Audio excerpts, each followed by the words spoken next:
Formative Early Writings by Karl Marx. A Criticism of the Hegelian Philosophy of Right by Karl Marx. Translated by H. J. Stenning. As far as Germany is concerned, the criticism of religion is practically completed, and the criticism of religion is the basis of all criticism. The profane existence of error is threatened when its heavenly oratio pro aris et focis, speech in defence of hearths and homes, has been refuted. He who has only found a reflection of himself in the fantastic reality of heaven, where he looked for a Superman, will no longer be willing to find only the semblance of himself, only the subhuman, where he seeks and ought to find his own reality. The foundation of the criticism of religion is, man makes religion, religion does not make man. Religion indeed is man's self-consciousness and self-estimation while he has not found his feet in the universe. But man is no abstract being, squatting outside the world. Man is the world of men, the state, society. This state, this society, produces religion, which is an inverted world consciousness, because they are an inverted world. Religion is the general theory of this world, its encyclopedic compendium, its logic in popular form, its spiritualistic point d'honneur, its enthusiasm, its moral sanction, its solemn complement, its general basis of consolation and justification. It is the fantastic realization of the human being, inasmuch as the human being possesses no true reality. The struggle against religion is therefore indirectly the struggle against that world whose spiritual aroma is religion. Religious misery is in one mouth the expression of real misery, and in another is a protestation against real misery. Religion is the moan of the oppressed creature, the sentiment of a heartless world, as it is the spirit of spiritless conditions. It is the opium of the people. The abolition of religion, as the illusory happiness of the people, is the demand for their real happiness. The demand to abandon the illusions about their condition is a demand to abandon a condition which requires illusions. The criticism of religion therefore contains potentially the criticism of the veil of tears whose aureole is religion. Criticism has plucked the imaginary flowers which adorned the chain. Not that man should wear his fetters denuded of fanciful embellishment, but that he should throw off the chain and break the living flower. The criticism of religion disillusions man, so that he thinks, acts, shapes his reality like the disillusioned man come to his senses, so that he revolves around himself, and thus around his real sun. Religion is but the illusory sun which revolves around man, so long as he does not revolve around himself. It is therefore the task of history, once the other world of truth has vanished, to establish the truth of this world. The immediate task of philosophy, when enlisted in the service of history, is to unmask human self-alienation in its unholy shape, now that it has been unmasked in its holy shape. Thus the criticism of heaven transforms itself into the criticism of earth, the criticism of religion into the criticism of right, and the criticism of theology into the criticism of politics. The following essay, a full-scale critical study of Hegel's philosophy of right, was supposed to follow this introduction. A contribution to this work is in the first place joined not to the original, but to a copy to the German philosophy of politics and of right, for no other reason than because it pertains to Germany. If one should desire to strike a point of contact with the German status quo, albeit in the only appropriate way, which is negatively, the result would ever remain an anachronism. Even the denial of our political present is already a dust-covered fact in the historical lumber room of modern nations. If I deny the powdered wig, I still have to deal with unpowdered wigs. If I deny the German conditions of 1843, I stand, according to French chronology, scarcely in the year 1789, let alone in the focus of the present. German history flatters itself that it has a movement which no people in the historical heaven have either executed before or will execute after it. We have, in point of fact, shared in the Restoration epoch of modern nations without participating in their revolutions. We were restored in the first place because other nations dared to make a revolution, and in the second place because other nations suffered a counter-revolution. In the first place because our masters were afraid, and in the second place because they regained their courage. Led by our shepherds, we suddenly found ourselves in the society of freedom on the day of its interment. As a school which legitimates the baseness of today by the baseness of yesterday, a school which explains every cry of the serf against the knout, or knut, as rebellious, once the knout becomes a prescriptive, a derivative, a historical knout, a school to which history only shows itself a posteriori, like the God of Israel to his servant Moses, the historical juridical school would have invented German history, were it not itself an invention of German history. On the other hand, good-humoured enthusiasts, Teutomaniacs by upbringing and freethinkers by reflection, seek for our history of freedom beyond our history in the Teutonic primeval woods. But in what respect is our freedom history distinguished from the freedom history of the Boer, if it is only to be found in the woods? Moreover, as one shouts into the wood, so one's voice comes back in answer, as the question, so the answer. Therefore, peace to the Teutonic primeval woods. But war to German conditions at all events. They lie below the level of history. They are liable to all criticism, but they remain a subject for criticism just as the criminal who is below the level of humanity remains a subject for the executioner. Grappling with them, criticism is no passion of the head, it is the head of passion. It is no anatomical knife, it is a weapon. Its object is its enemy, which it will not refute, but destroy. For the spirit of the conditions has been refuted. In and for themselves they are no memorable objects, but existences as contemptible as they are despised. Criticism has already settled all accounts with this subject. It no longer figures as an end in itself, but only as a means. Its essential pathos is indignation, its essential work is denunciation. What we have to do is to describe a series of social spheres, all exercising a somewhat sluggish pressure upon each other, a general state of inactive dejection, a limitation which recognizes itself as much as it misunderstands itself.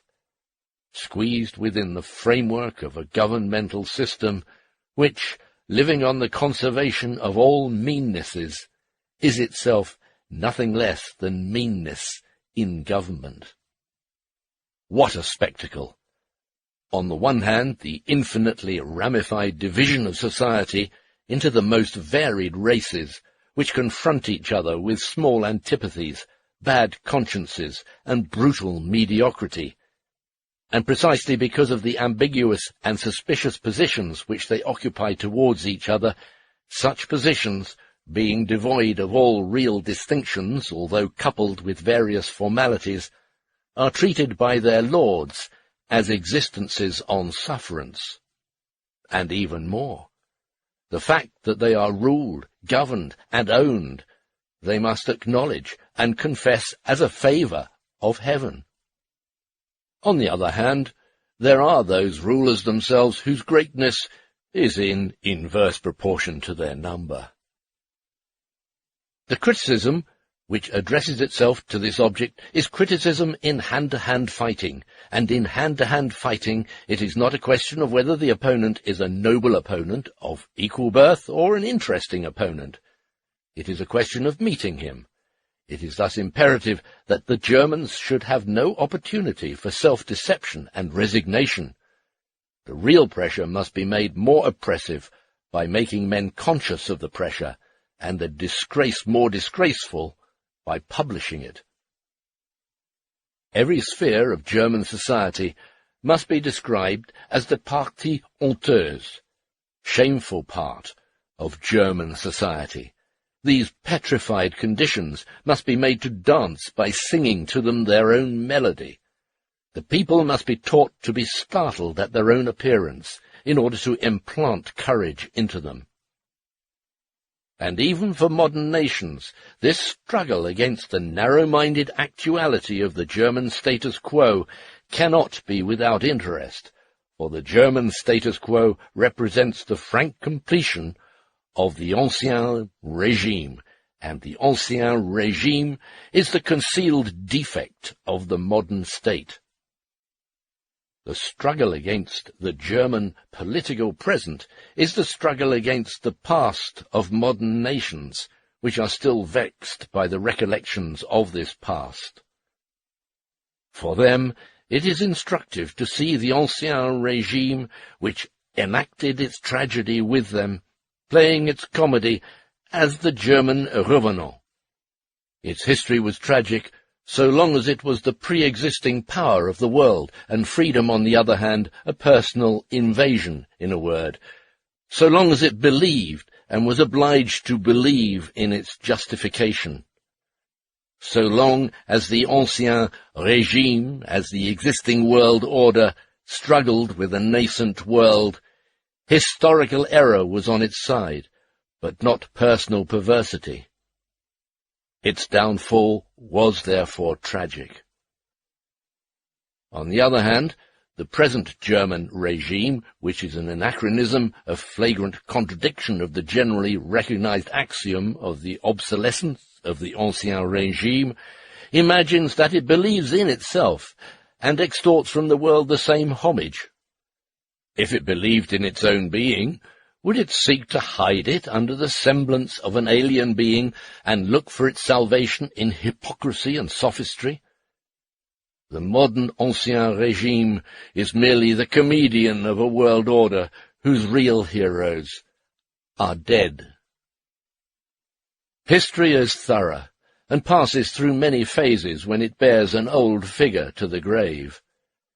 The last phase of a world historical figure is its comedy. The gods of Greece, once tragically wounded to death in the chained Prometheus of Aeschylus, were fated to die a comic death in Lucian's dialogues. Why does history take this course? In order that mankind may break away in a jolly mood from its past. In the light of this historical foresight, the political powers of Germany are vindicated. As soon, then, as the modern politico-social reality is itself subjected to criticism, as soon, therefore, as criticism raises itself to the height of truly human problems, it either finds itself outside the German status quo, or it would delve beneath the latter to find its object. To take an example, the relation of industry, and of the world of wealth generally, to the political world is one of the chief problems of modern times. Under what form is this problem beginning to engage the attention of Germans? Under the form of protective tariffs, of the system of prohibition, of political economy. Tutormania has passed out of men and gone into matter, and thus, one fine day, we saw our cotton knights and iron heroes transformed into patriots. Thus, in Germany, we are beginning to recognize the sovereignty of monopoly at home, in order that it may be invested with sovereignty abroad. We are now beginning in Germany at the point where they are leaving off in France and England. The old rotten condition against which these countries are theoretically in revolt, and which they only tolerate as chains are born, is greeted in Germany as the dawning of a splendid future, which as yet scarcely dares to translate itself from cunning theory into the most ruthless practice. Whereas the problem in France and England reads, political economy or the rule of society over wealth, it reads in Germany, national economy or the rule of private property over nationality. Thus, England and France are faced with the question of abolishing monopoly, which has been carried to its highest point. In Germany, the question is to carry monopoly to its highest point. If, therefore, the total German development were not in advance of the political German development, a German could at the most take part in present-day problems only in the same way as a Russian can do so. But if the individual is not bound by the ties of a nation, the entire nation is even less liberated by the emancipation of an individual. The Scythians made no advance towards Greek culture because Greece numbered a Scythian among her philosophers. Luckily, we Germans are no Scythians. As the old nations lived their previous history in imagination, in mythology, so we Germans live our history to come in thought, in philosophy. We are philosophical contemporaries of the present, without being its historical contemporaries. German philosophy is the ideal prolongation of German history. If, therefore, we criticize the œuvre posthume of our ideal history, philosophy, instead of the œuvre incomplète of our real history, our criticism occupies a position among the questions of which the present says, that is the question. That which represents the decaying elements of practical life among the progressive nations with modern state conditions, first of all becomes critical decay in the philosophical reflection of these conditions in Germany, where the conditions themselves do not yet exist. German juridical and political philosophy is the sole element of German history which stands al pari, at par, with the official modern present.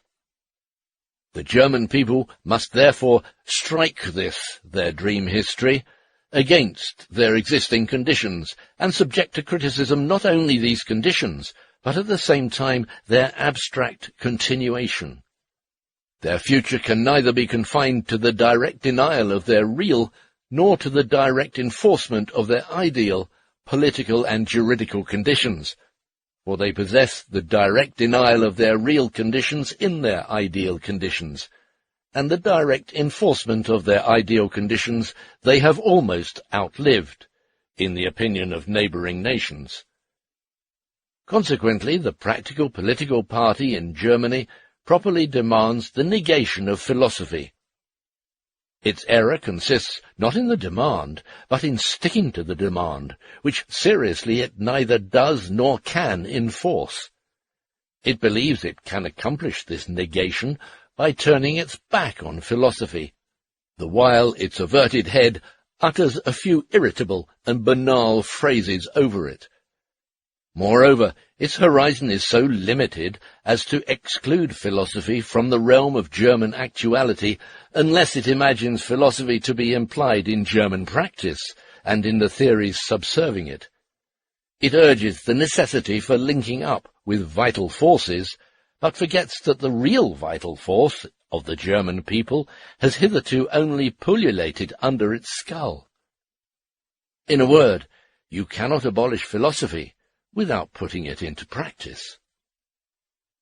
The same error, only with the factors reversed, is committed by the theoretical party, the political party which founds on philosophy.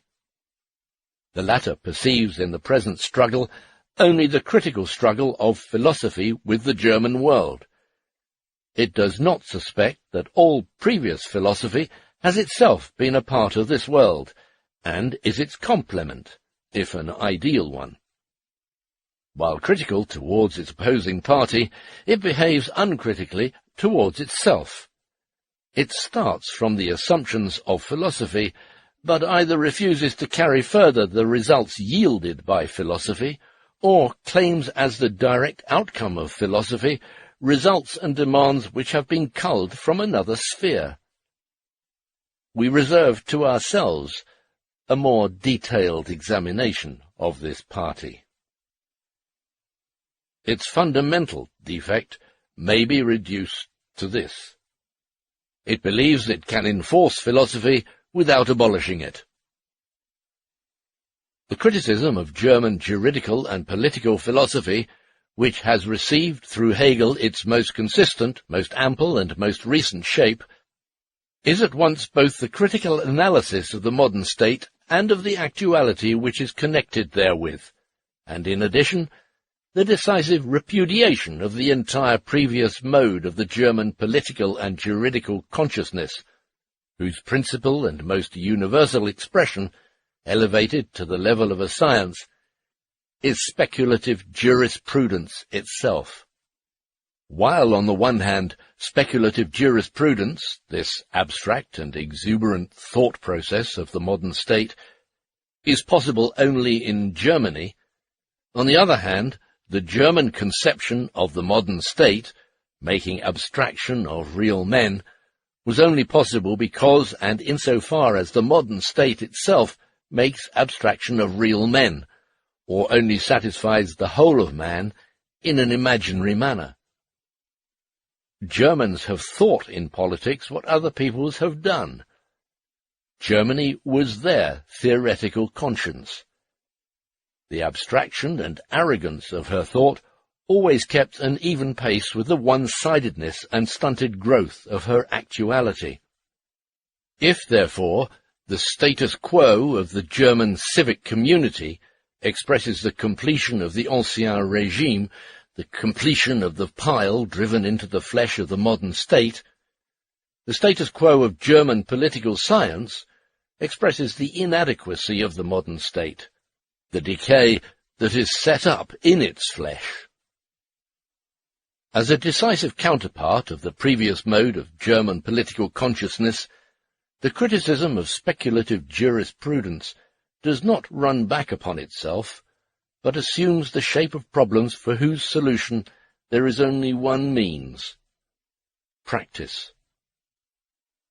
The question arises, can Germany attain to a practice à la hauteur de principe, that is, to a revolution which will not only raise her to the level of modern nations, but to the human level, which will be the immediate future of these nations? The weapon of criticism cannot in any case replace the criticism of weapons. Material force must be overthrown by material force. But theory, too, becomes a material force as soon as it grasps weapons. Theory is capable of grasping weapons as soon as its argument becomes ad hominem, and its argument becomes ad hominem as soon as it becomes radical. To be radical is to grasp the matter by its root. Now the root for mankind is man himself. The evident proof of the radicalism of German theory, and therefore of its practical energy, is its outcome from the decisive and positive abolition of religion. The criticism of religion ends with the doctrine that man is the supreme being for mankind, and therefore with the categorical imperative to overthrow all conditions in which man is a degraded, servile, neglected, contemptible being, conditions which cannot be better described than by the exclamation of a Frenchman on the occasion of a projected dog tax: Poor dogs! They want to treat you like men. Even historically, theoretical emancipation has a specifically practical significance for Germany. Germany's revolutionary past is particularly theoretical. It is the Reformation. Then it was the monk, and now it is the philosopher, in whose brain the revolution begins. Luther vanquished servility based upon devotion, because he replaced it by servility based upon conviction. He shattered faith in authority because he restored the authority of faith. He transformed parsons into laymen because he transformed laymen into parsons. He liberated men from outward religiosity because he made religiosity an inward affair of the heart.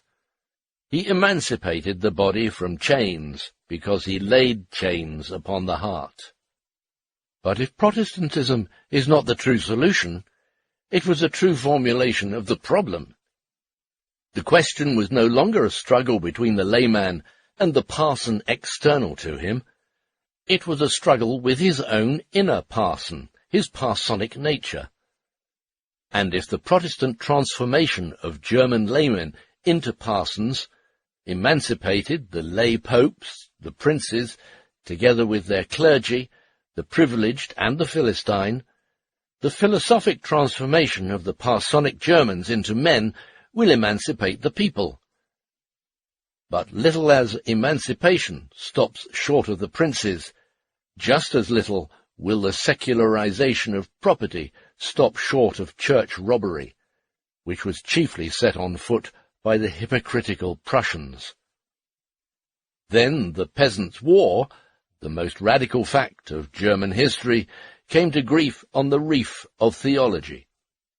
Today, when theology itself has come to grief, the most servile fact of German history, our status quo, will be shivered on the rock of philosophy. The day before the Reformation, official Germany was the most abject vassal of Rome. The day before its revolution, it is the abject vassal of less than Rome, of Prussia and Austria, of country squires and Philistine. Meanwhile, there seems to be an important obstacle to a radical German revolution. Revolutions, in fact, require a passive element, a material foundation. Theory becomes realized among a people only insofar as it represents the realization of that people's needs. Will the immense cleavage between the demands of the German intellect and the responses of German actuality now involve a similar cleavage of middle-class society from the state and from itself? Will theoretical needs merge directly into practical needs? It is not enough that ideas press towards realization. Reality itself must stimulate to thinking. But Germany did not pass through the middle stages of political emancipation simultaneously with the modern nations. Even the stages which she has overcome theoretically, she has not reached practically. How would she be able to clear with a salto mortale, a risky undertaking, not only her own obstacles, but at the same time the obstacles of modern nations, obstacles which she must actually feel to mean a liberation to be striven for from her real obstacles? A radical revolution can only be the revolution of radical needs whose preliminary conditions appear to be wholly lacking. Although Germany has only accompanied the development of nations with the abstract activity of thought without taking an active part in the real struggles incident to this development, she has, on the other hand, shared in the suffering incident to this development without sharing in its enjoyments or their partial satisfaction. Abstract activity on the one side corresponds to abstract suffering on the other side. Consequently, one fine day Germany will find herself at the level of European decay, before she has ever stood at the level of European emancipation. The phenomenon may be likened to a fetish worshipper who succumbs to the diseases of Christianity. Looking upon German governments, we find that, owing to contemporary conditions, the situation of Germany, the standpoint of German culture, and finally their own lucky instincts, they are driven to combine the civilized shortcomings of the modern state world, whose advantages we do not possess, with the barbarous shortcomings of the Ancien Régime, which we enjoy in full measure, so that Germany is constantly obliged to participate, if not intelligently, at any rate unintelligently, in the state formations which lie beyond her status quo. Is there, for example, a country in the world which shares so naively in all the illusions of the constitutional community without sharing in its realities as does so-called constitutional Germany? Was it necessary to combine German governmental interference, the tortures of the censorship, with the tortures of the French September laws, which presupposed freedom of the press? Just as one found the gods of all nations in the Roman pantheon, so will one find the flaws of all state forms in the Holy Roman German Empire. That this eclecticism will reach a point hitherto unsuspected is guaranteed in particular by the politico-aesthetic gourmandery of a German king, who thinks he can play all the parts of monarchy, both of the feudal and the bureaucratic, both of the absolute and the constitutional, of the autocratic as of the democratic, if not in the person of his people, then in his own person, if not for the people, then for himself. Germany, as the embodiment of the defect of the political present, constituted in her own world, will not be able to overthrow the specifically German obstacles without overthrowing the general obstacles of the political present. It is not the radical revolution which is a utopian dream for Germany, not the general human emancipation, but rather the partial, the merely political revolution, the revolution which leaves the pillars of the house standing. Upon what can a partial, a merely political revolution base itself?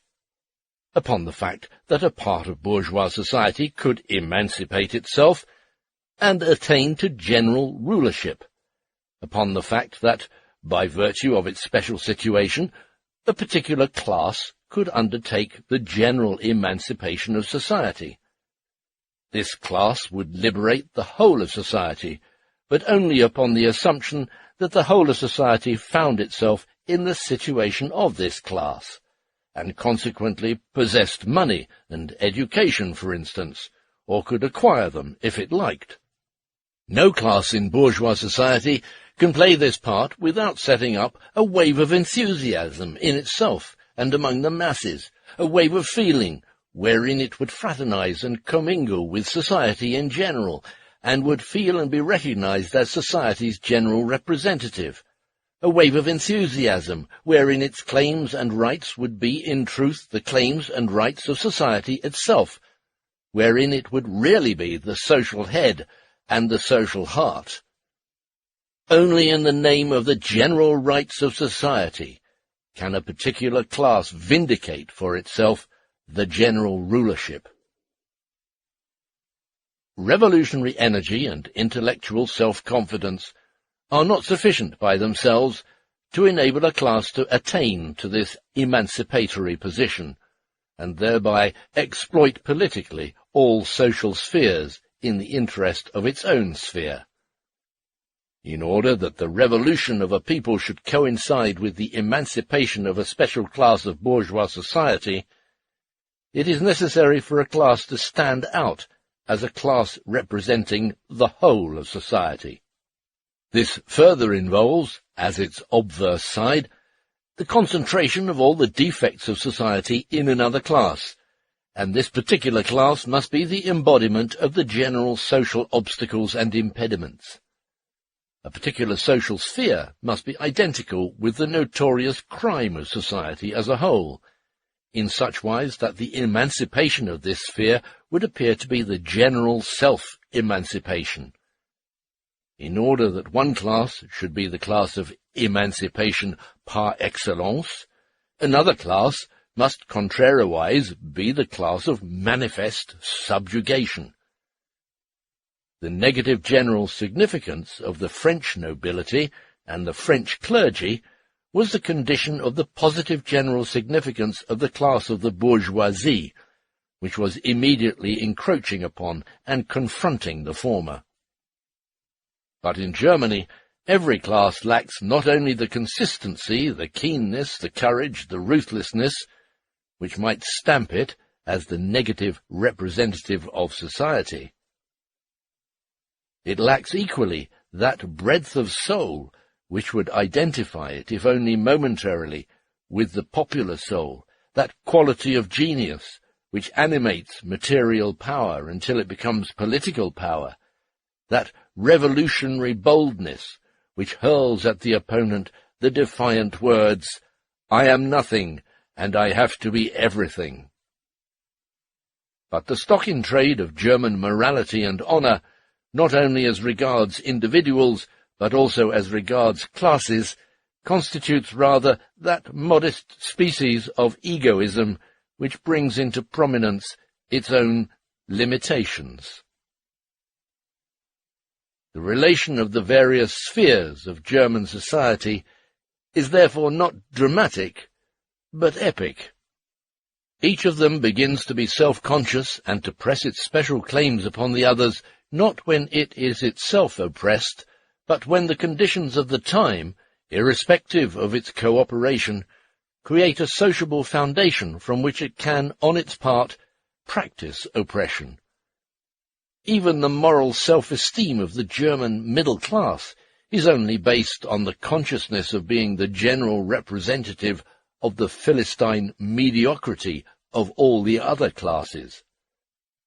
Consequently, it is not only the German kings who succeed to the throne mat à propos, but it is every sphere of bourgeois society which experiences its defeat before it celebrates its victory, develops its own handicaps before it overcomes the handicaps which confront it, asserts its own narrow-minded nature before it can assert its generous nature, so that even the opportunity of playing a great part is always past before it actually existed, and each class, so soon as it embarks on a struggle with the class above it, becomes involved in a struggle with the class below it. Consequently, the princedom finds itself fighting the monarchy, the bureaucrat finds himself fighting the nobility, the bourgeois finds himself fighting them all, while the proletariat is already commencing to fight the bourgeois.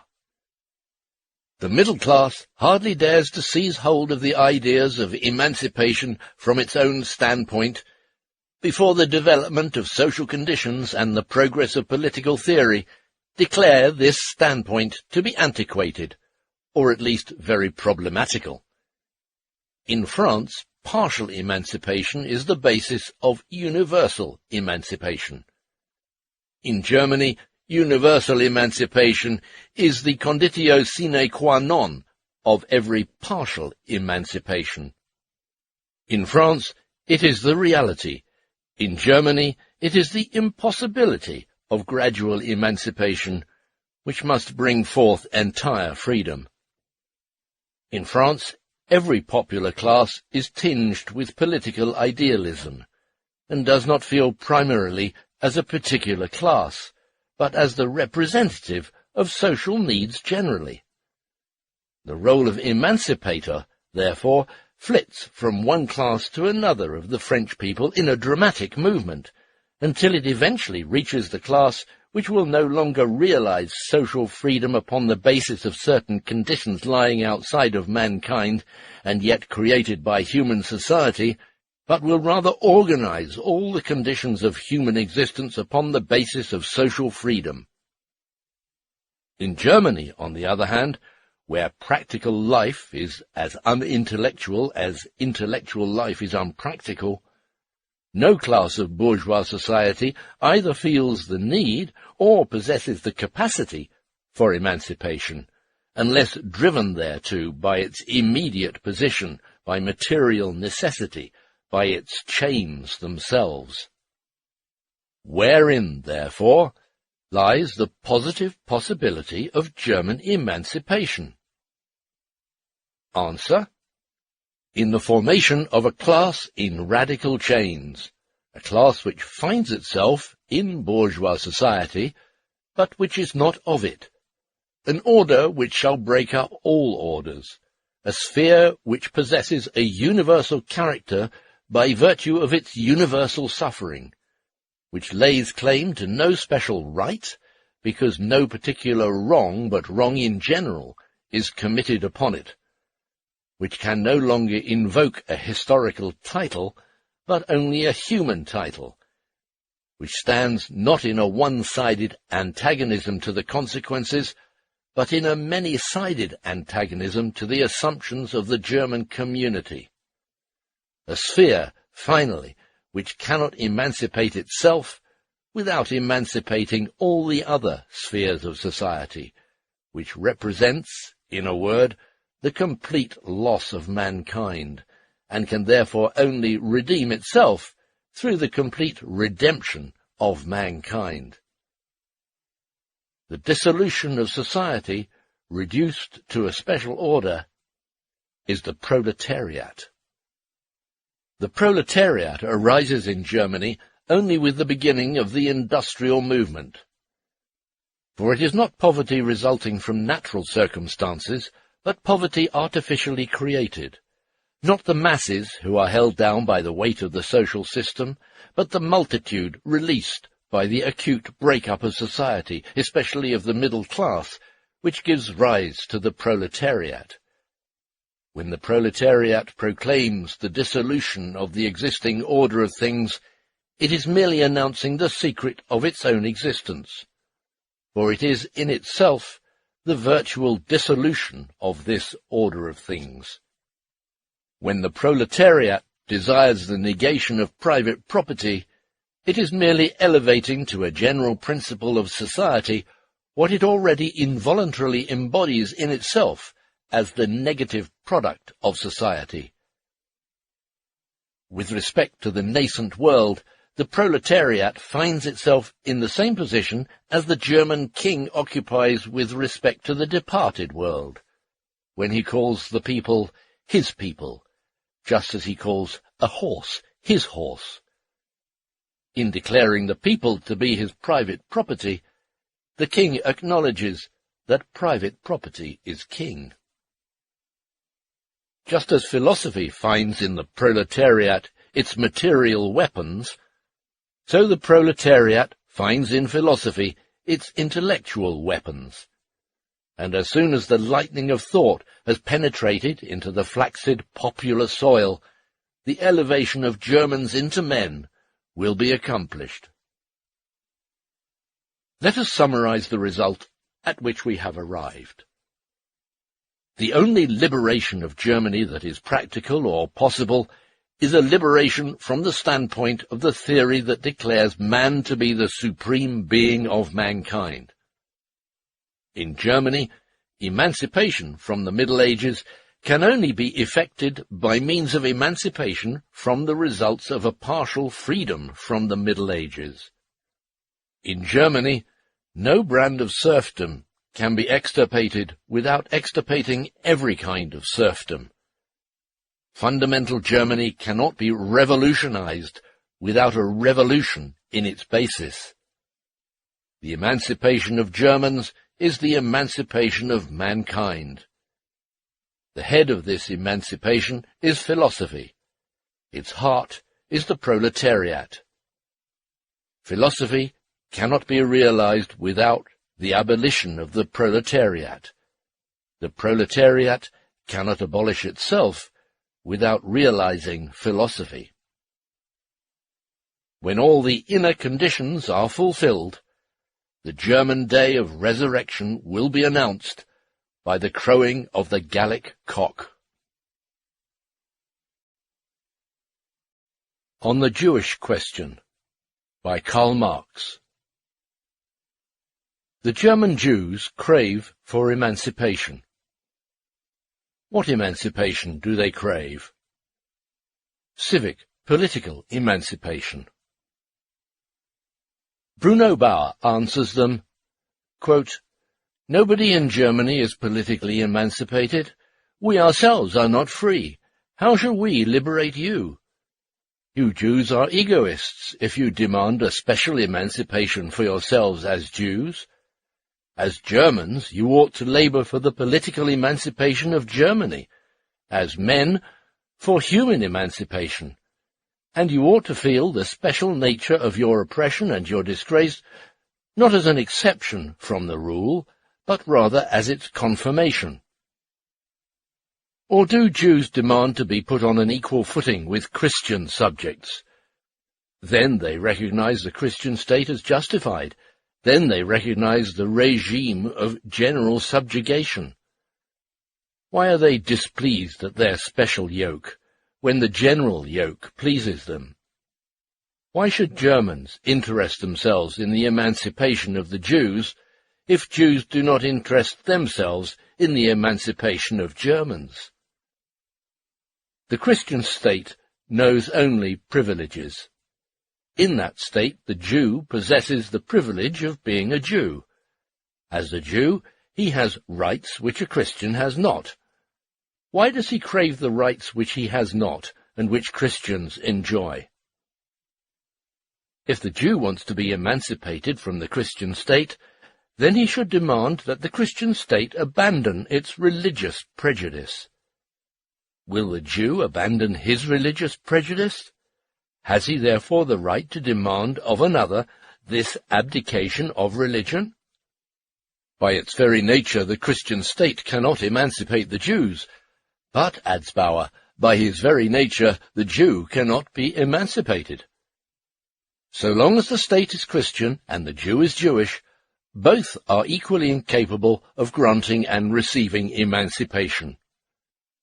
The Christian state can only behave towards the Jew in the manner of a Christian state, that is, in a privileged manner, by granting the separation of the Jew from the other subjects, but causing him to feel the pressure of the other separated spheres, and all the more onerously, inasmuch as the Jew is in religious antagonism to the dominant religion.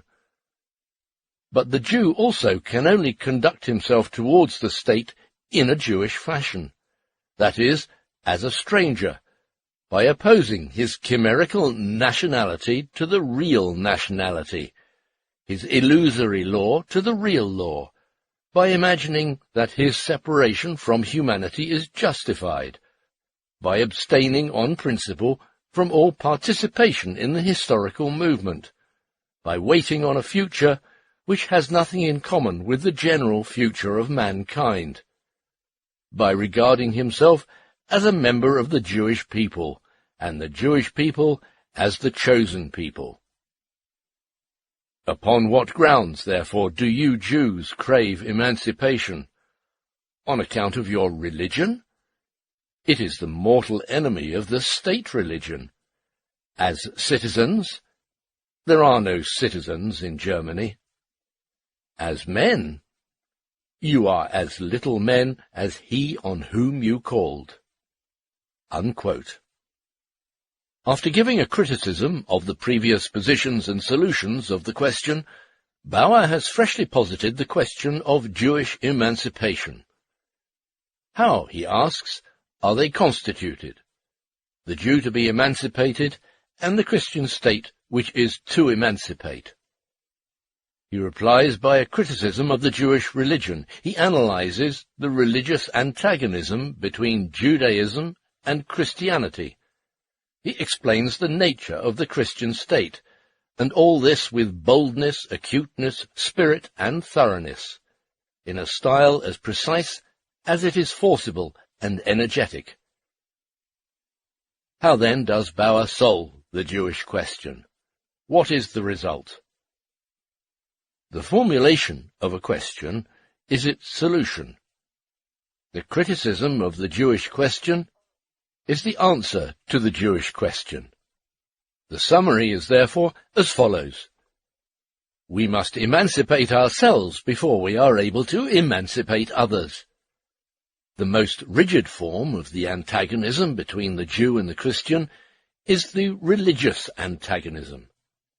How is this antagonism resolved? By making it impossible. How is a religious antagonism made impossible? By abolishing religion.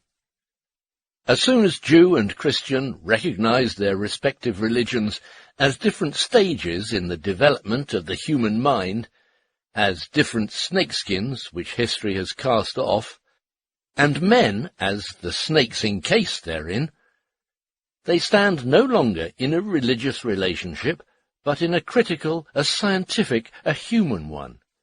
Science then constitutes their unity.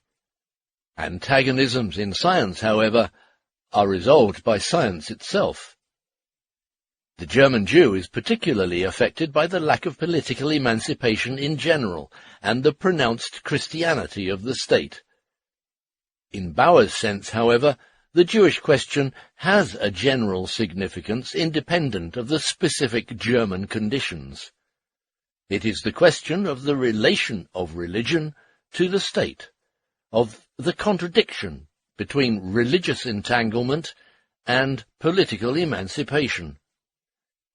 Emancipation from religion is posited as a condition, both for the Jews, who desire to be politically emancipated, and for the state, which shall emancipate and itself be emancipated. Quote, "Good, you say, and the Jew says so too. The Jew also is not to be emancipated as Jew, not because he is a Jew, not because he has such an excellent general human principle of morality. The Jew will rather retire behind the citizen and be a citizen, although he is a Jew and wants to remain one. That is, he is and remains a Jew, in spite of the fact that he is a citizen and lives in general human relationships. His Jewish and limited nature always and eventually triumphs over his human and political obligations. The prejudice remains in spite of the fact that it has been outstripped by general principles. If, however, it remains, it rather outstrips everything else. Only sophistically, and to outward seeming, would the Jew be able to remain a Jew in civic life. If he desired to remain a Jew, the mere semblance would therefore be the essential thing, and would triumph. That is, his life in the state would be only a semblance, or a passing exception to the rule and the nature of things." Unquote. The Capacity of Modern Jews and Christians to Become Free, page 57. Let us see, on the other hand, how Bauer describes the task of the state.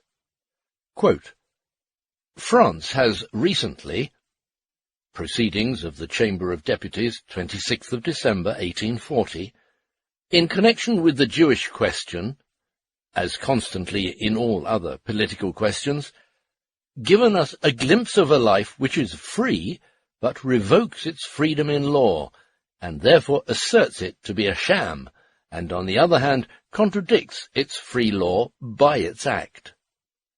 The Jewish question, page 64. General freedom is not yet legal in France. The Jewish question is not yet solved because legal freedom, that all citizens are equal, is limited in practice, which is still dominated by religious privileges. And this unfreedom in practice reacts on the law, compelling the latter to sanction the division of nominally free citizens into oppressed and oppressor. Page 65. When, therefore, would the Jewish problem be solved for France? The Jew, for instance, must cease to be a Jew if he will not allow himself to be hindered by his law from fulfilling his duties towards the state and his fellow citizens, going, for example, to the Chamber of Deputies on the Sabbath and taking part in the public sittings. Every religious privilege, and consequently the monopoly of a privileged church, must be surrendered, and if few or many or even the great majority believe they ought still to perform religious duties, this performance must be left to themselves as a private matter. Page 65. When there is no longer a privileged religion, there will no longer be a religion. Take from religion its excommunicating power, and it exists no longer. Page 66. On the one hand, Bauer states that the Jew must abandon Judaism and that man must abandon religion in order to be emancipated as a citizen. On the other hand, he feels he is logical in interpreting the political abolition of religion to mean the abolition of religion altogether. The state, which presupposes religion, is as yet no true, no real state. At any rate, the religious idea gives the state guarantees. But what state? What kind of state? Page 97. Unquote. At this point we are brought up against the one-sided conception of the Jewish question. It was by no means sufficient to inquire, who shall emancipate, who shall be emancipated? Criticism had a third task to perform. It had to ask, what kind of emancipation are we concerned with? Upon what conditions is the desired emancipation based? The criticism of political emancipation itself was only the eventual criticism of the Jewish question and its true solution in the general question of the time. Because Bauer does not raise the question to this level, he falls into contradictions. He posits conditions which are not involved in the nature of political emancipation itself. He suggests questions which his problem does not imply, and he solves problems which leave his questions unsettled. Whereas Bauer says of the opponents of Jewish emancipation, their mistake was that they assumed the Christian state to be the only real state, and did not subject it to the same criticism that they applied to Judaism, we find Bauer's mistake to consist in the fact that it is only the Christian state, and not the general state, that he subjects to criticism, that he does not investigate the relation of political emancipation to human emancipation, and consequently lays down conditions which are only explicable from an uncritical confusion of political emancipation with general human emancipation. When Bauer asks Jews, have you the right from your standpoint to crave political emancipation, we would inquire, on the contrary, has the standpoint of political emancipation the right to demand of Jews the abolition of Judaism, or from men generally the abolition of religion? The complexion of the Jewish question changes according to the state in which Jews find themselves. In Germany, where no political state, no state as state exists, the Jewish question is a purely theological question. The Jew finds himself in religious antagonism to the state, which acknowledges Christianity as its basis. This state is theologian ex professo. Here criticism is criticism of theology, is two-edged criticism, criticism of Christian and criticism of Jewish theology. But however critical we may be, we cannot get out of the theological circle. In France, in the constitutional state, the Jewish question is the question of constitutionalism, of the incompleteness of political emancipation. As the semblance of a state religion is there preserved, although in a meaningless and self-contradictory formula, in the formula of a religion of the majority, the relationship of Jews to the state retains the semblance of a religious and theological antagonism. It is only in the North American free states, at least in part of them, that the Jewish question loses its theological significance and becomes a really secular question. Only where the political state exists in its completeness can the relation of the Jew, of the religious man generally, to the political state, and therefore the relation of religion to the state, be studied in its special features and its purity. The criticism of this relationship ceases to be theological criticism when the state ceases to adopt a theological attitude towards religion, when its attitude towards religion becomes purely political. The criticism then becomes criticism of the political state. At this point, where the question ceases to be theological, Bauer's criticism ceases to be critical. In the United States, there is neither a state religion nor a religion declared to be that of the majority, nor the predominance of one cult over another. The state is alien to all cults. Marie ou l'esclavage aux États-Unis, etc., by G. Beaumont, Paris, 1835, page 214. There are even North American states where the Constitution does not impose religious beliefs or the practice of a cult as a condition of political privileges. Loco citato, page 225. Yet, nobody in the United States believes that a man without religion might be an honest man. Loco citato, page 224. Yet, North America is preeminently the country of religiosity, as Beaumont, Tocqueville, and the Englishman Hamilton assure us with one voice. Meanwhile, the North American states only serve us as an example. The question is, what is the attitude of completed political emancipation towards religion? If, even in the country of completed political emancipation, we find religion not only existing, but in a fresh and vital state, it proves that the existence of religion does not contradict the completeness of the state. But as the existence of religion indicates the presence of a defect, the source of this defect may only be looked for in the nature of the state. We are no longer concerned with religion as the basis, but only as the phenomenon of secular shortcomings. Consequently, we explain the religious handicap of the free citizens from their secular handicap. We do not assert that they must remove their religious handicap as soon as they cast off their secular fetters. We do not transform secular questions into theological questions. We transform theological questions into secular questions. After history has for so long been dissolved in superstition, we dissolve the superstition in history. The question of the relation of political emancipation becomes for us the question of the relation of political emancipation to human emancipation.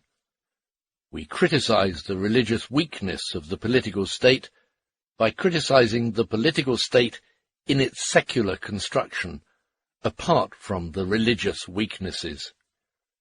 We transmute the contradiction of the state with a specific religion, like Judaism, into the contradiction of the state with specific secular elements, and the contradiction of the state with religion generally into the contradiction of the state with its general assumptions. The political emancipation of the Jew, of the Christian, of the religious man in general, means the emancipation of the state from Judaism, from Christianity, from religion generally. In its form as state, in the manner peculiar to its nature, the state emancipates itself from religion by emancipating itself from the state religion, that is, by the state as state acknowledging no religion. Political emancipation from religion is not a thoroughgoing and consistent emancipation from religion, because political emancipation is not effectual and consistent human emancipation. The limit of political emancipation is immediately seen to consist in the fact that the state can cast off a fetter without men really becoming free from it, that the state can become a free state without men becoming free men. Bauer tacitly assents to this in laying down the following condition for political emancipation. Quote, "Every religious privilege, and therefore the monopoly of a privileged church, must be surrendered, and if few or many or even the great majority believe they ought still to perform religious duties, this performance must be left to themselves as a private matter." Unquote. The state may therefore achieve emancipation from religion, although the great majority are still religious. And the great majority do not cease to be religious by being religious privately. The political elevation of the individual above religion shares all the defects and all the advantages of political elevation generally. For example, the state as state annuls private property. The individual declares in a political manner that private property is abolished as soon as he abolishes the census for active and passive eligibility, which has been done in many North American states. Hamilton interprets this fact quite correctly from the political standpoint. Quote, "The great multitude has won the victory over the property owners and the moneyed men." Unquote. Is not private property ideally abolished when the have-nots become the legislators of the haves? The census is the last political form to recognize private property. Yet private property is not only abolished with the political annulment of private property, but is even implied therein. The state abolishes, in its fashion, the distinctions of birth, status, education, and occupation when it declares birth, status, education, and occupation to be unpolitical distinctions, when, without taking account of these distinctions, it calls upon every member of the community to participate in the popular sovereignty on an equal footing, when it deals with all the elements of the real popular life from the state's point of view.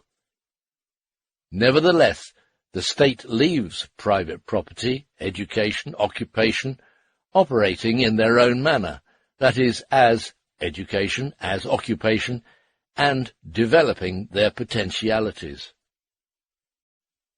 From abolishing these actual distinctions, it rather exists only upon their basis, and is conscious of being a political state and enforcing its communal principle only in opposition to these elements. Consequently, Hegel defines the relation of the political state to religion quite correctly when he says, quote, "If the state is to have reality as the ethical, self-conscious realization of spirit, it must be distinguished from the form of authority and faith. But this distinction arises only insofar as the ecclesiastical side is in itself divided into several churches. Then only is the state seen to be superior to them, and wins and brings into existence the universality of thought as the principle of its form." Unquote. Philosophy of Right, English translation, page 270. By its nature, the completed political state is the generic life of man in contradistinction to his material life. All the assumptions of this egoistic life remain in existence outside the sphere of the state, in bourgeois society, but as the peculiarities of bourgeois society.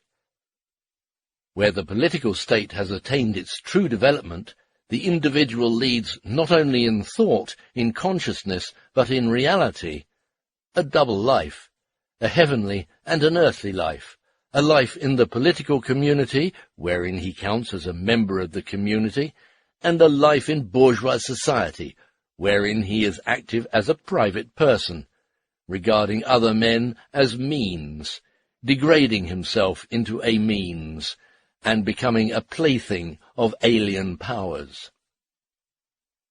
The political state is related to bourgeois society as spiritualistically as heaven is to earth. It occupies the same position of antagonism towards bourgeois society. It subdues the latter just as religion overcomes the limitations of the profane world, that is, by recognizing bourgeois society and allowing the latter to dominate it. Man, in his outermost reality, in bourgeois society, is a profane being. Here, where he is a real individual for himself and others, he is an untrue phenomenon. In the state, on the other hand, where the individual is a generic being, he is the imaginary member of an imagined sovereignty.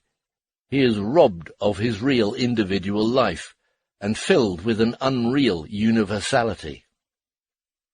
The conflict in which the individual, as the professor of a particular religion, is involved with his citizenship, with other individuals as members of the community, reduces itself to the secular cleavage between the political state and the bourgeois society.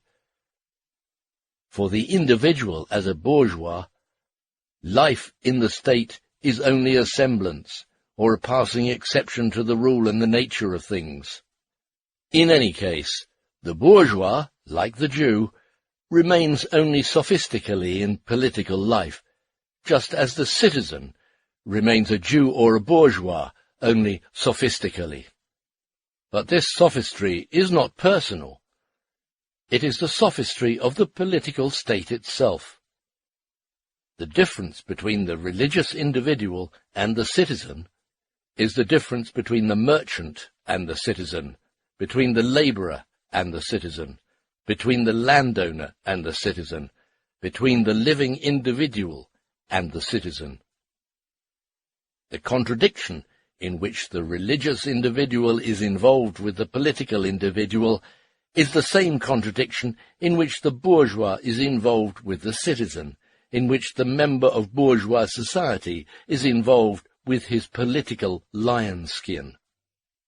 This secular conflict, to which the Jewish question is finally reduced, the relation of the political state to its fundamental conditions, whether the latter be material elements like private property, etc., or spiritual elements like education or religion, the conflict between the general interest and the private interest, the cleavage between the political state and bourgeois society, these secular antagonisms are left unnoticed by Bauer, while he controverts their religious expression. Quote, "It is precisely its foundation, the need which assures to bourgeois society its existence and guarantees its necessity, which exposes its existence to constant dangers, maintains in it an uncertain element, and converts the latter into a constantly changing mixture of poverty and wealth, distress and prosperity." Unquote.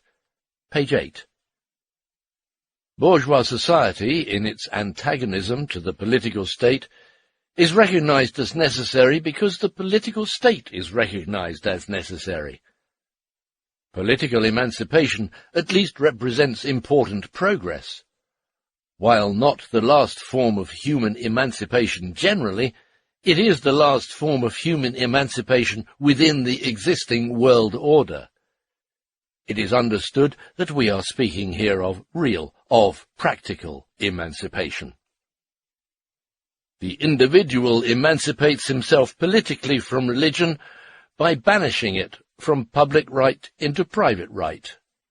It is no longer the spirit of the state, where the individual, although in a limited manner under a particular form and in a special sphere, behaves as a generic being in conjunction with other individuals. It has become the spirit of bourgeois society, of the sphere of egoism, of the bellum omnium contra omnes, of the war of everybody against everybody.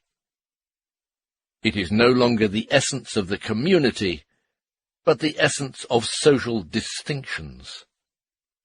It has become the expression of the separation of the individual from his community, from himself, and from other individuals, what it was originally. It is only the abstract profession of special perversity, of private whim. The infinite splitting up of religion in North America, for example, gives it outwardly the form of a purely individual concern. It has been added to the heap of private interests, and exiled from the community as community. But there is no misunderstanding about the limits of political emancipation. The division of the individual into a public and a private individual, the expulsion of religion from the state into bourgeois society, is not a step. It is the completion of political emancipation, which thus neither abolishes nor seeks to abolish the real religiosity of the individual.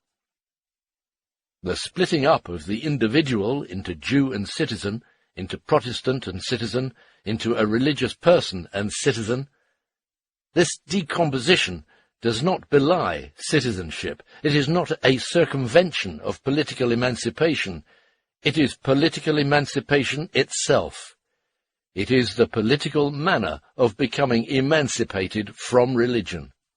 Moreover, in times when the political state as a political state is forcibly born of bourgeois society, when human self-liberation strives to realize itself under the form of political self-liberation, the state is driven the whole length of abolishing, of destroying religion. But it also proceeds to the abolition of private property, to the law of maximum, to confiscation, to progressive taxation, just as it proceeds to the abolition of life, to the guillotine.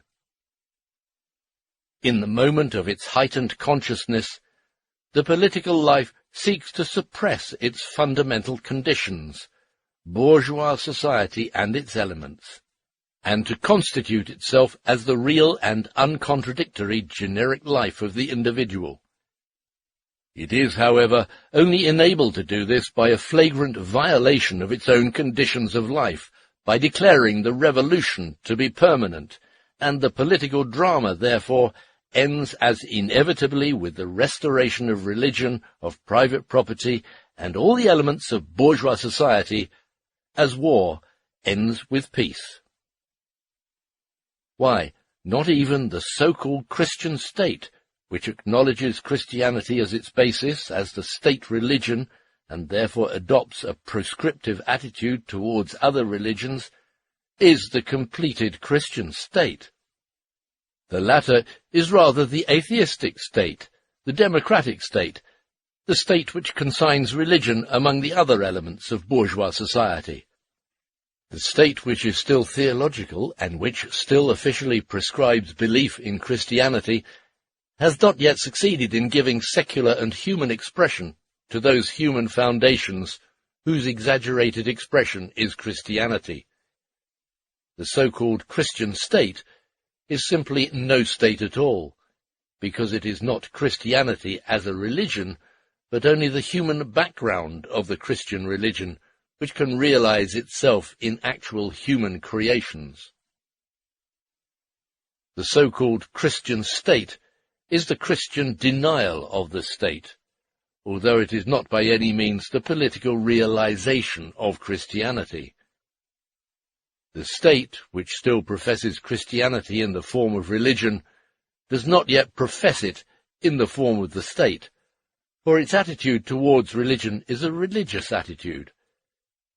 It is not yet the actual realization of the human basis of religion, because it still operates upon the unreality, upon the imaginary shape of this human kernel. The so-called Christian state is the incomplete state, and the Christian religion is regarded by it as the complement and the redemption of its imperfection. Consequently, religion becomes its instrument, and it is the state of hypocrisy. The so-called Christian state needs the Christian religion in order to complete itself as a state. The democratic state, the real state, does not need religion for its political completion. it can rather do without religion, because it represents the realization of the human basis of religion in a secular manner. The so-called Christian state, on the other hand, adopts a political attitude towards religion and a religious attitude towards politics. If it degrades the state form to the level of a fiction, it equally degrades religion to a fiction. In order to elucidate these antagonisms, let us consider Bauer's construction of the Christian state, a construction which has proceeded from contemplating the Christian Germanic state. Says Bauer, quote, "In order to demonstrate the impossibility or the non-existence of a Christian state, we are frequently referred to that pronouncement in the Gospel which it not only does not follow, but cannot follow without dissolving itself completely as a state. But the question is not settled so easily. What then does this gospel text enjoin? Supernatural self-denial, subjection to the authority of revelation, the turning away from the state, the abolition of secular conditions. Now all this is enjoined and carried out by the Christian state. It has absorbed the spirit of the gospel, and if it does not repeat it in the same words as the gospel expresses it, the reason is only because it expresses this spirit in the state form, that is, in forms which are indeed derived from the state of this world, but which are degraded to a sham in the religious rebirth which they have to undergo." Unquote. Bauer goes on to show how the people of the Christian state are only a sham people, who no longer have any will of their own, but possess their real existence in the chief to whom they are subject, but from whom they were originally and naturally alien, as he was given to them by God. How the laws of this people are not their creation, but positive revelations. How their chief requires privileged mediators with his own people, with the masses. How these masses themselves are split up into a multitude of special circles, which are formed and determined by chance, which are distinguished by their interests, their particular passions and prejudices, and receive as a privilege permission to make mutual compacts. Page 56. The separation of the spirit of the gospel from the letter of the gospel is an irreligious act. The state which makes the gospel speak in the letter of politics, in other letters than those of the Holy Spirit, commits a sacrilege, if not in human eyes, at least in its own religious eyes. The state which acknowledges Christianity as its supreme embodiment, and the Bible as its charter, must be confronted with the words of Holy Writ, for the writings are sacred to the letter. The state lapses into a painful and, from the standpoint of the religious consciousness, irresolvable contradiction when it is pinned down to that pronouncement of the gospel which it not only does not follow, but cannot follow without completely dissolving itself as a state. And why does it not want to completely dissolve itself? To this question it can find no answer, either for itself or for others. In its own consciousness, the official Christian state is an ought, which is impossible of realization. Only by lies can it persuade itself of the reality of its existence, and consequently it always remains for itself an object of doubt, an unreliable and ambiguous object. The critic is therefore quite justified in forcing the state, which appeals to the Bible, into a condition of mental derangement where it no longer knows whether it is a phantasm or a reality, where the infamy of its secular objects, for which religion serves as a mantle, falls into irresolvable conflict with the integrity of its religious consciousness, to which religion appears as the object of the world. This state can only redeem itself from its inner torment by becoming the hangman of the Catholic Church. As against the latter, which declares the secular power to be its serving body, the state is impotent. Impotent is the secular power which claimed to be the rule of the religious spirit. In the so-called Christian state, it is true that alienation counts, but not the individual. The only individual who counts, the king, is a being specially distinguished from other individuals, who is also religious and directly connected with heaven, with God. The relations which here prevail are still relations of faith. The religious spirit is therefore not yet really secularized. Moreover, the religious spirit cannot be really secularized, for what in fact is it but the unworldly form of a stage in the development of the human mind? The religious spirit can only be realized insofar as the stage of development of the human mind, whose religious expression it is, emerges and constitutes itself in its secular form. This is what happens in the democratic state. It is not Christianity, but the human basis of Christianity which is the basis of this state. Religion remains the ideal, unworldly consciousness of its members, because it is the ideal form of the human stage of development which it represents.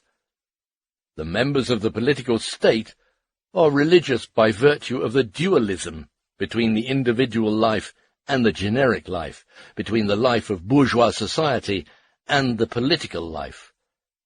They are religious inasmuch as the individual regards as his true life the political life beyond his real individuality, insofar as religion is here the spirit of bourgeois society, the expression of the separation and the alienation of man from man.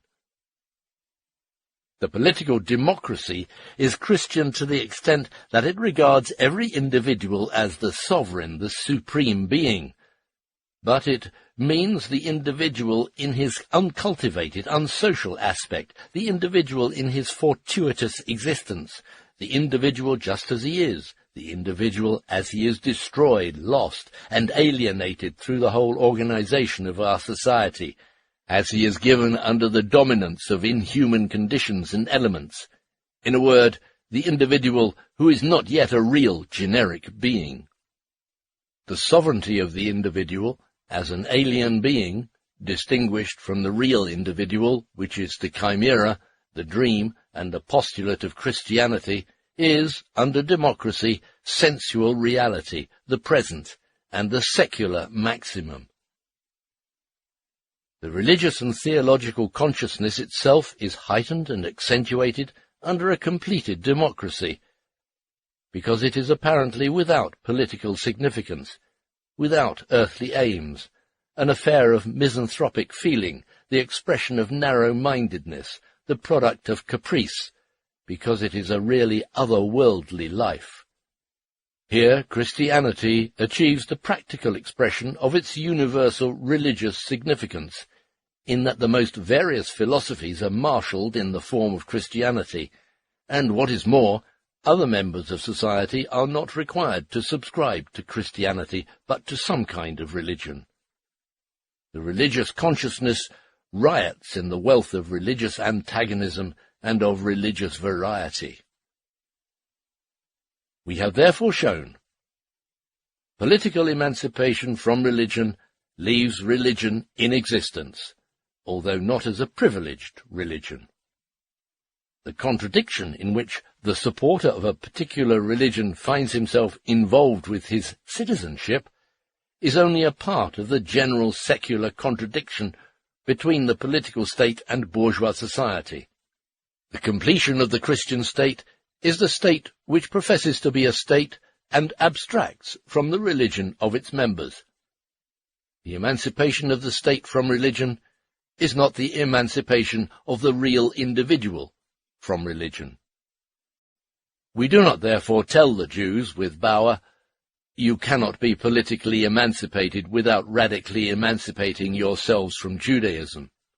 We tell them rather, Because you could be emancipated politically without entirely breaking away from Judaism, political emancipation is not human emancipation. If you Jews desire to be politically emancipated without emancipating yourselves humanly, the incompleteness, the contradiction, lies not only in you, but it also resides in the essence and the category of political emancipation. If you remain enmeshed in this category, you share in a general disability. But if the individual, although a Jew, can be politically emancipated and receive civic rights, can he claim and receive the so-called rights of man? Bauer denies it. Quote, "The question is whether the Jew as such, that is, the Jew who admits that by his very nature he is compelled to live in everlasting separation from others, is capable of receiving and conceding to others the general rights of man. The idea of the rights of man was first discovered in the last century, so far as the Christian world is concerned. It is not innate in the individual, it is rather conquered in the struggle with the historical traditions in which the individual has hitherto been brought up. Thus, the rights of man are not a gift from nature, not a legacy from past history, but the price of the struggle against the accident of birth and against the privileges which history has bequeathed from generation to generation up to now. They are the result of education, and can only be possessed by those who have acquired and earned them. Can they really be claimed by the Jew? So long as he is a Jew, the limiting quality which makes him a Jew must triumph over the human quality which binds him as a man to other men, and must separate him from Gentiles. By this separation he proclaims that the special quality which makes him a Jew is his real supreme quality, to which the human quality must give place. In the same manner, the Christian, as Christian, cannot grant the rights of man." Unquote. Pages 19 and 20. According to Bauer, the individual must sacrifice the privilege of faith in order to be able to receive the general rights of man. Let us consider for a moment the so-called rights of man. In fact, the rights of man in their authentic shape, in the shape which they possess among their discoverers, the North Americans and the French. In part, these rights of man are political rights, rights which are only exercised in the community with others. Participation in the affairs of the community, in fact of the political community, forms their substance. They come within the category of political freedom, of civil rights, which does not, as we have seen, by any means presuppose the unequivocal and positive abolition of religion, and therefore of Judaism. It remains to consider the other aspects of human rights, the droits de l'homme, apart from the droit du citoyen. Among them is to be found liberty of conscience, the right to practice any cult to one's liking. The privilege of belief is expressly recognized, either as a human right or as the consequence of a human right of freedom. Declaration of the Rights of Man and of Citizenship, 1791, Article 10. No penalty should attach to the holding of religious opinions. The right of every man to practice the religious cult to which he is attached is guaranteed by Clause 1 of the Constitution of 1791. The Declaration of the Rights of Man, etc., 1793, includes among human rights Article 7 the free practice of cults. With respect to the right to publish ideas and opinions and to assemble for the practice of a cult, it is even stated, "The necessity for enunciating these rights presupposes either the presence or the recent memory of a despotism." Constitution of Pennsylvania, Article 9, Paragraph 3, All men have received from nature the imprescriptible right to worship the Almighty according to the dictates of their conscience, and nobody may legally be constrained to follow, to institute, or to support, against his will, any religious cult or ministry. In no case may any human authority interfere in questions of conscience and control the prerogatives of the soul. Constitution of New Hampshire, Articles 5 and 6. Among the number of natural rights, some are inalienable by their nature, because nothing can take their place. Such are the rights of conscience. The incompatibility of religion with the rights of man is thus not implied by the conception of the rights of man, because the right to be religious according to one's liking, to practice the cult of a particular religion, is expressly included among the rights of man. The privilege of faith is a general right of man. The rights of man, as such, are distinguished from the rights of the citizen. What is a man apart from the citizen? Nothing else than a member of bourgeois society. Why is the member of bourgeois society called man, and why are his rights called the rights of man? How do we explain this fact? From the relation of the political state to bourgeois society, from the meaning of political emancipation. Above all, we must record the fact that the so-called rights of man, as distinguished from the rights of the citizen, are nothing else than the rights of the member of bourgeois society, that is, of the egoistic individual, of man separated from man and the community. The most radical constitution, the Constitution of 1793, may be cited. Declaration of the Rights of Man and of the Citizen, Article 2. These rights, etc., natural and imprescriptible rights, are equality, liberty, security, property. Of what consists liberty? Article 6. Liberty is the power which belongs to man to do everything which does not injure the rights of others. Freedom is therefore the right to do and perform that which injures none. The limits within which each may move without injuring others are fixed by the law, as the boundary between two fields is fixed by the fence. The freedom in question is the freedom of the individual as an isolated atom thrown back upon itself. Why, according to Bauer, is the Jew incapable of receiving the rights of man? Quote, so long as he is a Jew, the limiting quantity which makes him a Jew must triumph over the human quality which binds him as a man to other men, and must separate him from Gentiles. Unquote. But the right of man to freedom is not based upon the connection of man with man, but rather on the separation of man from man. It is the right to this separation, the right of the individual limited to himself. The practical application of the right of man to freedom is the right of man to private property. In what consists the right of man to private property? Article 16, Constitution of 1793. The right to property is the right of every citizen to enjoy and dispose of, as he likes, his goods, his income, the fruit of his toil and of his industry. The right of man to private property is therefore the right to enjoy and dispose of his property, at his will and pleasure, without regard for others, and independently of society, the right of self-interest. Each particular individual freedom exercised in this way forms the basis of bourgeois society.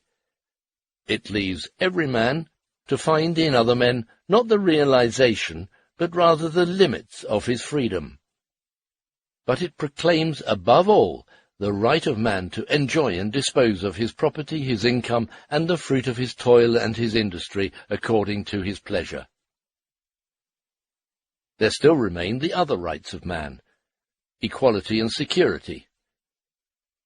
Equality here in its non-political significance, is nothing but the equality of the above-described liberty, viz., every individual is regarded as a uniform atom resting on its own bottom. Article 5 of the Constitution of 1793 states, "Equality consists in the fact that the law is the same for all, whether it protects or whether it punishes." And security?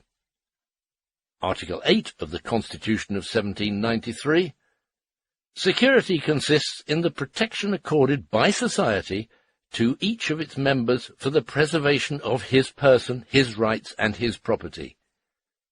Security is the supreme social conception of bourgeois society, the conception of the police, the idea that society as a whole only exists to guarantee to each of its members the maintenance of his person, his rights, and his property.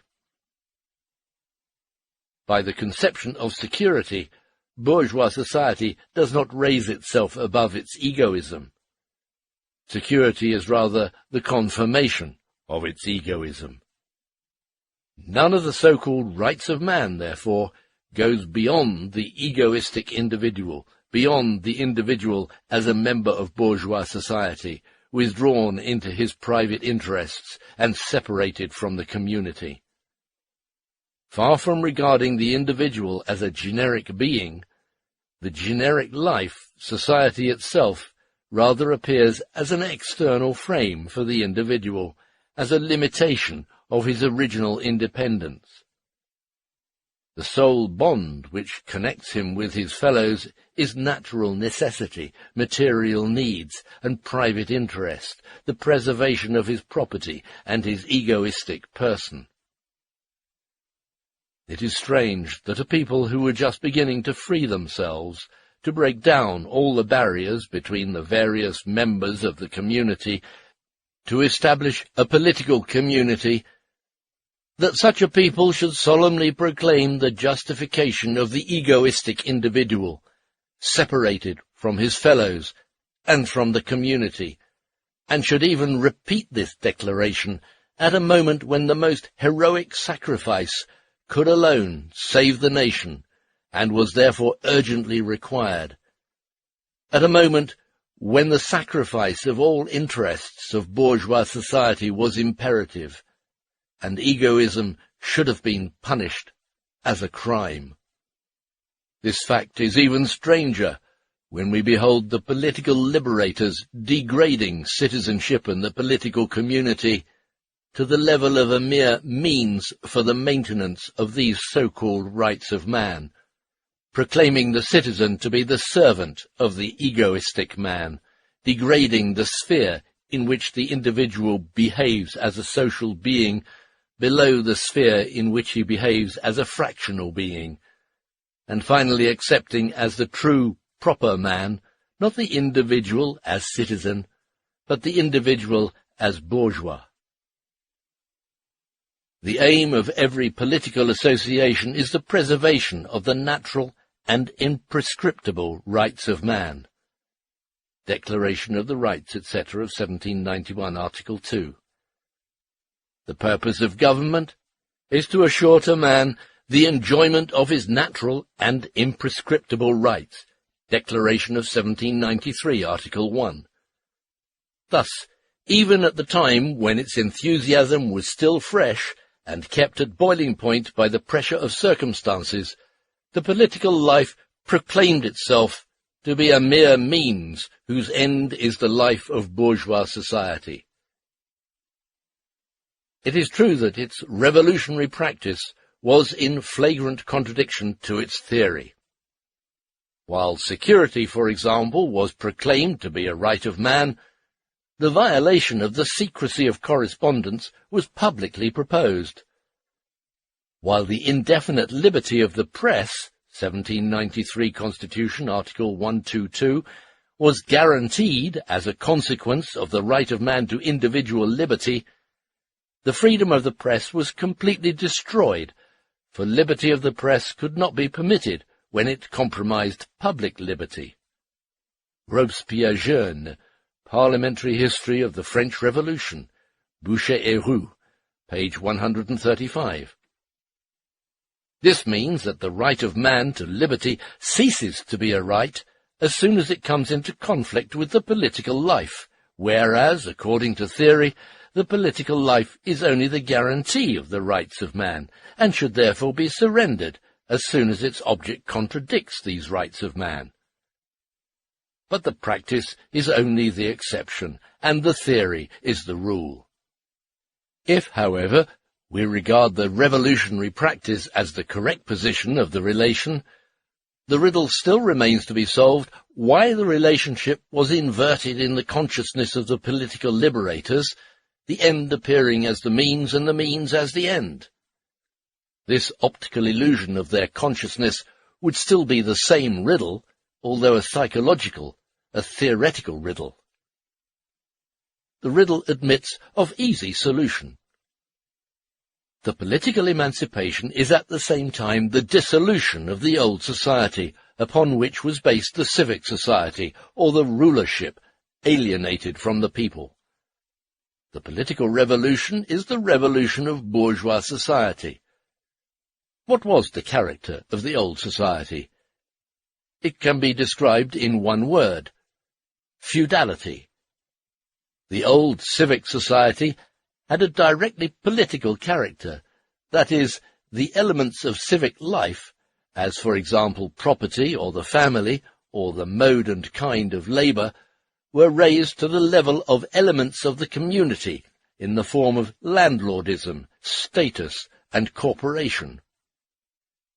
In this form, they determined the relation of the individual to the community, that is, his political relation, his relationship of separation and exclusion from the other constituent parts of society. For the latter, organization of popular life did not raise property or labor to the level of social elements, but rather completed their separation from the political whole and constituted them as special societies within society. Thus the vital functions and vital conditions of society continued to be political, although political in the sense of feudality, which means that they excluded the individual from the political whole and transformed the special relation of his corporation to the political whole into his own general relation to the popular life. As a consequence of this organization, the political unity necessarily appears as the consciousness, the will, and the activity of the political unity, and likewise the general state power as the special concern of a ruler and his servants, sundered from the people. The political revolution, which overthrew this domination and raised political affairs to the rank of popular affairs, which constituted the political state as a general concern, that is, as a real state, necessarily shattered all estates, corporations, guilds, privileges, which were just so many expressions of the separation of the people from their community. The political revolution thereby abolished the political character of civic society. It dissolved civic society into its elemental parts, on the one hand into the individuals, on the other hand into the material and spiritual elements which formed the vital content, the civic situation of these individuals. It released the political spirit, which was imprisoned in fragments in the various blind alleys of the feudal society. It collected all these dispersed parts of it, liberated it from its entanglement with the civic life, and constituted it as the sphere of the community, of the general popular concerns, in ideal independence from its particular elements of civic life. The specific life activity and the specific life situation settled into a merely general significance. They no longer formed the general relation of the individual to the political whole. The public business, as such, became rather the general business of every individual, and the political function became his general function. but the completion of the idealism of the state was at the same time the completion of the materialism of civic society. The throwing off of the political yoke was at the same time the throwing off of the bond which had curbed the egoistic spirit of civic society. The political emancipation was at the same time the emancipation of civic society from politics, from even the semblance of a general content. Feudal society was resolved into its basic elements, its individual members, but into the individuals who really formed its basis, that is, the egoistic individual. This individual, the member of civic society, is now the basis, the assumption of the political state. He is recognized as such in the rights of man. The liberty of the egoistic individual and the recognition of this liberty are, however, tantamount to the recognition of the unbridled movement of the intellectual and material elements which inform him. The individual was therefore not liberated from religion, he received religious freedom. He was not freed from property, he received freedom of property. He was not freed from the egoism of industry, he received industrial freedom. The constitution of the political state and the dissolution of civic society into independent individuals, whose relation is right, as the relation of the members of estates and of guilds was privilege, is accomplished in one and the same act. But the individual as a member of civic society, the unpolitical individual, necessarily appears as the natural individual. The rights of man appear as natural rights, for the self-conscious activity concentrates itself upon the political act. The egoistic individual is the sediment of the dissolved society, the object of immediate certitude, and therefore a natural object. The political revolution dissolves the civic society into its constituent parts without revolutionizing and subjecting to criticism those parts themselves. It regards bourgeois society, the world of needs, of labour, of private interests, as the foundation of its existence, as an assumption needing no proof, and therefore as its natural basis. Lastly, the individual, as a member of bourgeois society, counts as the proper individual, as the man in contradistinction to the citizen, because he is man in his sensual, individual, closest existence, whereas political man is only the abstract, artificial individual, the individual as an allegorical, moral person. The real man is only recognized in the shape of the egoistic individual. The true man is only recognized in the shape of the abstract citizen. The abstraction of the political man was very well described by Rousseau. Quote, "He who dares undertake to give instructions to a nation ought to feel himself capable, as it were, of changing human nature, of transforming every individual who in himself is a complete and independent whole into part of a greater whole, from which he receives in some manner his life and his being, of altering man's constitution in order to strengthen it, of substituting a social and moral existence for the independent and physical existence which we have all received from nature. In a word, it is necessary to deprive man of his native powers, in order to endow him with some which are alien to him, and of which he cannot make use without the aid of other people." Unquote. All emancipation leads back to the human world, to relationships, to men themselves. Political emancipation is the reduction of man on the one side to the member of bourgeois society, to the egoistic, independent individual, on the other side to the citizen, to the moral person.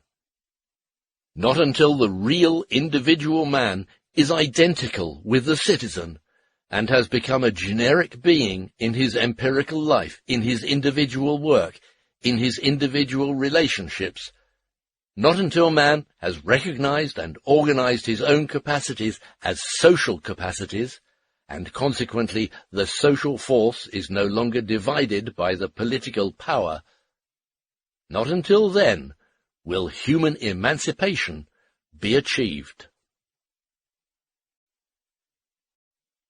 Part 2. The capacity of modern Jews and Christians to become free, by Bruno Bauer. Under this form, Bauer deals with the relation of the Jewish and Christian religion, as well as with the relation of the same to criticism. Its relation to criticism is its relation to the capacity to be free.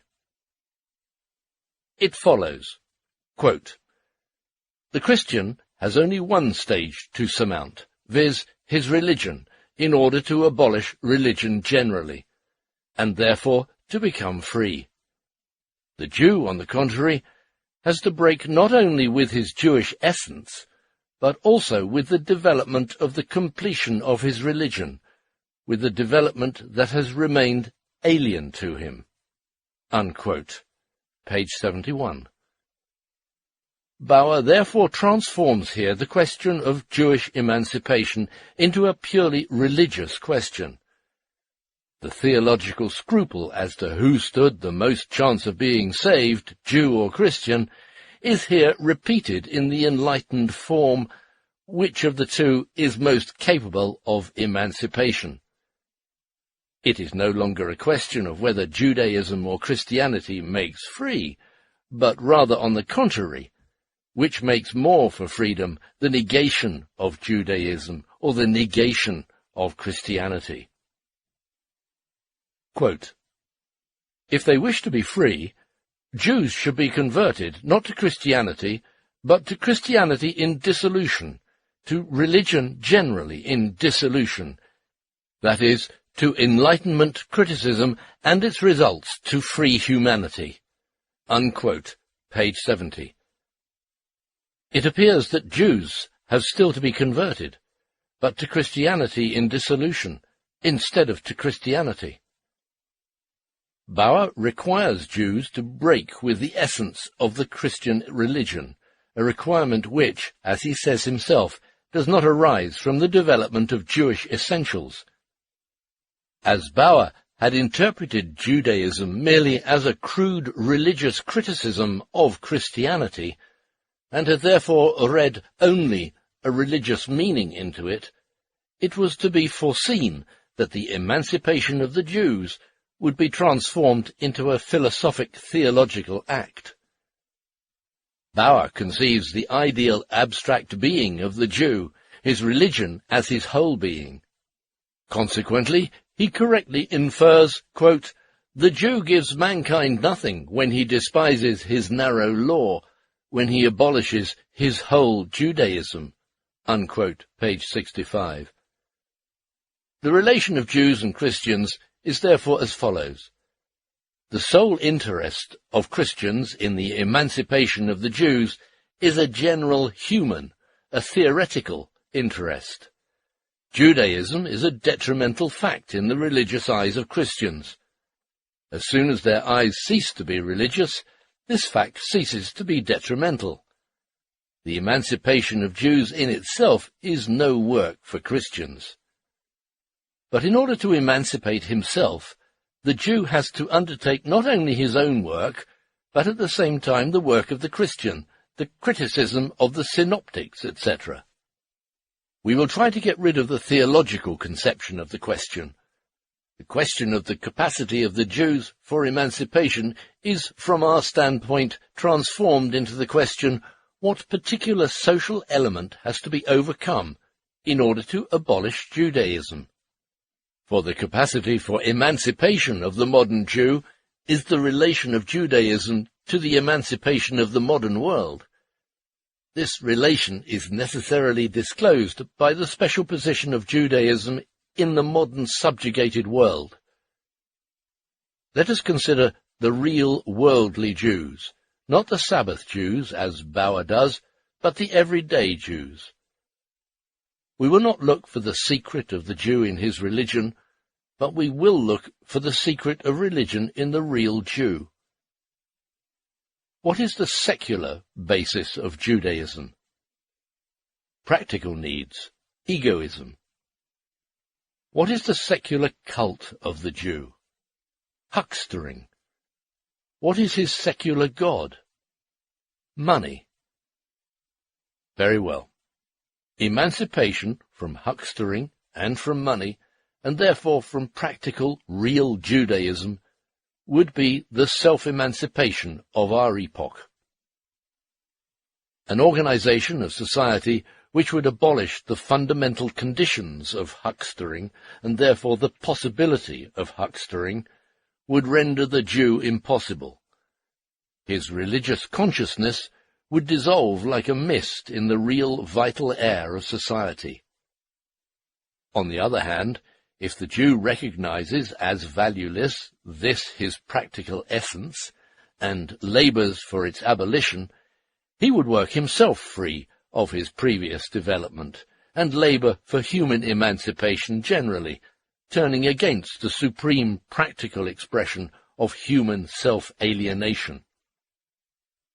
We therefore perceive in Judaism a general pervading antisocial element, which has been carried to its highest point by the historical development in which Jews in this bad relation have zealously cooperated, a point at which it must necessarily dissolve itself.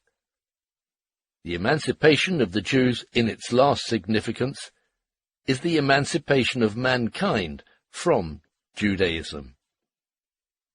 The Jew has already emancipated himself in Jewish fashion.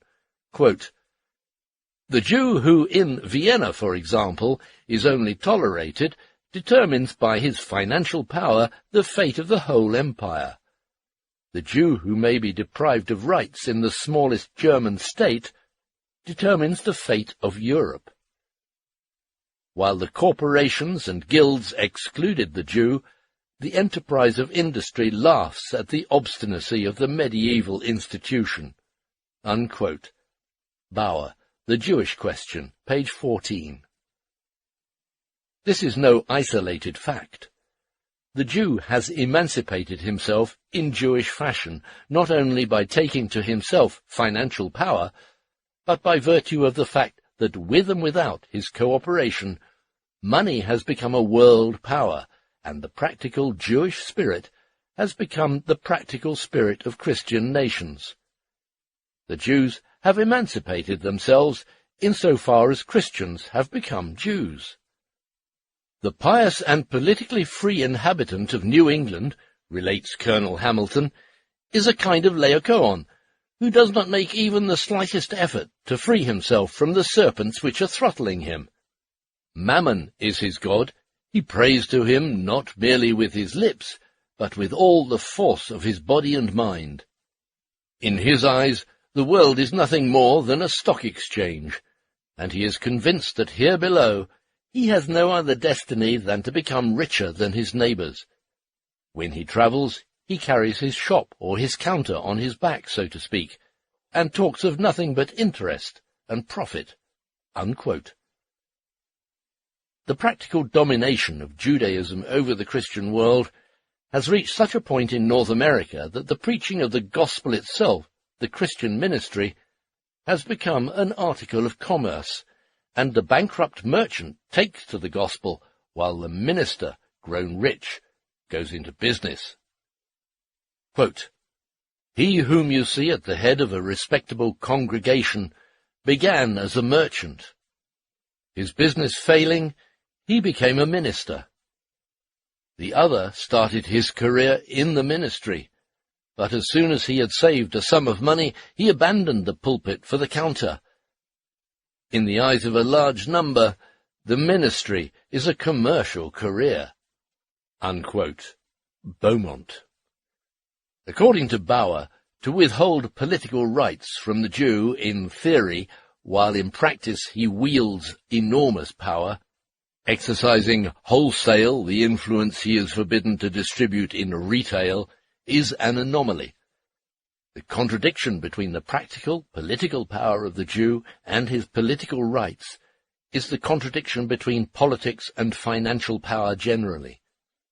While the former is raised ideally above the latter, it has in reality become its bond-slave.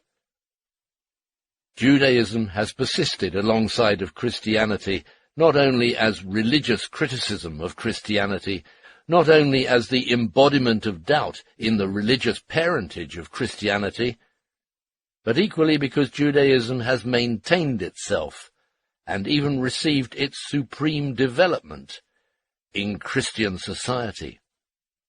The Jew who exists as a peculiar member of bourgeois society is only the particular expression of the Judaism of bourgeois society. Judaism has survived not in spite of, but by virtue of history. Out of its own entrails, bourgeois society continually creates Jews. What was the foundation of the Jewish religion? Practical needs, egoism.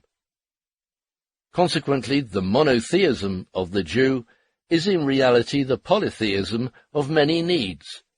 Practical needs, or egoism, are the principle of bourgeois society, and they appear openly as such so soon as bourgeois society gives birth to the political state. The god of practical needs and egoism is money. Money is the jealous god of Israel, by the side of which no other god may exist. Money degrades all the gods of man and converts them into commodities. Money is the general and self-constituted value of all things. Consequently, it has robbed the whole world, the world of mankind as well as nature, of its peculiar value. Money is the being of man's work and existence alienated from himself, and this alien being rules him, and he prays to it. The God of the Jews has secularized himself, and become the universal God. Exchange is the Jews' real God. The conception of nature which prevails under the rule of private property and of money is the practical degradation of nature, which indeed exists in the Jewish religion, but only in imagination. In this sense, Thomas Müntzer declared it to be intolerable, quote, that all creatures have been turned into property, the fishes in the water, the birds in the air, the growths of the soil, unquote. What remains as the abstract part of the Jewish religion, contempt for theory, for art, for history, for man as an end in himself, is the real conscious standpoint and virtue of the moneyed man. The generic relation itself, the relation of man to woman, etc., becomes an object of commerce. Woman is bartered. The chimerical nationality of the Jew is the nationality of the merchant, of the moneyed man generally. The baseless law of the Jew is only the religious caricature of the baseless morality and of right generally, of the merely formal ceremonies which pervade the world of egoism. Here also the highest relation of man is the legal relation, the relation to laws which do not govern him because they are laws of his own will and being, but because they are imposed on him from without. Any infraction thereof is punished. Jewish Jesuitism, the same practical Jesuitism that Bauer infers from the Talmud, is the relation of the world of egoism to the laws which dominate it, and the cunning circumvention of which is the supreme art of this world. The movement of this world within its laws is necessarily a continual abrogation of the law. Judaism cannot develop any further as a religion, that is, theoretically, because the philosophy of practical needs is limited by its nature and exhausted in a few moves. Judaism could create no new world. It could only draw the new world creations and world relations within the orbit of its activity, because the practical need, whose rationale is egoism, remains a passive state, which does not extend itself by spontaneous act, but only expands with the development of social conditions. Judaism reaches its acme with the completion of bourgeois society, but bourgeois society first completes itself in the Christian world. Only under the reign of Christianity, which turns all national, natural, moral and theoretical relations into relations external to man, can bourgeois society separate itself entirely from the political life, dissever all the generic ties of the individual, set egoism in the place of these generic ties, and dissolve the human world into a world of atomized, mutually hostile individuals. Christianity sprang out of Judaism. It has again withdrawn into Judaism. The Christian from the outset was the theorizing Jew. The Jew is therefore the practical Christian, and the practical Christian has again become a Jew. Christianity had only appeared to overcome Judaism. It was too noble, too spiritual to abolish the crudeness of practical needs, except by elevation into the blue sky. Christianity is the sublime idea of Judaism. Judaism is the common application of Christianity, but this application could only become general after Christianity had completed the alienation of man from himself, and theoretically from nature. Not until then could Judaism attain to general domination and turn the alienated individual and alienated nature into alienable and saleable objects. Just as the individual, while he remained in the toils of religion, could only objectivize his being by turning it into a fantastic and alien being, so under the domination of egoistic needs, he can only manifest himself in a practical way, and only create practical objects by placing both his products and his activity under the domination of an alien being, and investing them with the significance of an alien being, of money. The Christian selfishness of bliss is necessarily transmuted in its completed practice into the material selfishness of the Jew. Heavenly needs become earthly needs, and subjectivity becomes egoism. We do not explain the Jew's tenacity from his religion, but rather from the human basis of his religion, that is, practical needs, egoism. Because the real essence of the Jew has been generally realized and secularized in bourgeois society, the latter could not convince the Jew of the unreality of his religious essence, which is merely the ideal reflection of his practical needs. Consequently, it is not only in the Pentateuch or the Talmud, but also in present-day society that we find the essence of the modern Jew, not as an abstract, but as an extremely empirical being, not merely in the form of the Jew's limitations, but in that of the Jewish limitations of society. As soon as society succeeds in abolishing the empirical essence of Judaism, the huckster, and the conditions which produce him, the Jew will become impossible, because his consciousness will no longer have a corresponding object, because the subjective basis of Judaism, viz., practical needs, will have been humanized, because the conflict of the individual sensual existence with the generic existence of the individual will have been abolished.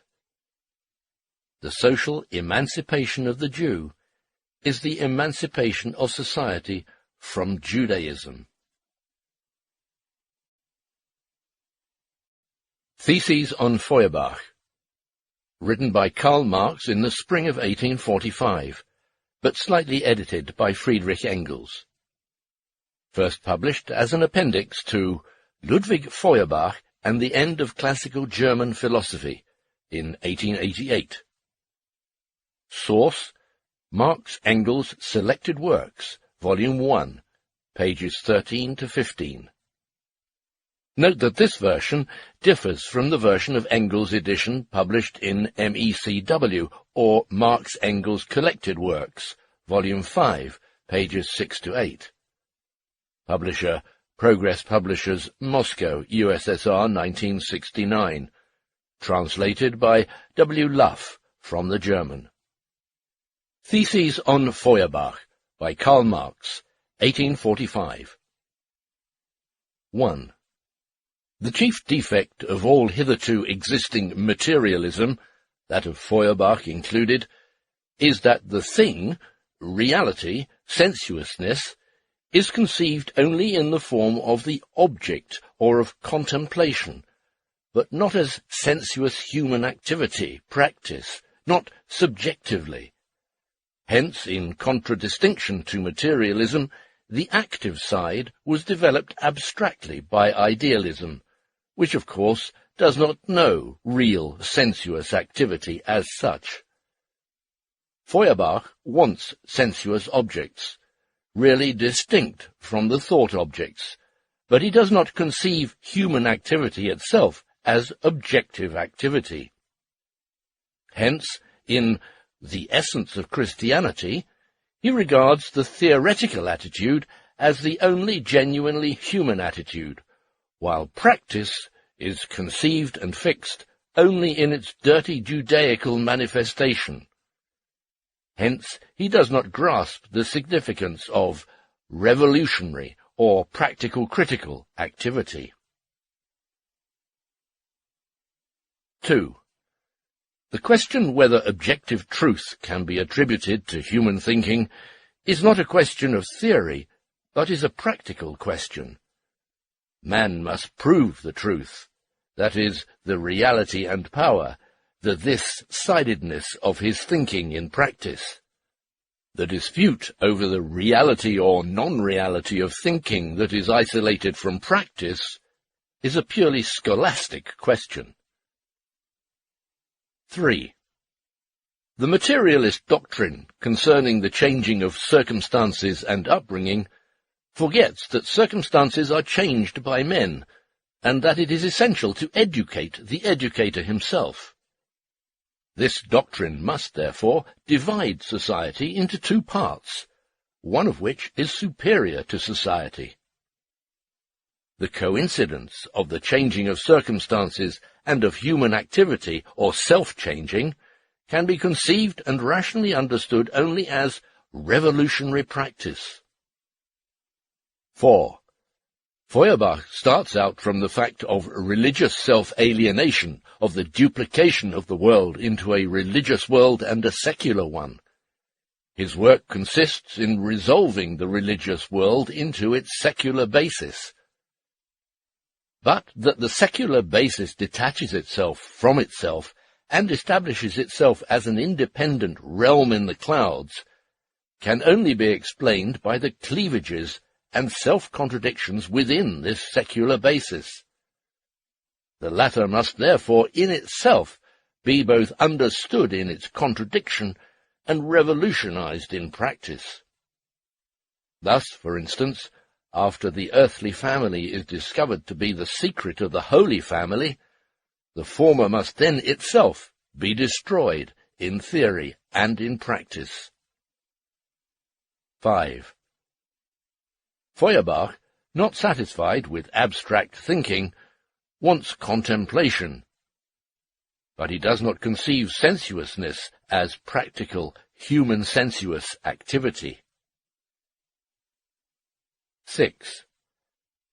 Feuerbach resolves the religious essence into the human essence, but the human essence is no abstraction inherent in each single individual. In its reality, it is the ensemble of the social relations. Feuerbach, who does not enter upon a criticism of this real essence, is consequently compelled, 1, to abstract from the historical process and to fix the religious sentiment as something by itself, and to presuppose an abstract isolated human individual. 2. Essence, therefore, can be comprehended only as genus, as an internal dumb generality, which naturally unites the many individuals. 7. Feuerbach, consequently, does not see that the religious sentiment is itself a social product, and that the abstract individual whom he analyzes belongs to a particular form of society. 8. All social life is essentially practical. All mysteries which lead theory to mysticism find their rational solution in human practice, and in the comprehension of this practice. 9. The highest point reached by contemplative materialism, that is, materialism which does not comprehend sensuousness as practical activity, is contemplation of single individuals and of civil society. 10. The standpoint of the old materialism is civil society. The standpoint of the new is human society, or social humanity. 11. The philosophers have only interpreted the world in various ways. The point is to change it. A Critique of the German Ideology by Karl Marx. Preface. Hitherto, men have constantly made up for themselves false conceptions about themselves, about what they are and what they ought to be. They have arranged their relationships according to their ideas of God, of normal man, etc. The phantoms of their brains have got out of their hands. They, the creators, have bowed down before their creations. Let us liberate them from the chimeras, the ideas, dogmas, imaginary beings under the yoke of which they are pining away. Let us revolt against the rule of thoughts. Let us teach men, says one, to exchange these imaginations for thoughts which correspond to the essence of man. Says the second, to take up a critical attitude to them. Says the third, to knock them out of their heads, and existing reality will collapse. These innocent and childlike fancies are the kernel of the modern young Hegelian philosophy, which not only is received by the German public with horror and awe, but is announced by our philosophic heroes with the solemn consciousness of its cataclysmic dangerousness and criminal ruthlessness. The first volume of the present publication has the aim of uncloaking these sheep, who take themselves and are taken for wolves, of showing how their bleating merely imitates in a philosophic form the conceptions of the German middle class, how the boasting of these philosophic commentators only mirrors the wretchedness of the real conditions in Germany. It is its aim to debunk and discredit the philosophic struggle with the shadows of reality, which appeals to the dreamy and muddled German nation. Once upon a time, a valiant fellow had the idea that men were drowned in water only because they were possessed with the idea of gravity. If they were to knock this notion out of their heads, say by stating it to be a superstition, a religious concept, they would be sublimely proof against any danger from water. His whole life long he fought against the illusion of gravity, of whose harmful results all statistics brought him new and manifold evidence. This valiant fellow was the type of the new revolutionary philosophers in Germany. Part 1. Feuerbach. Opposition of the materialist and idealist outlook. A. Idealism and materialism. The illusions of German ideology. As we hear from German ideologists, Germany has, in the last few years, gone through an unparalleled revolution. The decomposition of the Hegelian philosophy, which began with Strauss, has developed into a universal ferment into which all the powers of the past are swept. In the general chaos, mighty empires have arisen only to meet with immediate doom. Heroes have emerged momentarily only to be hurled back into obscurity by bolder and stronger rivals. It was a revolution beside which the French Revolution was child's play, a world struggle beside which the struggles of the Diadochi, successors of Alexander the Great, appear insignificant. Principles ousted one another, heroes of the mind overthrew each other with unheard-of rapidity, and in the 3 years 1842 to 45, more of the past was swept away in Germany than at other times in 3 centuries. All this is supposed to have taken place in the realm of pure thought. Certainly, it is an interesting event we are dealing with, the putrescence of the Absolute Spirit. When the last spark of its life had failed, the various components of this caput mortuum began to decompose, entered into new combinations, and formed new substances. The industrialists of philosophy, who till then had lived on the exploitation of the Absolute Spirit, now seized upon the new combinations. Each, with all possible zeal, set about retailing his apportioned share. This naturally gave rise to competition, which, to start with, was carried on in moderately staid bourgeois fashion. Later, when the German market was glutted, and the commodity, in spite of all efforts, found no response in the world market, the business was spoiled in the usual German manner by fabricated and fictitious production, deterioration in quality, adulteration of the raw materials, falsification of labels, fictitious purchases, bill jobbing, and a credit system devoid of any real basis. The competition turned into a bitter struggle, which is now being extolled and interpreted to us as a revolution of world significance, the begetter of the most prodigious results and achievements. If we wish to rate at its true value this philosophic charlatanry, which awakens even in the breast of the honest German citizen a glow of national pride, if we wish to bring out clearly the pettiness, the parochial narrowness of this whole young Hegelian movement, and in particular the tragicomic contrast between the illusions of these heroes about their achievements and the actual achievements themselves, we must look at the whole spectacle from a standpoint beyond the frontiers of Germany. German criticism has, right up to its latest efforts, never quitted the realm of philosophy. Far from examining its general philosophic premises, the whole body of its inquiries has actually sprung from the soil of a definite philosophical system, that of Hegel. Not only in their answers, but in their very questions there was a mystification.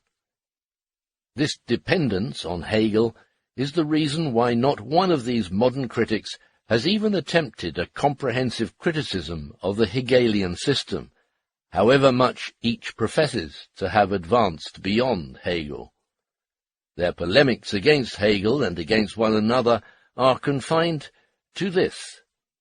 Each extracts one side of the Hegelian system and turns this against the whole system as well as against the sides extracted by the others. To begin with, they extracted pure, unfalsified Hegelian categories, such as substance and self-consciousness. Later, they desecrated these categories with more secular names, such as species, the unique, man, etc.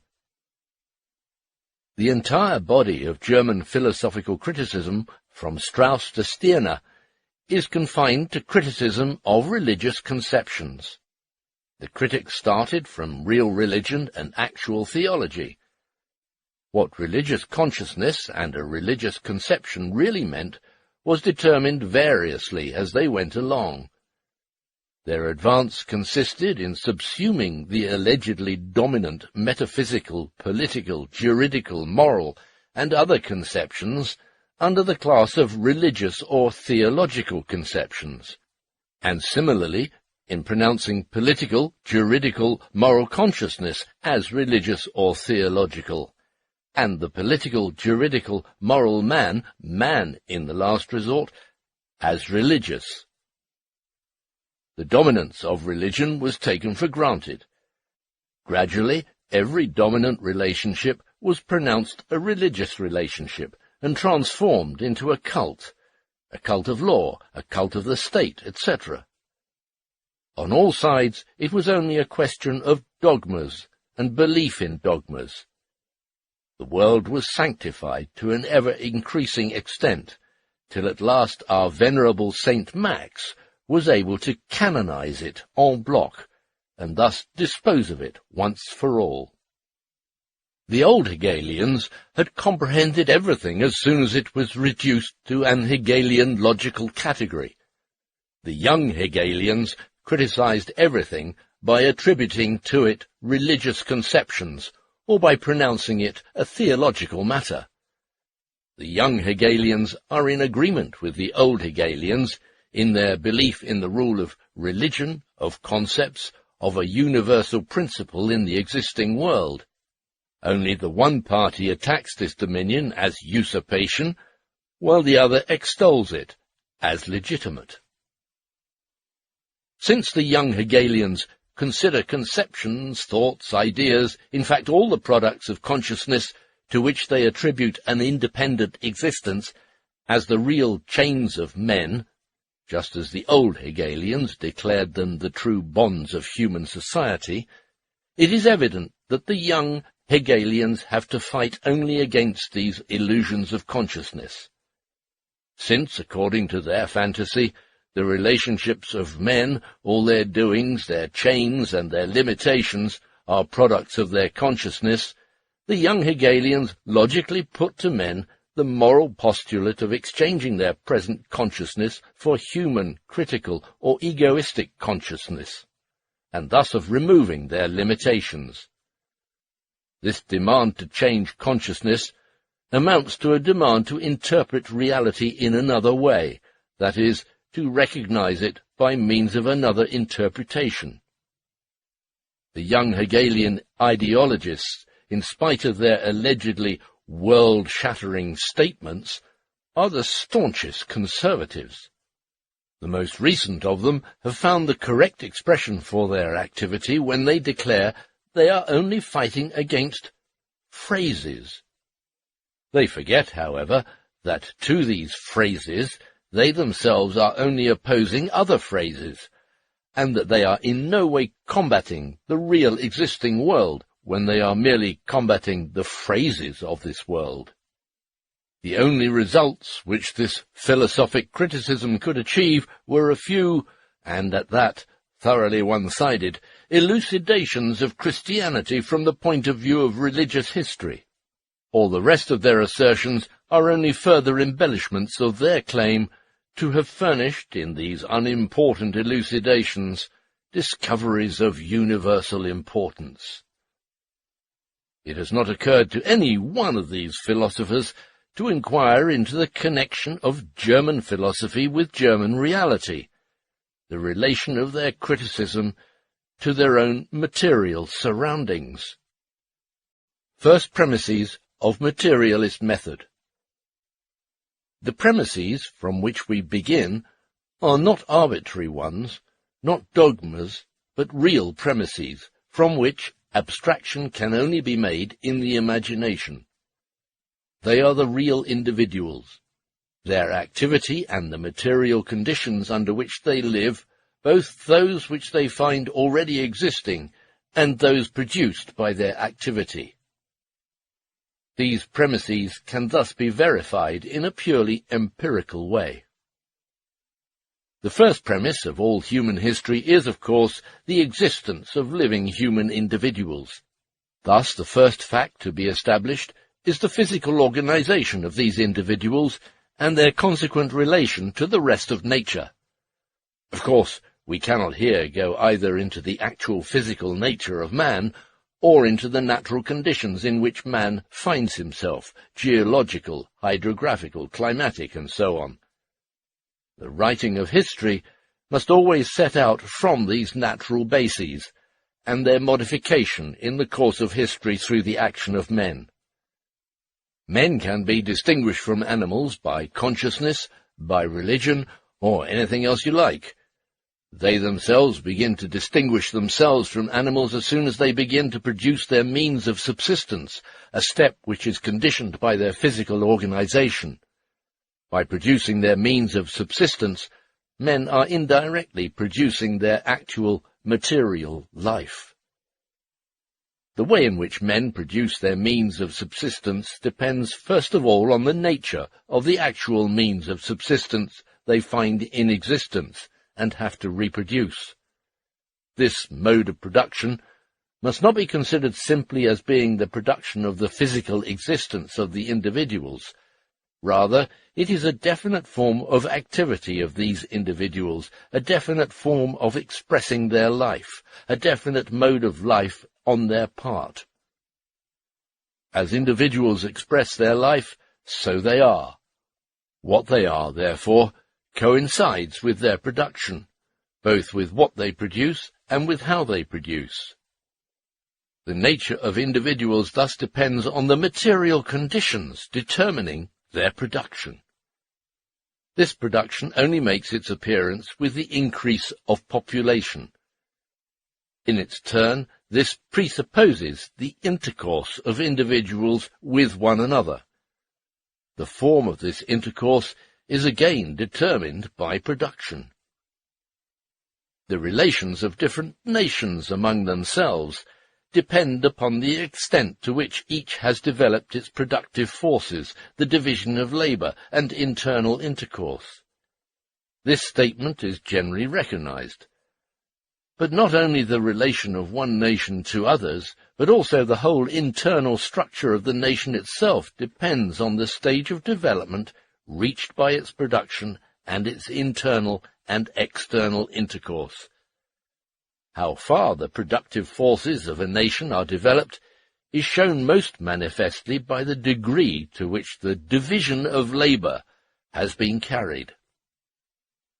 Each new productive force, insofar as it is not merely a quantitative extension of productive forces already known, for instance the bringing into cultivation of fresh land, causes a further development of the division of labour. The division of labour inside a nation leads at first to the separation of industrial and commercial from agricultural labour, and hence to the separation of town and country, and to the conflict of their interests. Its further development leads to the separation of commercial from industrial labour. At the same time, through the division of labour inside these various branches, there develop various divisions among the individuals cooperating in definite kinds of labour. The relative position of these individual groups is determined by the methods employed in agriculture, industry, and commerce. Patriarchalism, slavery, estates, classes. These same conditions are to be seen, given a more developed intercourse, in the relations of different nations to one another. The various stages of development in the division of labour are just so many different forms of ownership. That is, the existing stage in the division of labour determines also the relations of individuals to one another with reference to the material, instrument, and product of labour. The first form of ownership is tribal ownership. It corresponds to the undeveloped stage of production, at which a people lives by hunting and fishing, by the rearing of beasts, or in the highest stage, agriculture. In the latter case, it presupposes a great mass of uncultivated stretches of land. The division of labour is at this stage still very elementary, and is confined to a further extension of the natural division of labour existing in the family. The social structure is, therefore, limited to an extension of the family. Patriarchal family chieftains, below them the members of the tribe, finally slaves. The slavery latent in the family only develops gradually with the increase of population, the growth of wants, and with the extension of external relations, both of war and of barter. The second form is the ancient communal and state ownership, which proceeds especially from the union of several tribes into a city, by agreement or by conquest, and which is still accompanied by slavery. Beside communal ownership, we already find movable and later also immovable private property developing, but as an abnormal form, subordinate to communal ownership. The citizens hold power over their labouring slaves only in their community, and on this account alone, therefore, they are bound to the form of communal ownership. It is the communal private property which compels the active citizens to remain in this spontaneously derived form of association over against their slaves. For this reason, the whole structure of society based on this communal ownership, and with it the power of the people, decays in the same measure as, in particular, immovable private property evolves. The division of labour is already more developed. We already find the antagonism of town and country. Later, the antagonism between those states which represent town interests and those which represent country interests, and inside the towns themselves, the antagonism between industry and maritime commerce. The class relation between the citizens and slaves is now completely developed. With the development of private property, we find here for the first time the same conditions which we shall find again, only on a more extensive scale, with modern private property. On the one hand, the concentration of private property, which began very early in Rome, as the Licinian agrarian law proves, and proceeded very rapidly from the time of the civil wars, and especially under the emperors. On the other hand, coupled with this, the transformation of the plebeian small peasantry into a proletariat, which, however, owing to its intermediate position between propertied citizens and slaves, never achieved an independent development. The third form of ownership is feudal or estate property. If antiquity started out from the town and its little territory, the Middle Ages started out from the country.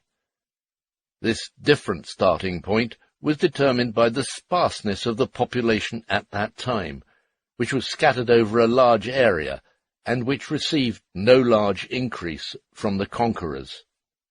In contrast to Greece and Rome, feudal development at the outset, therefore, extends over a much wider territory, prepared by the Roman conquests and the spread of agriculture at first associated with it. The last centuries of the declining Roman Empire and its conquest by the barbarians destroyed a number of productive forces. Agriculture had declined, industry had decayed for want of a market, trade had died out or been violently suspended. The rural and urban population had decreased. From these conditions and the mode of organization of the conquest determined by them, feudal property developed under the influence of the Germanic military constitution.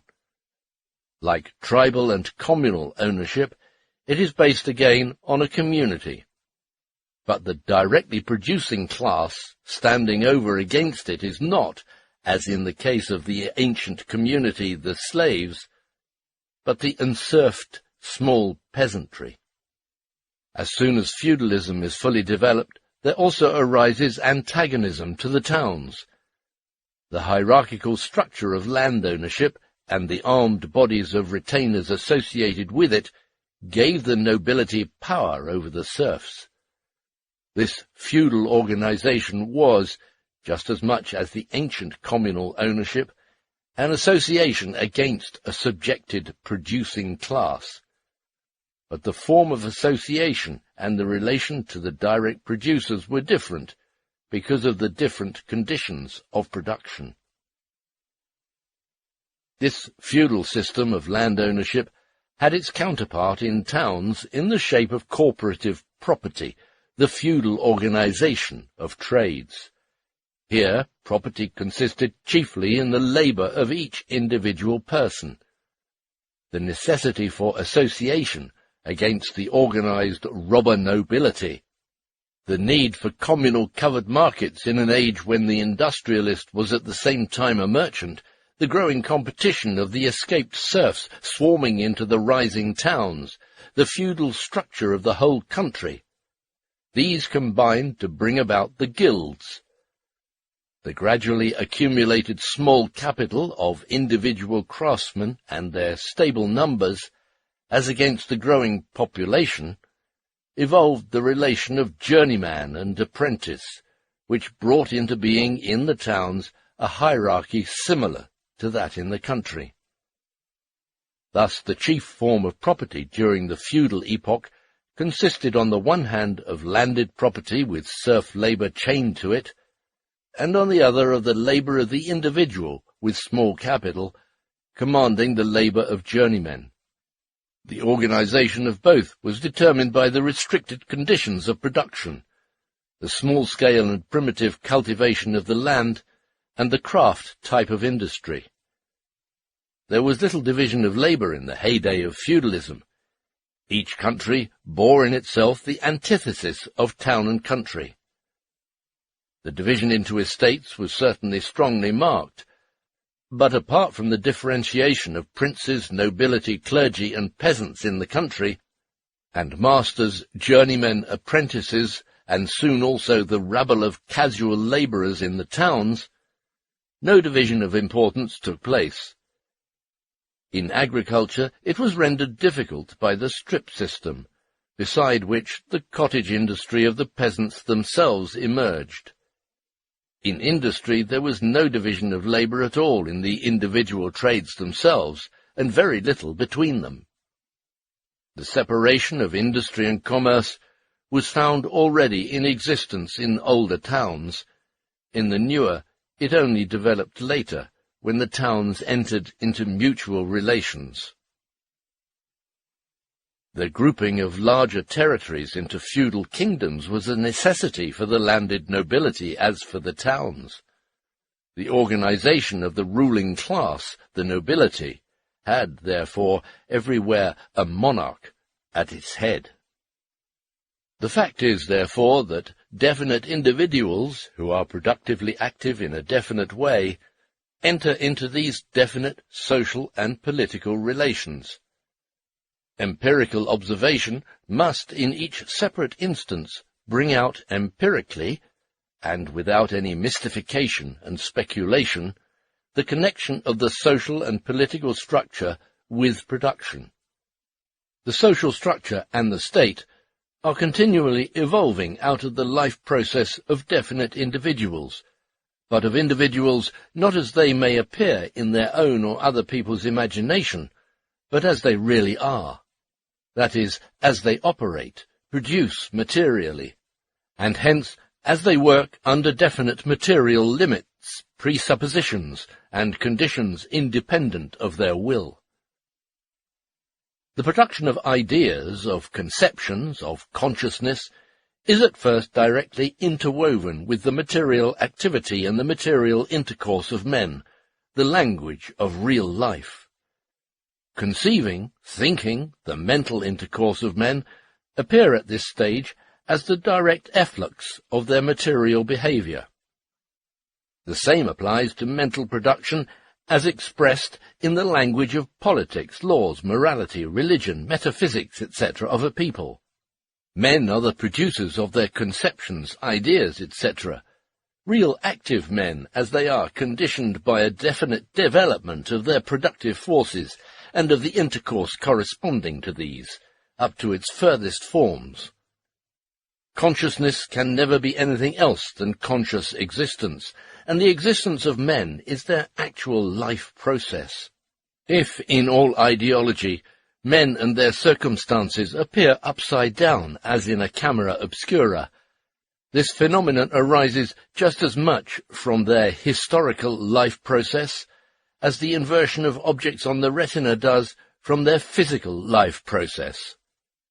In direct contrast to German philosophy, which descends from heaven to earth, here we ascend from earth to heaven. That is to say, we do not set out from what men say, imagine, conceive, nor from men as narrated, thought of, imagined, conceived, in order to arrive at men in the flesh. We set out from real active men, and on the basis of their real life process we demonstrate the development of the ideological reflexes and echoes of this life process. The phantoms formed in the human brain are also necessarily sublimates of their material life process, which is empirically verifiable and bound to material premises. Morality, religion, metaphysics, all the rest of ideology and their corresponding forms of consciousness thus no longer retain the semblance of independence. They have no history, no development. But men, developing their material production and their material intercourse, alter, along with this their real existence, their thinking and the products of their thinking. Life is not determined by consciousness, but consciousness by life. In the first method of approach, the starting point is consciousness taken as the living individual. In the second method, which conforms to real life, it is the real living individuals themselves, and consciousness is considered solely as their consciousness. This method of approach is not devoid of premises. It starts out from the real premises and does not abandon them for a moment. Its premises are men, not in any fantastic isolation and rigidity, but in their actual empirically perceptible process of development under definite conditions. As soon as this active life process is described, history ceases to be a collection of dead facts, as it is with the empiricists, themselves still abstract, or an imagined activity of imagined subjects, as with the idealists. Where speculation ends, in real life, there real positive science begins. The representation of the practical activity, of the practical process of development of men. Empty talk about consciousness ceases, and real knowledge has to take its place. When reality is depicted, philosophy, as an independent branch of knowledge, loses its medium of existence. At the best, its place can only be taken by a summing up of the most general results, abstractions which arise from the observation of the historical development of men. Viewed apart from real history, these abstractions have in themselves no value whatsoever. They can only serve to facilitate the arrangement of historical material, to indicate the sequence of its separate strata. But they by no means afford a recipe or schema, as does philosophy, for neatly trimming the epochs of history. On the contrary, our difficulties begin only when we set about the observation and the arrangement, the real depiction of our historical material, whether of a past epoch or of the present. The removal of these difficulties is governed by premises which it is quite impossible to state here, but which only the study of the actual life process and the activity of the individuals of each epoch will make evident. We shall select here some of these abstractions, which we use in contradistinction to the ideologists, and shall illustrate them by historical examples. History. Fundamental conditions. Since we are dealing with the Germans, who are devoid of premises, we must begin by stating the first premise of all human existence, and therefore of all history. The premise, namely, that men must be in a position to live in order to be able to make history. But life involves, before everything else, eating and drinking, a habitation, clothing, and many other things. The first historical act is thus the production of the means to satisfy these needs, the production of material life itself. And indeed, this is an historical act, a fundamental condition of all history, which today, as thousands of years ago, must daily and hourly be fulfilled merely in order to sustain human life. Even when the sensuous world is reduced to a minimum, to a stick, as with St. Bruno, Bauer, it presupposes the action of producing the stick.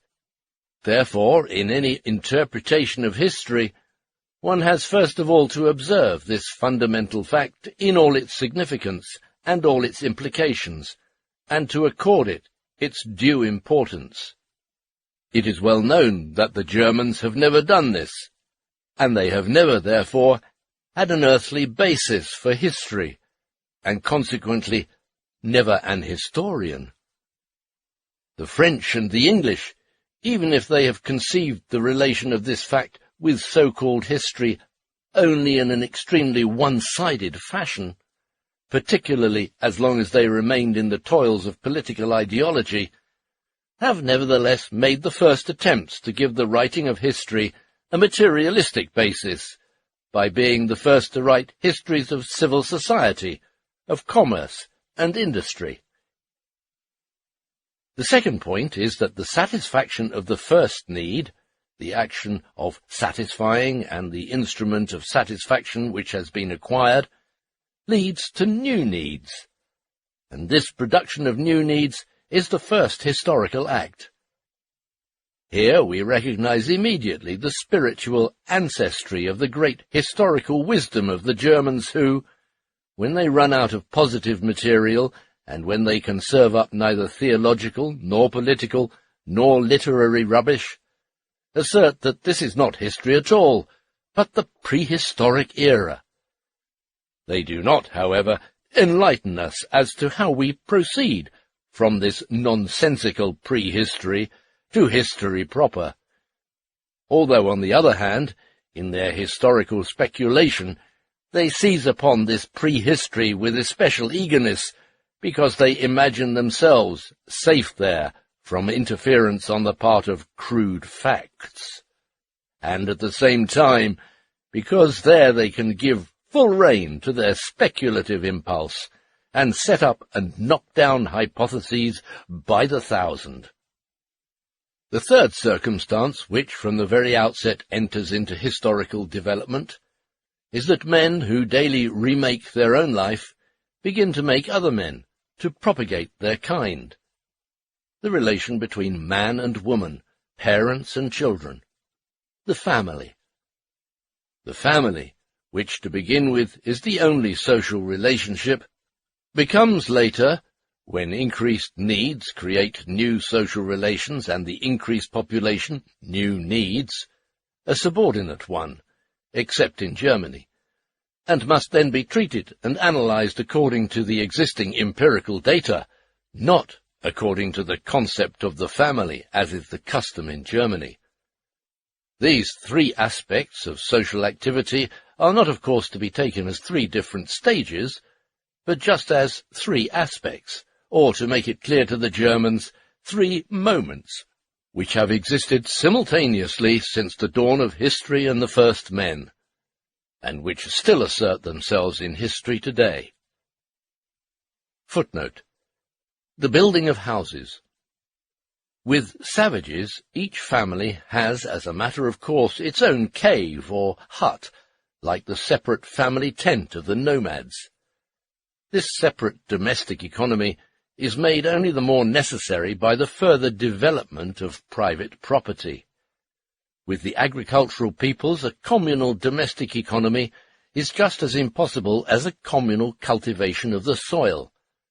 A great advance was the building of towns. In all previous periods, however, The abolition of individual economy, which is inseparable from the abolition of private property, was impossible for the simple reason that the material conditions governing it were not present. The setting up of a communal domestic economy presupposes the development of machinery, of the use of natural forces, and of many other productive forces, for example, of water supplies, of gas lighting, steam heating, etc. The removal of the antagonism of town and country. Without these conditions, a communal economy would not in itself form a new productive force. Lacking any material basis and resting on a purely theoretical foundation, it would be mere freak, and would end in nothing more than a monastic economy. What was possible can be seen in the towns brought about by condensation and the erection of communal buildings for various definite purposes, prisons, barracks, etc. That the abolition of individual economy is inseparable from the abolition of the family is self-evident. End of footnote. The production of life, both of one's own in labour and of fresh life in procreation, now appears as a double relationship. On the one hand as a natural, on the other as a social relationship. By social we understand the cooperation of several individuals, no matter under what conditions, in what manner, and to what end. It follows from this that a certain mode of production, or industrial stage, is always combined with a certain mode of cooperation, or social stage, and this mode of cooperation is itself a productive force. Further, that the multitude of productive forces accessible to men determines the nature of society, hence that the history of humanity must always be studied and treated in relation to the history of industry and exchange. But it is also clear how in Germany it is impossible to write this sort of history, because the Germans lack not only the necessary power of comprehension and the material, but also the evidence of their senses. For across the Rhine you cannot have any experience of these things since history has stopped happening. Thus it is quite obvious from the start that there exists a materialistic connection of men with one another, which is determined by their needs and their mode of production, and which is as old as men themselves. This connection is ever taking on new forms, and thus presents a history independently of the existence of any political or religious nonsense, which in addition may hold men together.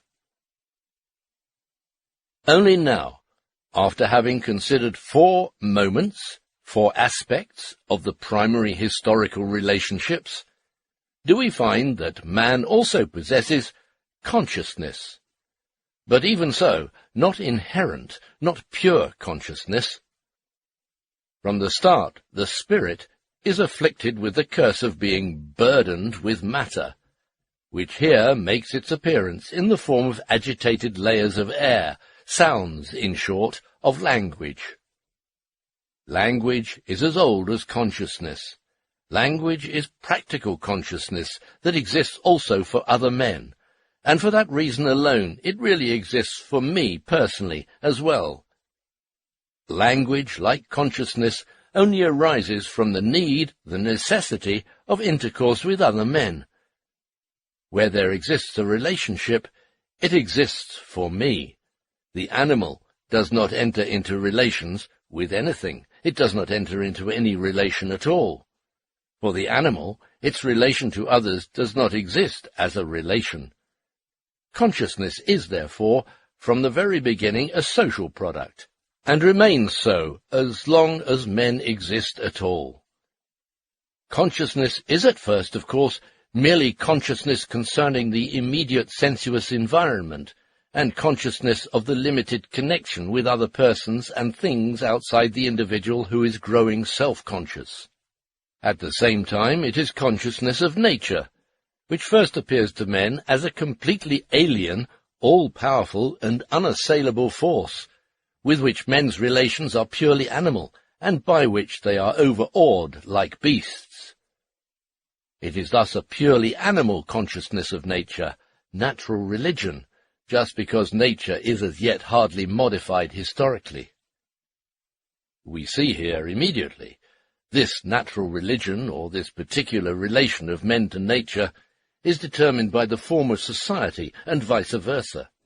Here, as everywhere, the identity of nature and man appears in such a way that the restricted relation of men to nature determines their restricted relation to one another, and their restricted relation to one another determines men's restricted relation to nature. On the other hand, man's consciousness of the necessity of associating with the individuals around him is the beginning of the consciousness that he is living in society at all. This beginning is as animal as social life itself at this stage. It is mere herd consciousness, and at this point man is only distinguished from sheep by the fact that with him consciousness takes the place of instinct, or that his instinct is a conscious one. This sheep-like or tribal consciousness receives its further development and extension through increased productivity, the increase of needs, and what is fundamental to both of these, the increase of population. With these, there develops the division of labour, which was originally nothing but the division of labour in the sexual act, then that division of labour which develops spontaneously or naturally by virtue of natural predisposition, for example, physical strength, needs, accidents, etc., etc. Division of labour only becomes truly such from the moment when a division of material and mental labour appears. The first form of ideologists, priests, is concurrent.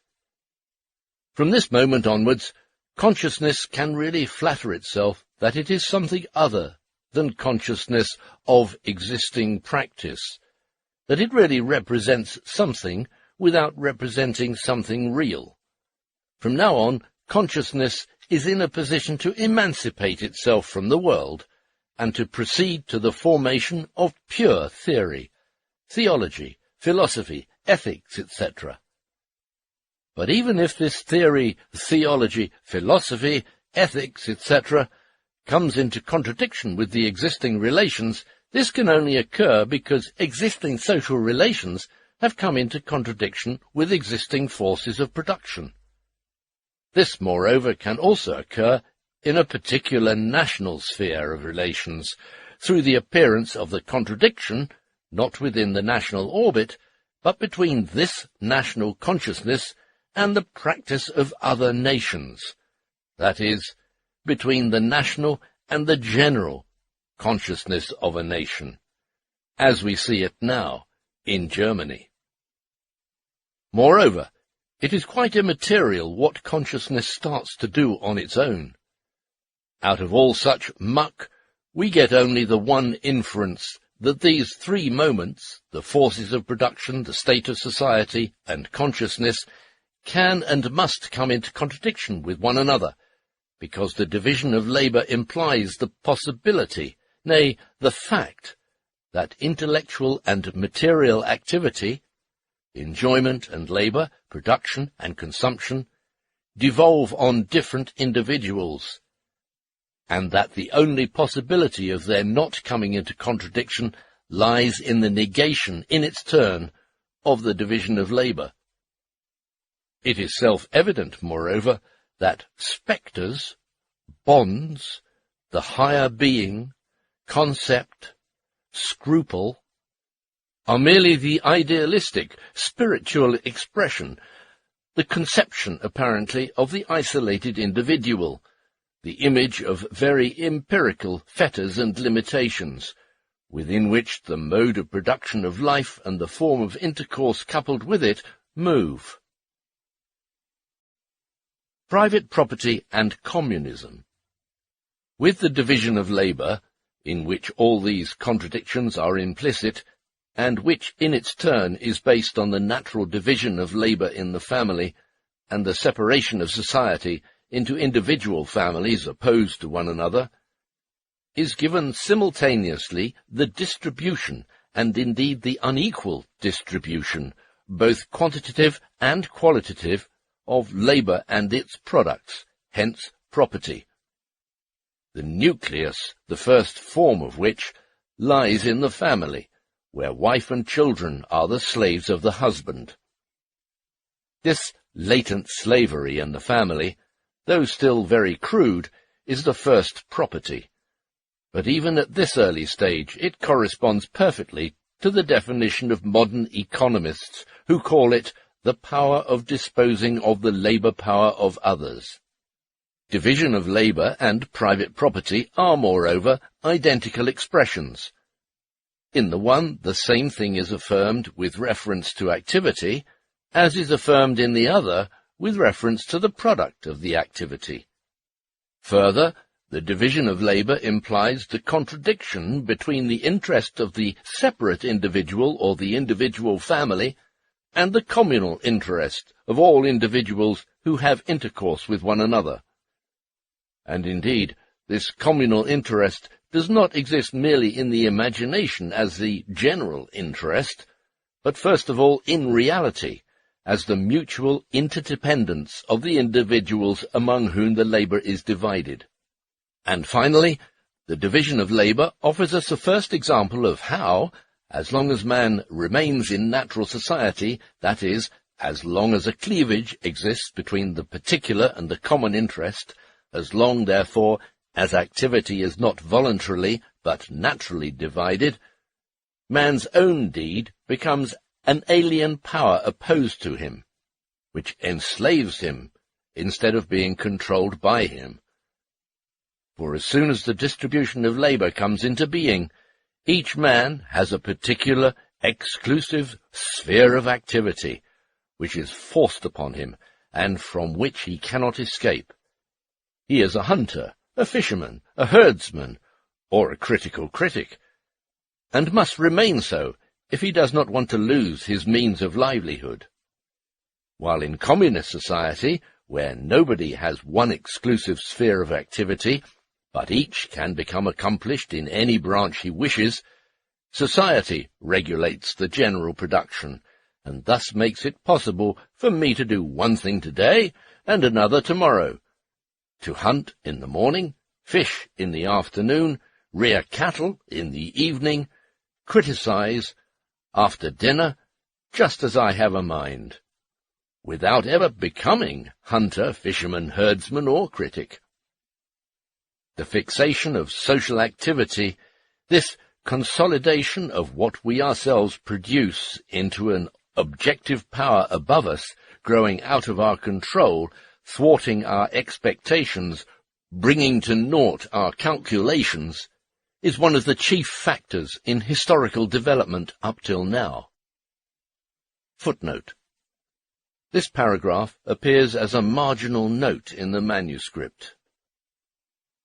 And out of this very contradiction between the interest of the individual and that of the community, the latter takes an independent form as the state, divorced from the real interests of individual and community, and at the same time as an illusory communal life, always based, however, on the real ties existing in every family and tribal conglomeration, such as flesh and blood, language, division of labour on a larger scale, and other interests, and especially, as we shall enlarge upon later, on the classes, already determined by the division of labour, which in every such mass of men separate out, and of which one dominates all the others.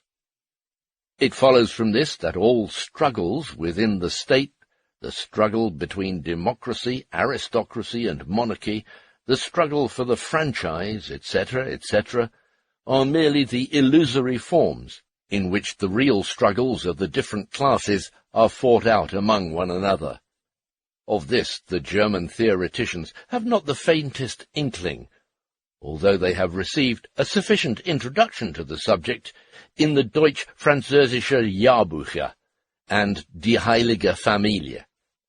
Further, It follows that every class which is struggling for mastery, even when its domination, as is the case with the proletariat, postulates the abolition of the old form of society in its entirety and of domination itself, must first conquer for itself political power in order to represent its interest in turn as the general interest, which in the first moment it is forced to do. Just because the individuals seek only their particular interest, which for them does not coincide with their communal interest, in fact, the general is the illusory form of communal life, the latter will be imposed on them as an interest alien to them and independent of them, as in its turn a particular, peculiar, general interest. Or they themselves must remain within this discord, as in democracy. On the other hand, too, the practical struggle of these particular interests, which constantly really run counter to the communal and illusory communal interests, makes practical intervention and control necessary through the illusory general interest in the form of the state. End of footnote. The social power, that is, the multiplied productive force, which arises through the cooperation of different individuals as it is determined by the division of labour, appears to these individuals, since their cooperation is not voluntary but has come about naturally, not as their own united power, but as an alien force existing outside them, of the origin and goal of which they are ignorant, which they thus cannot control, which on the contrary passes through a peculiar series of phases and stages independent of the will and the action of man, nay, even being the prime governor of these.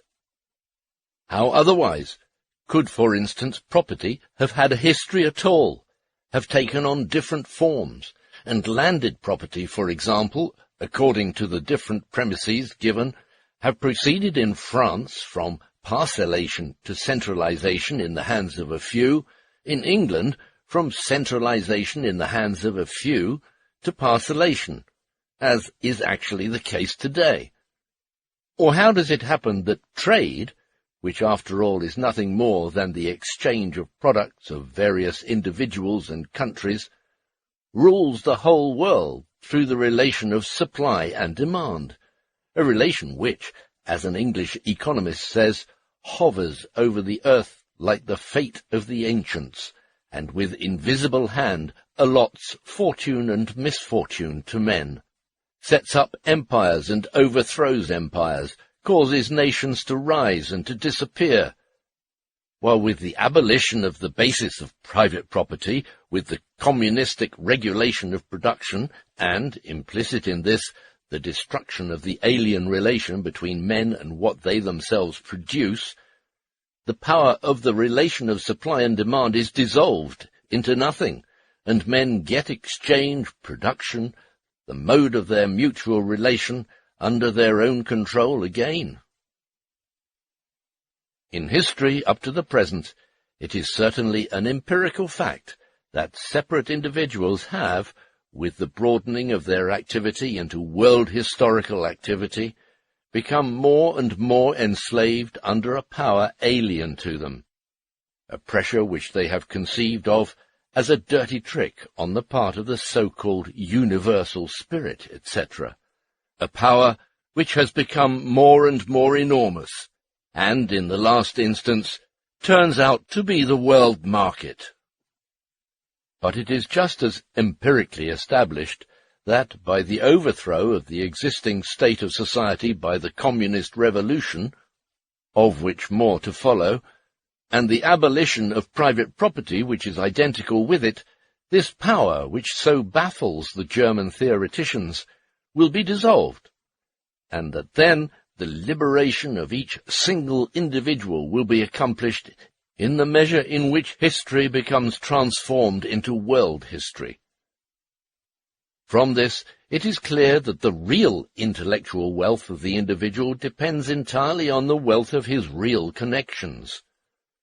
Only then will the separate individuals be liberated from the various national and local barriers, be brought into practical connection with the material and intellectual production of the whole world, and be put in a position to acquire the capacity to enjoy this all-sided production of the whole earth, the creations of man. All-round dependence, this natural form of the world historical cooperation of individuals, will be transformed by this communist revolution into the control and conscious mastery of these powers, which, born of the action of men on one another, have till now overawed and governed men as powers completely alien to them. Now this view can be expressed again in speculative idealistic, that is, fantastic terms as self-generation of the species, society as the subject, and thereby the consecutive series of interrelated individuals connected with each other can be conceived as a single individual, which accomplishes the mystery of generating itself. It is clear here that individuals certainly make one another, physically and mentally, but do not make themselves.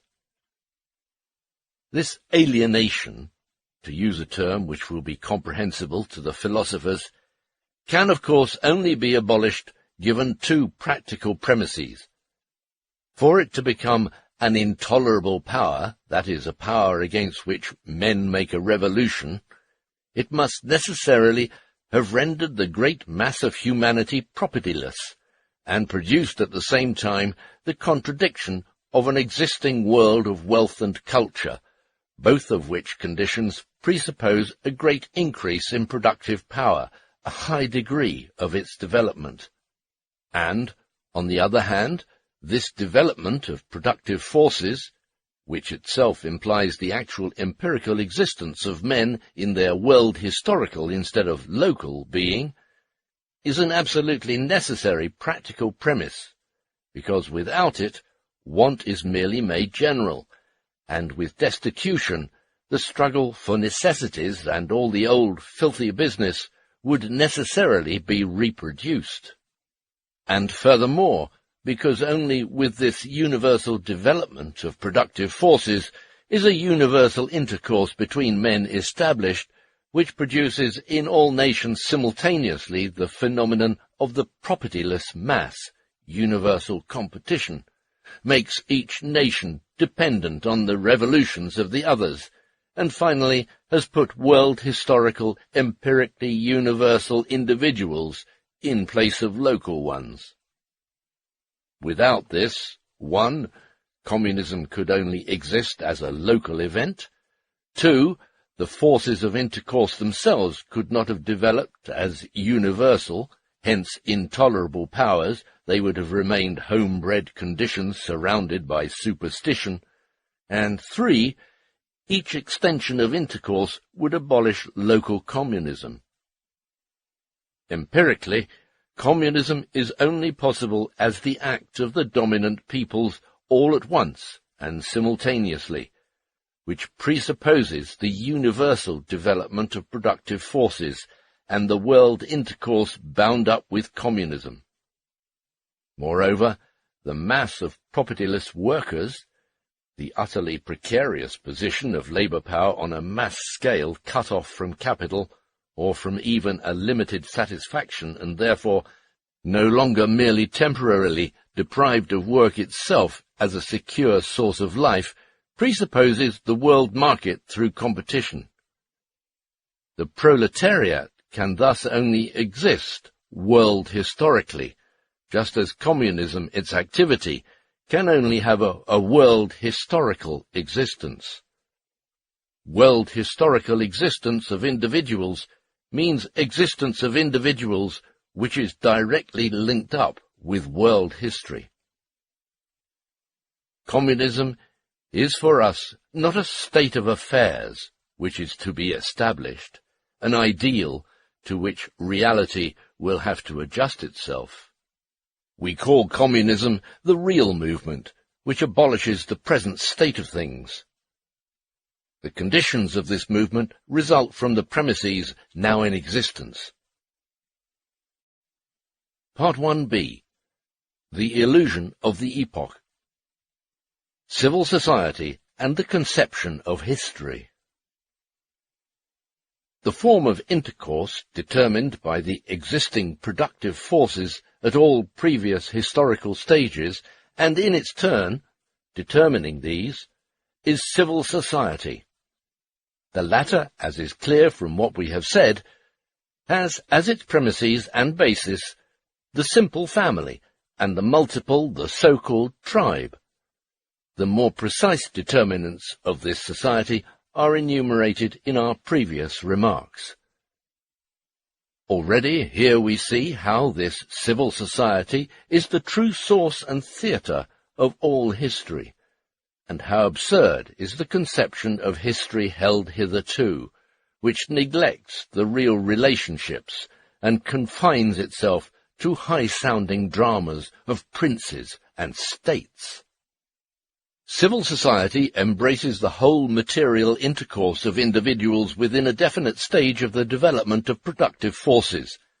It embraces the whole commercial and industrial life of a given stage, and, insofar, transcends the state and the nation, though, on the other hand again, it must assert itself in its foreign relations as nationality, and inwardly must organize itself as state.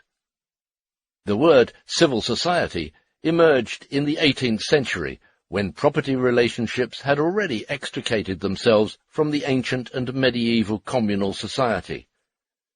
Civil society as such only develops with the bourgeoisie. The social organization, evolving directly out of production and commerce, which in all ages forms the basis of the state and of the rest of the idealistic superstructure, has, however, always been designated by the same name. History is nothing but the succession of the separate generations, each of which exploits the materials, the capital funds, the productive forces handed down to it by all preceding generations, and thus, on the one hand, continues the traditional activity in completely changed circumstances, and on the other, modifies the old circumstances with a completely changed activity. This can be speculatively distorted so that later history is made the goal of earlier history. For example, the goal ascribed to the discovery of America is to further the eruption of the French Revolution. Thereby, history receives its own special aims, and becomes a person rating with other persons, to wit, self-consciousness, criticism, the unique, etc., while what is designated with the words destiny, goal, germ, or idea of earlier history is nothing more than an abstraction, formed from later history, from the active influence which earlier history exercises on later history. The further the separate spheres which interact on one another extend in the course of this development, the more the original isolation of the separate nationalities is destroyed by the developed mode of production and intercourse, and the division of labour between various nations naturally brought forth by these, the more history becomes world history. Thus, for instance, if in England a machine is invented which deprives countless workers of bread in India and China, and overturns the whole form of existence of these empires, this invention becomes a world historical fact. Or again, take the case of sugar and coffee, which have proved their world historical importance in the 19th century by the fact that the lack of these products, occasioned by the Napoleonic continental system, caused the Germans to rise against Napoleon, and thus became the real basis of the glorious wars of liberation of 1813. From this it follows that this transformation of history into world history is not indeed a mere abstract act, on the part of the self-consciousness, the world's spirit, or of any other metaphysical spectre, but a quite material, empirically verifiable act, an act the proof of which every individual furnishes as he comes and goes, eats, drinks, and clothes himself.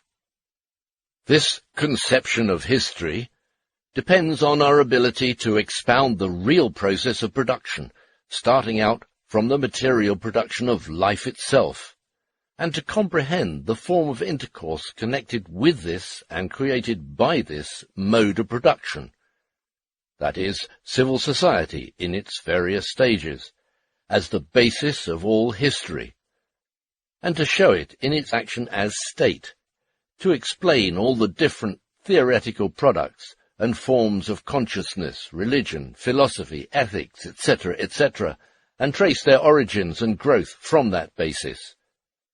By which means, of course, the whole thing can be depicted in its totality, and therefore, too, the reciprocal action of these various sides on one another. It has not, like the idealistic view of history, in every period to look for a category, but remains constantly on the real ground of history. It does not explain practice from the idea, but explains the formation of ideas from material practice, and accordingly it comes to the conclusion that all forms and products of consciousness cannot be dissolved by mental criticism, by resolution into self-consciousness, or transformation into apparitions, spectres, fancies, etc., but only by the practical overthrow of the actual social relations which gave rise to this idealistic humbug. That not criticism, but revolution is the driving force of history, also of religion, of philosophy, and all other types of theory.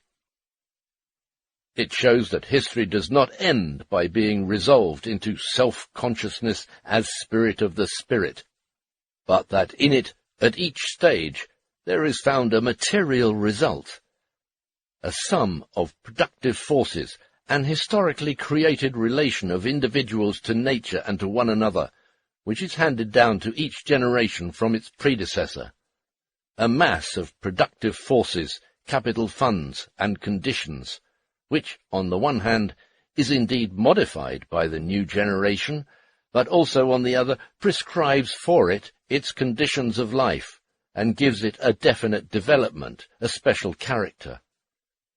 It shows that circumstances make men, just as much as men make circumstances.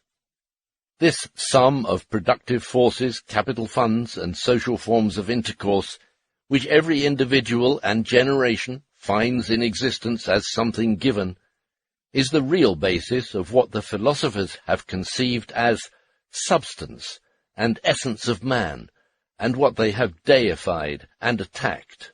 A real basis which is not in the least disturbed in its effect and influence on the development of men by the fact that these philosophers revolt against it as self-consciousness and the unique.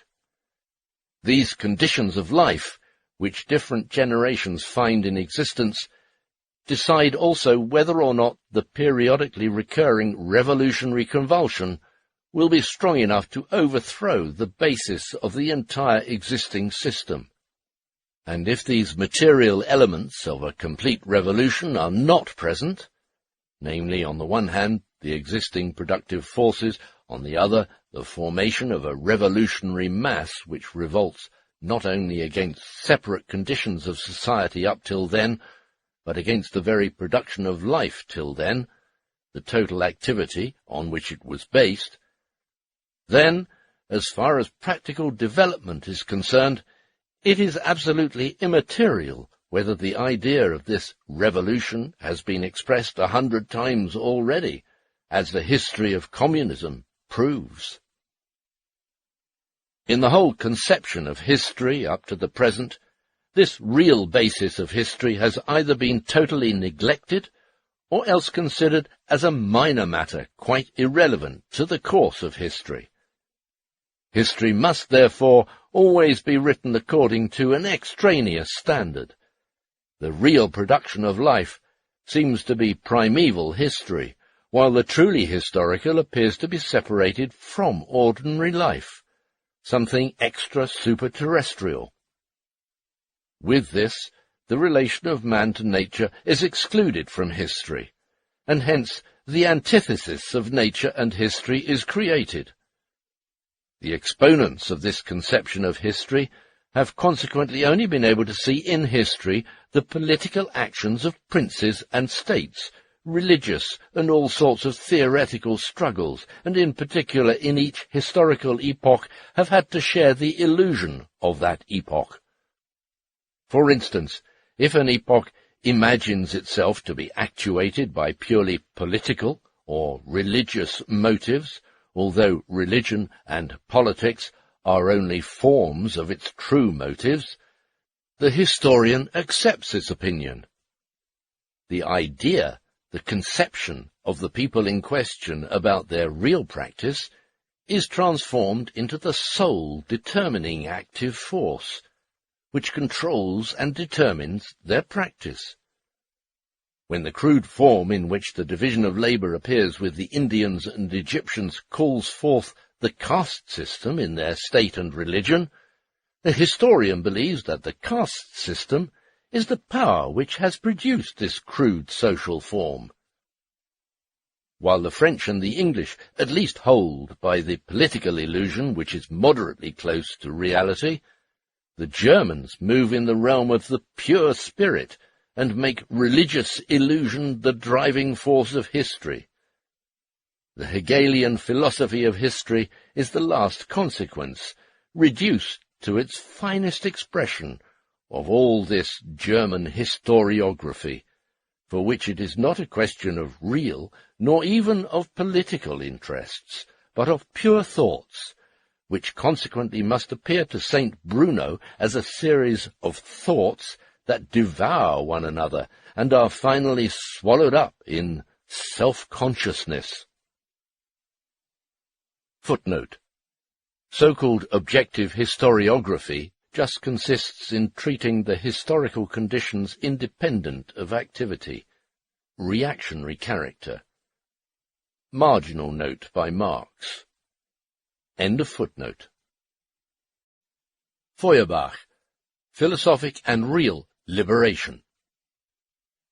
It is also clear from these arguments how grossly Feuerbach is deceiving himself when, in Wigand's Vierteljahrschrift, 1845, Band 2, by virtue of the qualification common man, he declares himself a communist, transforms the latter into a predicate of man, and thereby thinks it possible to change the word communist, which in the real world means the follower of a definite revolutionary party, into a mere category.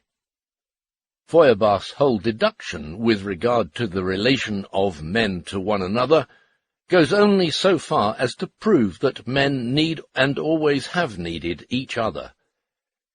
He wants to establish consciousness of this fact, that is to say, like the other theorists, merely to produce a correct consciousness about an existing fact, whereas for the real communist it is a question of overthrowing the existing state of things.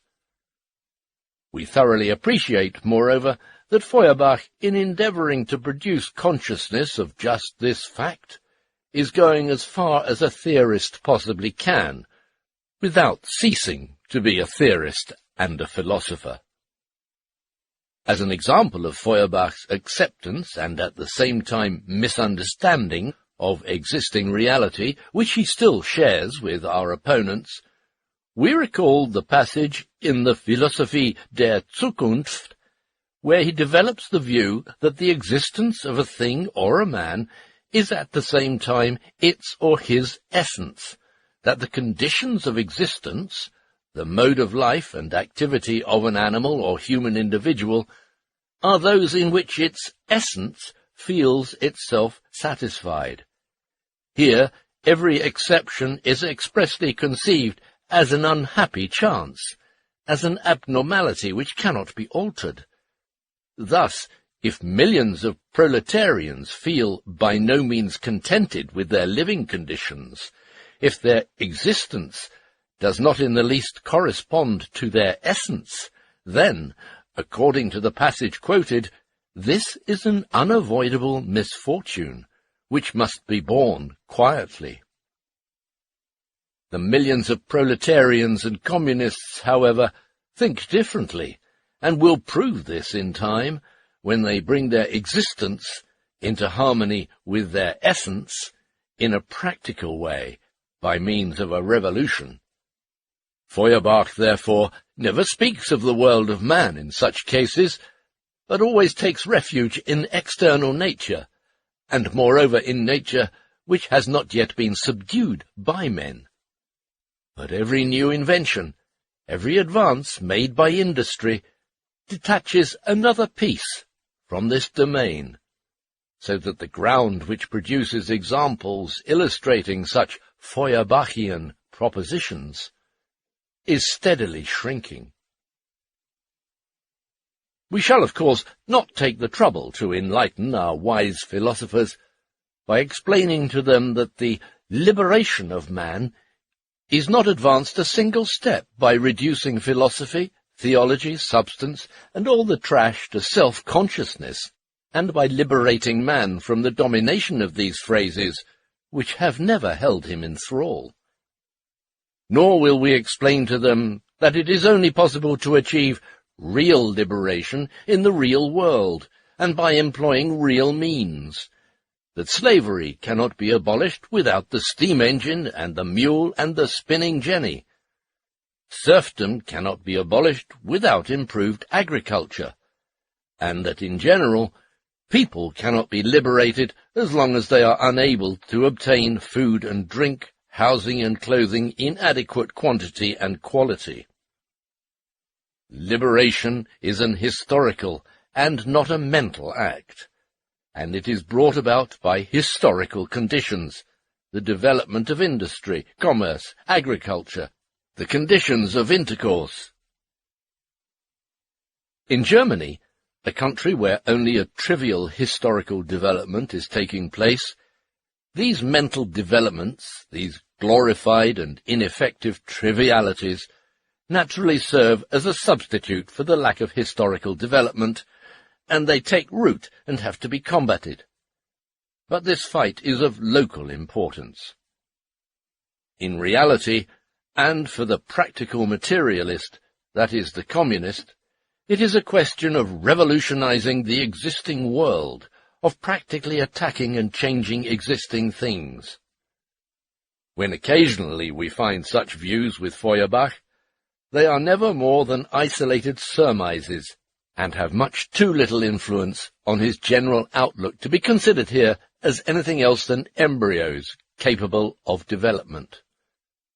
Feuerbach's conception of the sensuous world is confined on the one hand to mere contemplation of it, and on the other to mere feeling. He says man instead of real historical man. Man is really the German.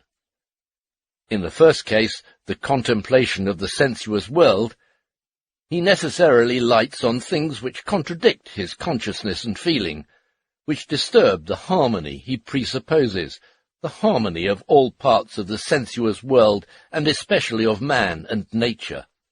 To remove this disturbance, he must take refuge in a double perception, a profane one, which only perceives the flatly obvious, and a higher philosophical one, which perceives the true essence of things. He does not see how the sensuous world around him is not a thing given direct from all eternity, remaining ever the same, but the product of industry and of the state of society. And indeed, in the sense that it is an historical product, the result of the activity of a whole succession of generations, each standing on the shoulders of the preceding one, developing its industry and its intercourse, modifying its social system according to the changed needs. Even the objects of the simplest sensuous certainty are only given him through social development, industry, and commercial intercourse. The cherry tree, like almost all fruit trees, was, as is well known, only a few centuries ago transplanted by commerce into our zone, and therefore only by this action of a definite society in a definite age it has become sensuous certainty for Feuerbach. Incidentally, when we conceive things thus, as they really are and happened, every profound philosophical problem is resolved, as will be seen even more clearly later, quite simply into an empirical fact. For instance, the important question of the relation of man to nature. Bruno Bauer goes so far as to speak of the antitheses in nature and history, page 110, as though these were two separate things, and man did not always have before him an historical nature and a natural history. The relation of man to nature, out of which all the unfathomably lofty works on substance and self-consciousness were born, crumbles of itself when we understand that the celebrated unity of man with nature has always existed in industry, and has existed in varying forms in every epoch, according to the lesser or greater development of industry, just like the struggle of man with nature, right up to the development of his productive powers on a corresponding basis. Industry and commerce, production and the exchange of the necessities of life, themselves determine distribution, the structure of the different social classes, and are in turn determined by it as to the mode in which they are carried on. And so it happens that in Manchester, for instance, Feuerbach sees only factories and machines, where 100 years ago only spinning wheels and weaving rooms were to be seen. Or in the Campagna of Rome he finds only pasture lands and swamps, where in the time of Augustus he would have found nothing but the vineyards and villas of Roman capitalists. Feuerbach speaks in particular of the perception of natural science. He mentions secrets which are disclosed only to the eye of the physicist and chemist.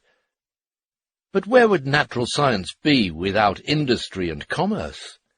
Even this pure natural science is provided with an aim, as with its material, only through trade and industry, through the sensuous activity of men. So much is this activity, this unceasing sensuous labour and creation, this production, the basis of the whole sensuous world as it now exists, that, were it interrupted only for a year, Feuerbach would not only find an enormous change in the natural world, but would very soon find that the whole world of men and his own perceptive faculty, nay, his own existence, were missing. Of course, in all this, the priority of external nature remains unassailed, and all this has no application to the original men produced by generatio equivoca, spontaneous generation. But this differentiation has meaning only insofar as man is considered to be distinct from nature. For that matter, nature, the nature that preceded human history, is not by any means the nature in which Feuerbach lives.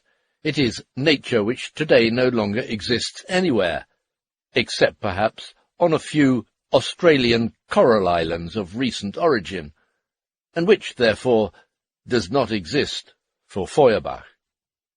Certainly Feuerbach has a great advantage over the pure materialists, in that he realizes how man too is an object of the senses. But apart from the fact that he only conceives him as an object of the senses, not as sensuous activity, because he still remains in the realm of theory, and conceives of men not in their given social connection, not under their existing conditions of life, which have made them what they are, he never arrives at the really existing active men, but stops at the abstraction man, and gets no further than recognizing the true individual corporeal man emotionally. That is, he knows no other human relationships of man to man than love and friendship, and even then idealized. He gives no criticism of the present conditions of life. Thus he never manages to conceive the sensuous world as the total living sensuous activity of the individuals composing it, and therefore when, for example, he sees, instead of healthy men, a crowd of scrofulous, overworked and consumptive starvelings, he is compelled to take refuge in the higher perception, and in the ideal compensation in the species, and thus to relapse into idealism at the very point where the communist materialist sees the necessity, and at the same time the condition, of a transformation both of industry and of the social structure. As far as Feuerbach is a materialist, he does not deal with history, and as far as he considers history, he is not a materialist. With him, materialism and history diverge completely, a fact which, incidentally, is already obvious from what has been said. Ruling class and ruling ideas. The ideas of the ruling class are in every epoch the ruling ideas. That is, the class which is the ruling material force of society is at the same time its ruling intellectual force. The class which has the means of material production at its disposal has control at the same time over the means of mental production, so that thereby, generally speaking, the ideas of those who lack the means of mental production are subject to it. The ruling ideas are nothing more than the ideal expression of the dominant material relationships, grasped as ideas, hence of the relationships which make the one class the ruling one. Therefore, the ideas of its dominance. The individuals composing the ruling class possess, among other things, consciousness, and therefore think. Insofar, therefore, as they rule as a class and determine the extent and compass of an epoch, it is self-evident that they do this in its whole range, hence, among other things, rule also as thinkers, as producers of ideas, and regulate the production and distribution of the ideas of their age. Thus their ideas are the ruling ideas of the epoch. For instance, in an age and in a country where royal power, aristocracy and bourgeoisie are contending for mastery, and where therefore mastery is shared, the doctrine of the separation of powers proves to be the dominant idea, and is expressed as an eternal law. The division of labour, which we already saw as one of the chief forces of history up till now, manifests itself also in the ruling class as the division of mental and material labour, so that inside this class one part appears as the thinkers of the class, its active, conceptive ideologists, who make the perfecting of the illusion of the class about itself their chief source of livelihood, while the other's attitude to these ideas and illusions is more passive and receptive, because they are in reality the active members of this class, and have less time to make up illusions and ideas about themselves. Within this class, this cleavage can even develop into a certain opposition and hostility between the two parts, which, however, in the case of a practical collision, in which the class itself is endangered, automatically comes to nothing, in which case there also vanishes the semblance that the ruling ideas were not the ideas of the ruling class, and had a power distinct from the power of this class. The existence of revolutionary ideas in a particular period presupposes the existence of a revolutionary class. About the premises for the latter sufficient has already been said before. If, now in considering the course of history, we detach the ideas of the ruling class from the ruling class itself, and attribute to them an independent existence, if we confine ourselves to saying that these or those ideas were dominant at a given time, without bothering ourselves about the conditions of production and the producers of these ideas, if we thus ignore the individuals and world conditions which are the source of the ideas, we can say, for instance, that during the time that the aristocracy was dominant, the concepts honour, loyalty, etc. were dominant. During the dominance of the bourgeoisie, the concepts freedom, equality, etc. The ruling class itself, on the whole, imagines this to be so. This conception of history, which is common to all historians, particularly since the 18th century, will necessarily come up against the phenomenon that increasingly abstract ideas hold sway. That is, ideas which increasingly take on the form of universality. For each new class which puts itself in the place of one ruling before it is compelled, merely in order to carry through its aim, to represent its interest as the common interest of all the members of society. That is, expressed in ideal form, it has to give its ideas the form of universality, and represent them as the only rational, universally valid ones. The class making a revolution appears from the very start, if only because it is opposed to a class not as a class, but as the representative of the whole of society. It appears as the whole mass of society confronting the one ruling class. Footnote. Marginal note by Marx. Universality corresponds to 1. The class versus the estate, 2. The competition, worldwide intercourse, etc., 3. The great numerical strength of the ruling class, 4. The illusion of the common interests. In the beginning this illusion is true. 5. The delusion of the ideologists and the division of labour. End of footnote. It can do this because, to start with, its interest really is more connected with the common interest of all other non-ruling classes, because, under the pressure of hitherto existing conditions, its interest has not yet been able to develop as the particular interest of a particular class. Its victory, therefore, benefits also many individuals of the other classes which are not winning a dominant position, but only insofar as it now puts these individuals in a position to raise themselves into the ruling class. When the French bourgeoisie overthrew the power of the aristocracy, it thereby made it possible for many proletarians to raise themselves above the proletariat, but only insofar as they become bourgeois. Every new class, therefore, achieves its hegemony only on a broader basis than that of the class ruling previously, whereas the opposition of the non-ruling class against the new ruling class later develops all the more sharply and profoundly. Both these things determine the fact that the struggle to be waged against this new ruling class in its turn aims at a more decided and radical negation of the previous conditions of society than could all previous classes which sought to rule.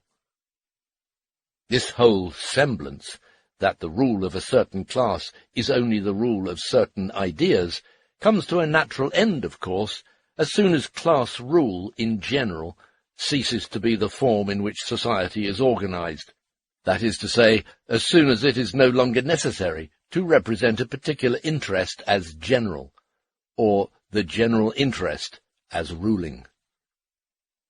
Once the ruling ideas have been separated from the ruling individuals, and above all from the relationships which result from a given stage of the mode of production, and in this way the conclusion has been reached that history is always under the sway of ideas, it is very easy to abstract from these various ideas the idea, the notion, etc., as the dominant force in history, and thus to understand all these separate ideas and concepts as forms of self-determination on the part of the concept developing in history. It follows then naturally, too, that all the relationships of men can be derived from the concept of man, man as conceived, the essence of man, man. This has been done by the speculative philosophers. Hegel himself confesses at the end of Geschichtsphilosophie that he has considered the progress of the concept only, and has represented in history the true theodicy, page 446. Now one can go back again to the producers of the concept, to the theorists, ideologists, and philosophers, and one comes then to the conclusion that the philosophers, the thinkers as such, have at all times been dominant in history, a conclusion, as we see, already expressed by Hegel. The whole trick of proving the hegemony of the spirit in history, hierarchy Stirner calls it, is thus confirmed to the following three efforts. Number 1. One must separate the ideas of those ruling for empirical reasons, under empirical conditions, and as empirical individuals from these actual rulers, and thus recognize the rule of ideas or illusions in history. Number 2. One must bring an order into this rule of ideas, prove a mystical connection among the successive ruling ideas, which is managed by understanding them as acts of self-determination on the part of the concept. This is possible because, by virtue of their empirical basis, these ideas are really connected with one another, and because, conceived as mere ideas, they become self-distinctions, distinctions made by thought. Number 3. To remove the mystical appearance of this self-determining concept, it is changed into a person, self-consciousness, or, to appear thoroughly materialistic, into a series of persons who represent the concept in history, into the thinkers, the philosophers, the ideologists, who again are understood as the manufacturers of history, as the council of guardians, as the rulers. Thus the whole body of materialistic elements has been removed from history, and now full rein can be given to the speculative steed. Whilst in ordinary life every shopkeeper is very well able to distinguish between what somebody professes to be and what he really is, our historians have not yet won even this trivial insight. They take every epoch at its word and believe that everything it says and imagines about itself is true. This historical method, which reigned in Germany, and especially the reason why, must be understood from its connection with the illusion of ideologists in general. For example, the illusions of the jurist, politicians, of the practical statesman among them too, from the dogmatic dreamings and distortions of these fellows. This is explained perfectly easily from their practical position in life, their job, and the division of labour. Part 1c. The real basis of ideology. Division of labour, town and country. From the first, there follows the premise of a highly developed division of labour and an extensive commerce. From the second, the locality. In the first case, the individuals must be brought together. In the second, they find themselves alongside the given instrument of production as instruments of production themselves. Here, therefore, arises the difference between natural instruments of production and those created by civilization. The field, water, etc., can be regarded as a natural instrument of production. In the first case, that of the natural instrument of production, individuals are subservient to nature. In the second, to a product of labour. In the first case, therefore, property, landed property, appears as direct natural domination. In the second, as domination of labour, particularly of accumulated labour, capital. The first case presupposes that the individuals are united by some bond, family, tribe, the land itself, etc. The second, that they are independent of one another, and are only held together by exchange. In the first case, what is involved is chiefly an exchange between men and nature, in which the labour of the former is exchanged for the products of the latter. In the second, it is predominantly an exchange of men among themselves. In the first case, average human common sense is adequate. Physical activity is as yet not separated from mental activity. In the second, the division between physical and mental labour must already be practically completed. In the first case, the domination of the proprietor over the propertyless may be based on a personal relationship, on a kind of community. In the second, it must have taken on a material shape in a third party, money.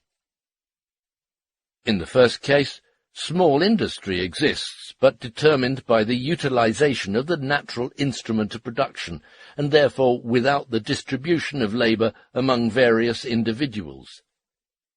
In the second, industry exists only in and through the division of labour. The greatest division of material and mental labour is the separation of town and country. The antagonism between town and country begins with the transition from barbarism to civilization, from tribe to state, from locality to nation, and runs through the whole history of civilization to the present day. The Anti-Corn Law League. The existence of the town implies, at the same time, the necessity of administration, police, taxes, etc., in short, of the municipality, and thus of politics in general. Here first became manifest the division of the population into two great classes, which is directly based on the division of labour and on the instruments of production. The town already is in actual fact the concentration of the population, of the instruments of production, of capital, of pleasures, of needs, while the country demonstrates just the opposite fact, isolation and separation. The antagonism between town and country can only exist within the framework of private property. It is the most crass expression of the subjection of the individual under the division of labour, under a definite activity forced upon him, a subjection which makes one man into a restricted town animal, the other into a restricted country animal, and daily creates anew the conflict between their interests. Labour is here again the chief thing, power over individuals, and as long as the latter exists, private property must exist. The abolition of the antagonism between town and country is one of the first conditions of communal life, a condition which again depends on a mass of material premises, and which cannot be fulfilled by the mere will, as anyone can see at the first glance. These conditions have still to be enumerated. The separation of town and country can also be understood as the separation of capital and landed property, as the beginning of the existence and development of capital independent of landed property, the beginning of property having its basis only in labour and exchange. In the towns which, in the Middle Ages, did not derive ready-made from an earlier period, but were formed anew by the serfs who had become free, each man's own particular labour was his only property, apart from the small capital he brought with him, consisting almost solely of the most necessary tools of his craft.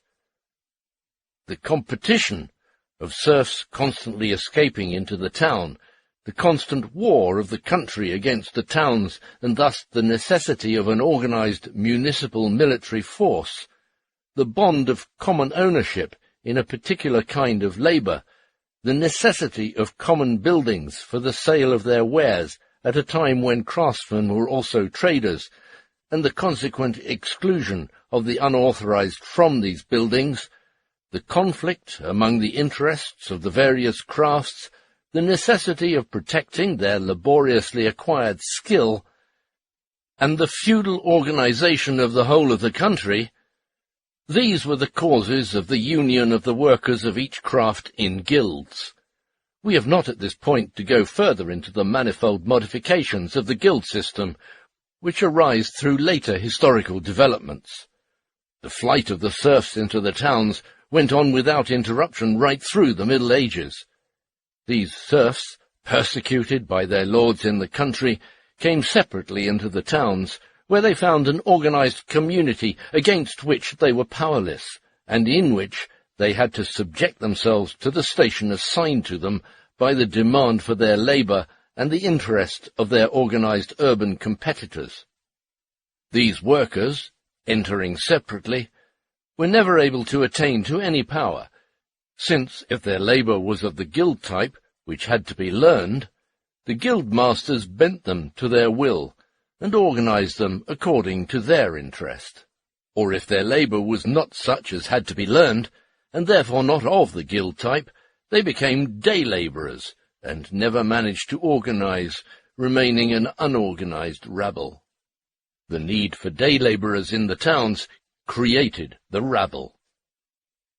These towns were true associations, called forth by the direct need, the care of providing for the protection of property, and of multiplying the means of production and defence of the separate members.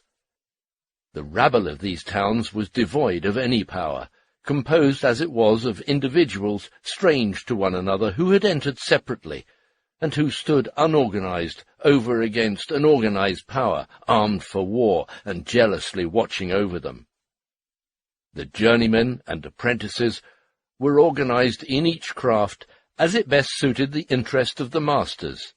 The patriarchal relationship existing between them and their masters gave the latter a double power, on the one hand because of their influence on the whole life of the journeymen, and on the other because, for the journeymen who worked with the same master, it was a real bond which held them together against the journeymen of other masters, and separated them from these.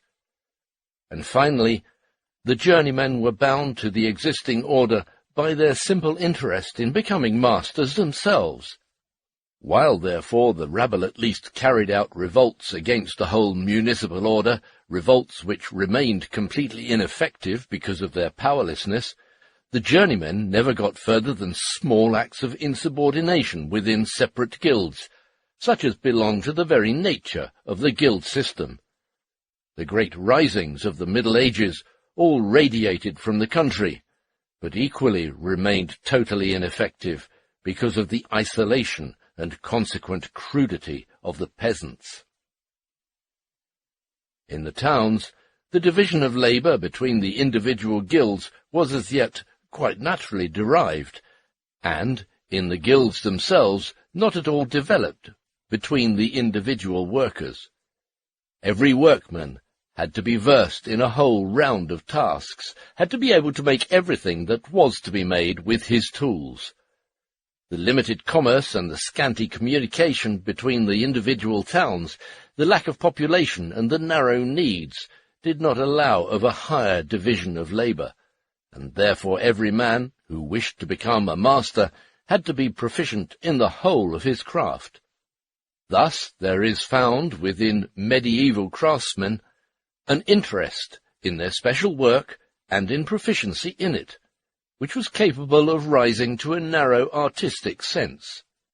For this very reason, however, every medieval craftsman was completely absorbed in his work, to which he had a contented, slavish relationship, and to which he was subjected to a far greater extent than the modern worker, whose work is a matter of indifference to him. Capital in these towns was a naturally derived capital, consisting of a house, the tools of the craft, and the natural hereditary customers, and not being realizable, on account of the backwardness of commerce and the lack of circulation, it descended from father to son. Unlike modern capital, which can be assessed in money and which may be indifferently invested in this thing or that, this capital was directly connected with the particular work of the owner, inseparable from it, and to this extent estate capital. The next extension of the division of labour was the separation of production and commerce, the formation of a special class of merchants, a separation which, in the towns bequeathed by a former period, had been handed down, among other things with the Jews, and which very soon appeared in the newly formed ones. With this, there was given the possibility of commercial communications transcending the immediate neighbourhood, a possibility the realization of which depended on the existing means of communication, the state of public safety in the countryside, which was determined by political conditions. During the whole of the Middle Ages, as is well known, the merchants travelled in armed caravans, and on the cruder or more advanced needs, determined by the stage of culture attained, of the region accessible to intercourse. With commerce the prerogative of a particular class, with the extension of trade through the merchants beyond the immediate surroundings of the town, there immediately appears a reciprocal action between production and commerce. The towns enter into relations with one another, new tools are brought from one town into the other, and the separation between production and commerce soon calls forth a new division of production between the individual towns, each of which is soon exploiting a predominant branch of industry. The local restrictions of earlier times begin gradually to be broken down. It depends purely on the extension of commerce whether the productive forces achieved in a locality, especially inventions, are lost for later development or not.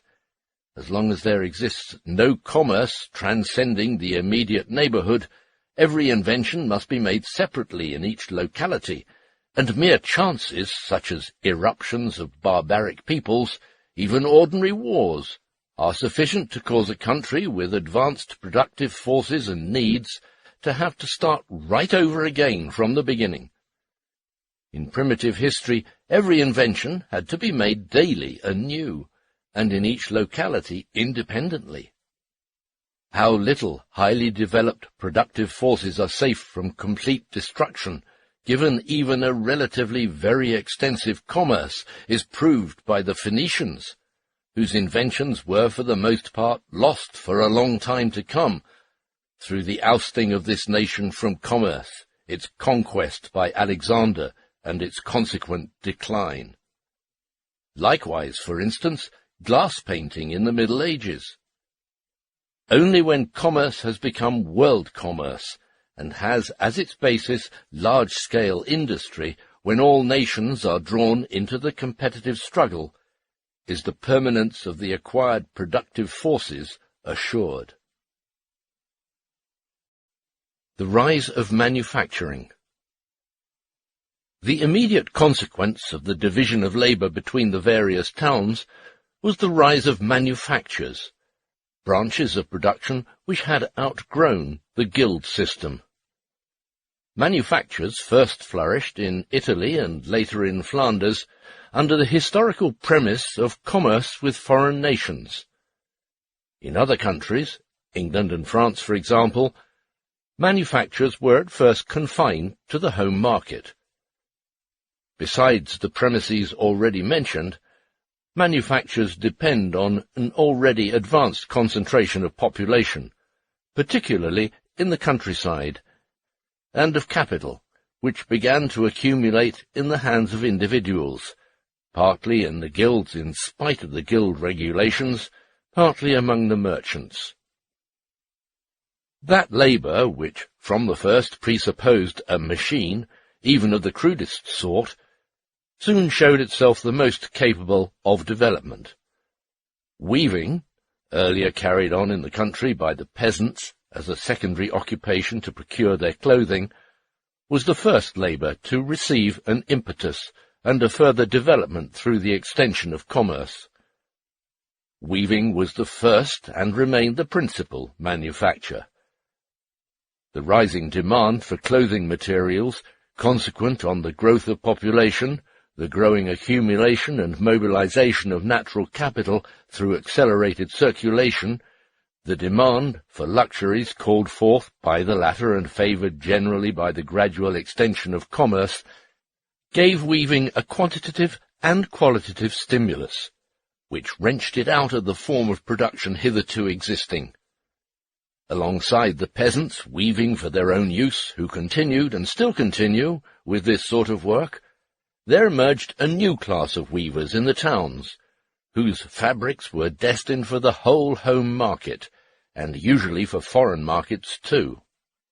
Weaving, an occupation demanding in most cases little skill, and soon splitting up into countless branches, by its whole nature resisted the trammels of the guild. Weaving was therefore carried on mostly in villages and market centres without guild organisation, which gradually became towns, and indeed the most flourishing towns in each land. With guild-free manufacture, property relations also quickly changed.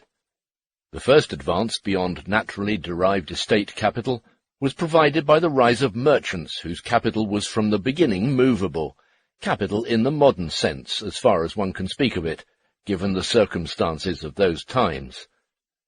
The second advance came with manufacture, which again made mobile a mass of natural capital, and altogether increased the mass of movable capital as against that of natural capital. At the same time, manufacture became a refuge of the peasants from the guilds which excluded them or paid them badly, just as earlier the guild towns had served as a refuge for the peasants from the oppressive landed nobility. Simultaneously with the beginning of manufactures, there was a period of vagabondage caused by the abolition of the feudal bodies of retainers, the disbanding of the swollen armies which had flocked to serve the kings against their vassals, the improvement of agriculture, and the transformation of great strips of tillage into pasture land. From this alone it is clear how this vagabondage is strictly connected with the disintegration of the feudal system. As early as the 13th century, we find isolated epochs of this kind, but only at the end of the 15th and the beginning of the 16th does this vagabondage make a general and permanent appearance. These vagabonds, who were so numerous that, for instance, Henry VIII of England had 72,000 of them hanged, were only prevailed upon to work with the greatest difficulty, and through the most extreme necessity, and then only after long resistance. The rapid rise of manufactures, particularly in England, absorbed them gradually. With the advent of manufactures, the various nations entered into a competitive relationship, the struggle for trade which was fought out in wars, protective duties and prohibitions. Whereas earlier the nations, insofar as they were connected at all, had carried on an inoffensive exchange with each other. Trade had, from now on, a political significance. With the advent of manufacture, the relationship between worker and employer changed.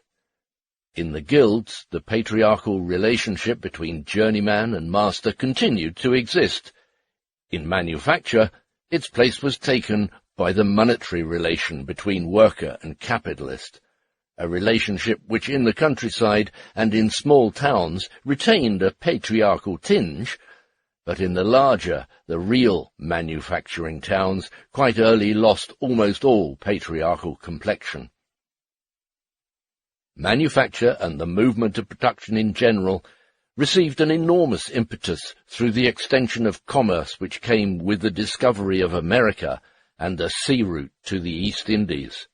The new products imported thence, particularly the masses of gold and silver which came into circulation and totally changed the position of the classes towards one another, dealing a hard blow to feudal landed property and to the workers.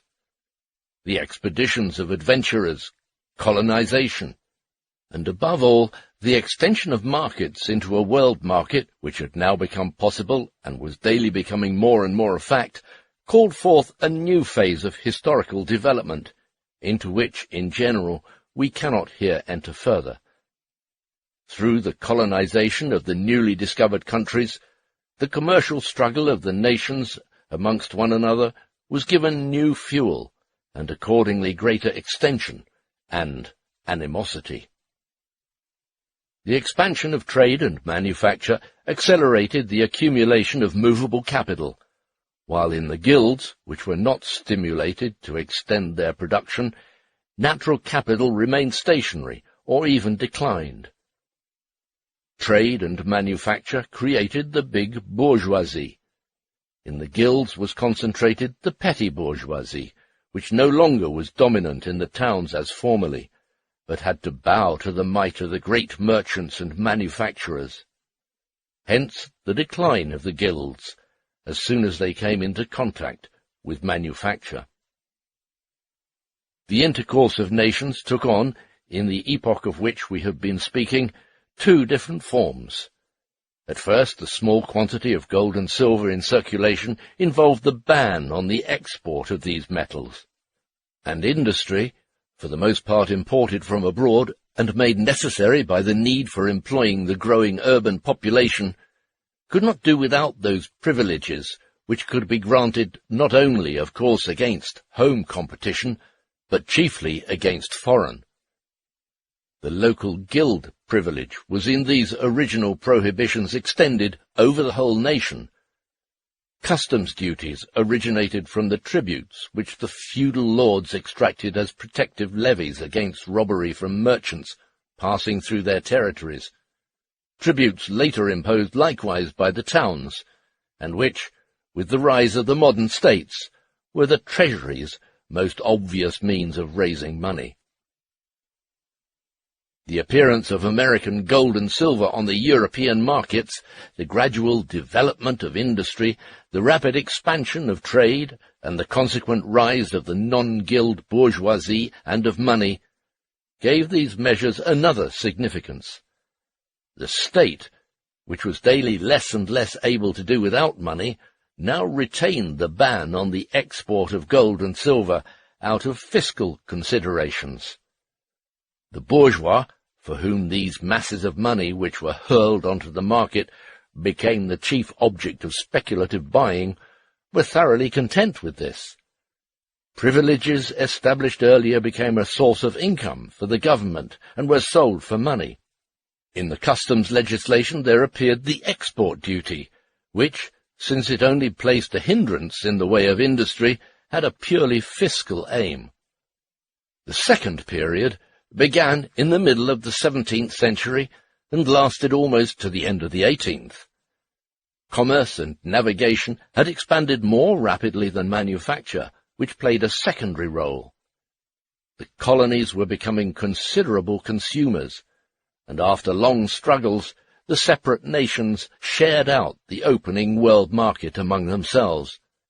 This period begins with the navigation laws and colonial monopolies. Footnote: Navigation laws. A series of acts passed in England from 1381 onwards to protect English shipping against foreign companies. The navigation laws were modified in the early 19th century and repealed in 1849, except for a reservation regarding coasting trade, which was revoked in 1854. End of footnote. The competition of the nations among themselves was excluded as far as possible by tariffs, prohibitions, and treaties, and in the last resort the competitive struggle was carried on and decided by wars, especially naval wars. The mightiest maritime nation, the English, retained preponderance in trade and manufacture. Here, already, we find concentration in one country. manufacture was all the time sheltered by protective duties in the home market, by monopolies in the colonial market, and abroad as much as possible by differential duties. The working up of home-produced material was encouraged, wool and linen in England, silk in France. The export of home-produced raw material forbidden, wool in England, and the working up of imported material neglected or suppressed, cotton in England. The nation dominant in sea trade and colonial power naturally secured for itself also the greatest quantitative and qualitative expansion of manufacture. Manufacture could not be carried on without protection, since if the slightest change takes place in other countries, it can lose its market and be ruined.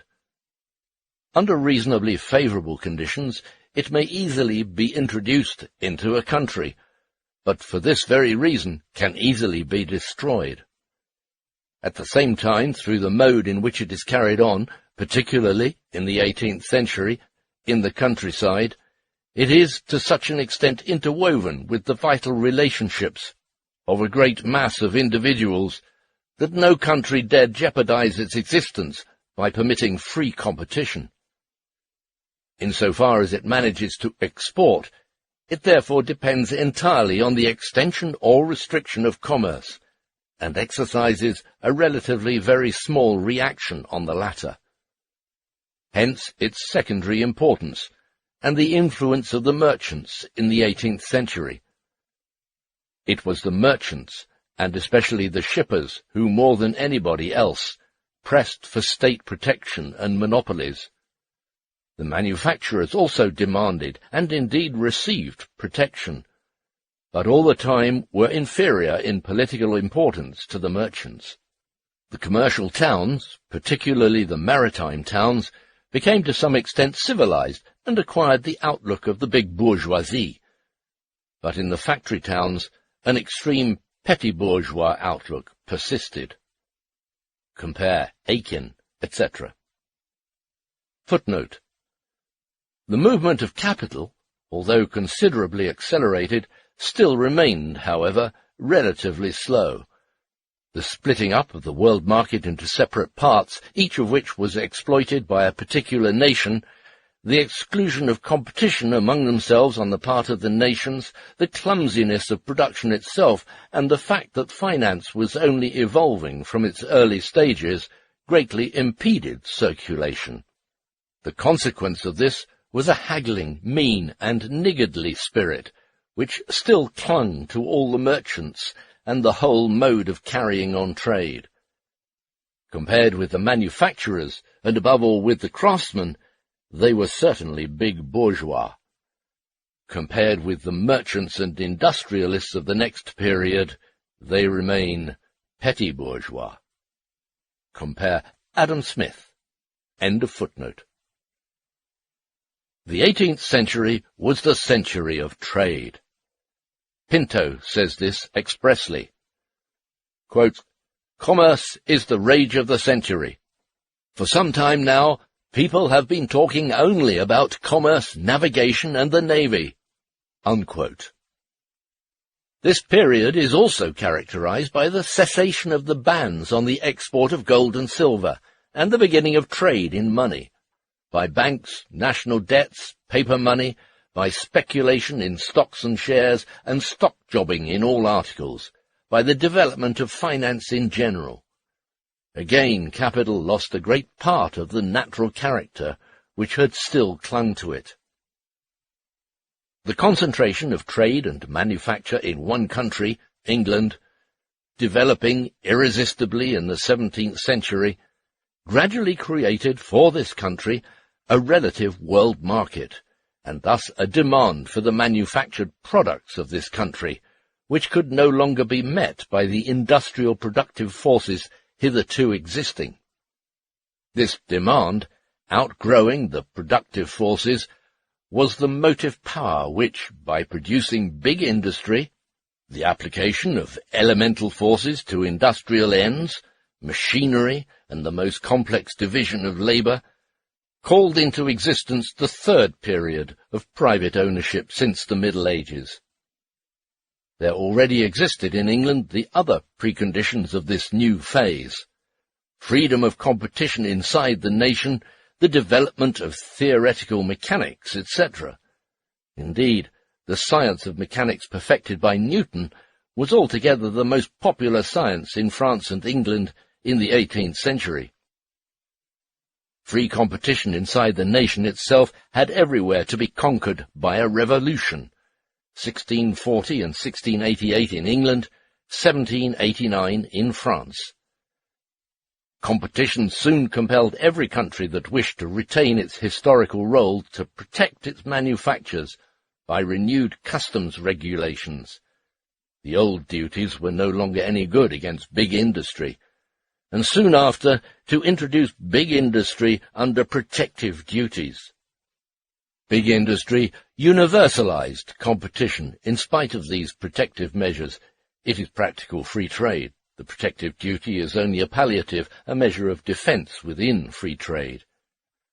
Established means of communication and the modern world market subordinated trade to itself, transformed all capital into industrial capital, and thus produced the rapid circulation, development of the financial system, and the centralization of capital.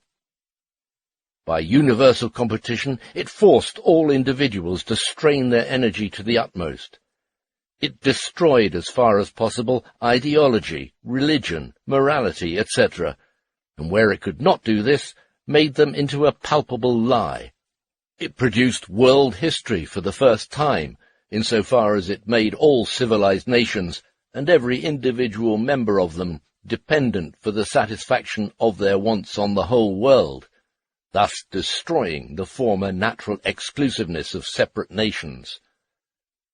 It made natural science subservient to capital, and took from the division of labour the last semblance of its natural character. It destroyed natural growth in general, as far as this is possible while labour exists, and resolved all natural relationships into money relationships. In the place of naturally grown towns, it created the modern large industrial cities which have sprung up overnight. Wherever it penetrated, it destroyed the crafts and all earlier stages of industry. It completed the victory of the commercial town over the countryside. Its first premise was the automatic system. Its development produced a mass of productive forces for which private property became just as much a fetter as the guild had been for manufacture and the small rural workshop for the developing craft. These productive forces received under the system of private property a one-sided development only, and became for the majority destructive forces. Moreover, a great multitude of such forces could find no application at all within this system. Generally speaking, big industry created everywhere the same relations between the classes of society, and thus destroyed the peculiar individuality of the various nationalities. And finally, while the bourgeoisie of each nation still retained separate national interests, big industry created a class which in all nations has the same interest, and with which nationality is already dead. A class which is really rid of all the old world, and at the same time stands pitted against it. Big industry makes for the worker not only the relation to the capitalist, but labour itself unbearable. It is evident that big industry does not reach the same level of development in all districts of a country.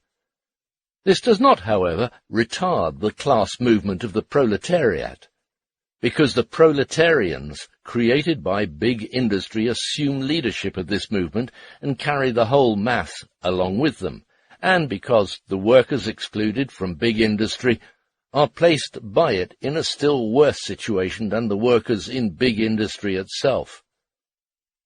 The countries in which big industry is developed act in a similar manner upon the more or less non-industrial countries. insofar as the latter are swept by universal commerce into the universal competitive struggle. Footnote: competition separates individuals from one another, not only the bourgeois, but still more the workers, in spite of the fact that it brings them together.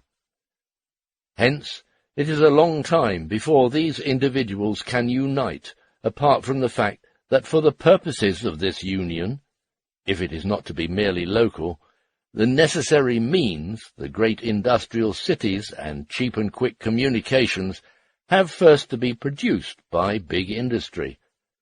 Hence, every organized power standing over against these isolated individuals who live in relationships, daily reproducing this isolation, can only be overcome after long struggles.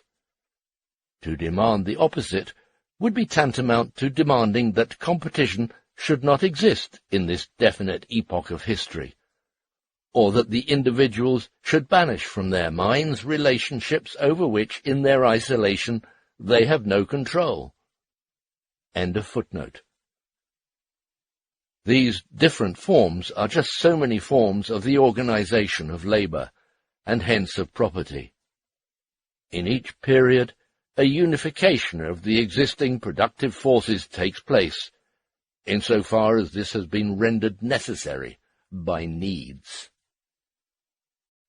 The relation of state and law to property. The first form of property, in the ancient world as in the Middle Ages, is tribal property, determined with the Romans chiefly by war, with the Germans by the rearing of cattle. In the case of the ancient peoples, since several tribes lived together in one town, the tribal property appears as state property, and the right of the individual to it as mere possession, which, however, like tribal property as a whole, is confined to landed property only. Real private property began with the ancients, as with modern nations, with movable property. Slavery and community, dominium ex jure quiritum, ownership in accordance with the law applying to full Roman citizens.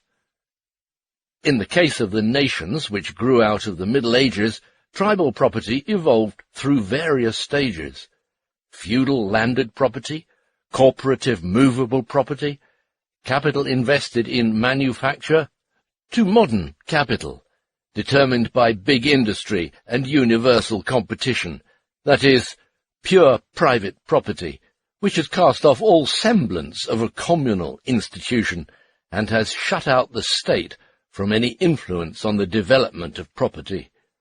To this modern private property corresponds the modern state, which, purchased gradually by the owners of property by means of taxation, has fallen entirely into their hands through the national debt, and its existence has become wholly dependent on the commercial credit which the owners of property, the bourgeois, extend to it, as reflected in the rise and fall of state funds on the stock exchange.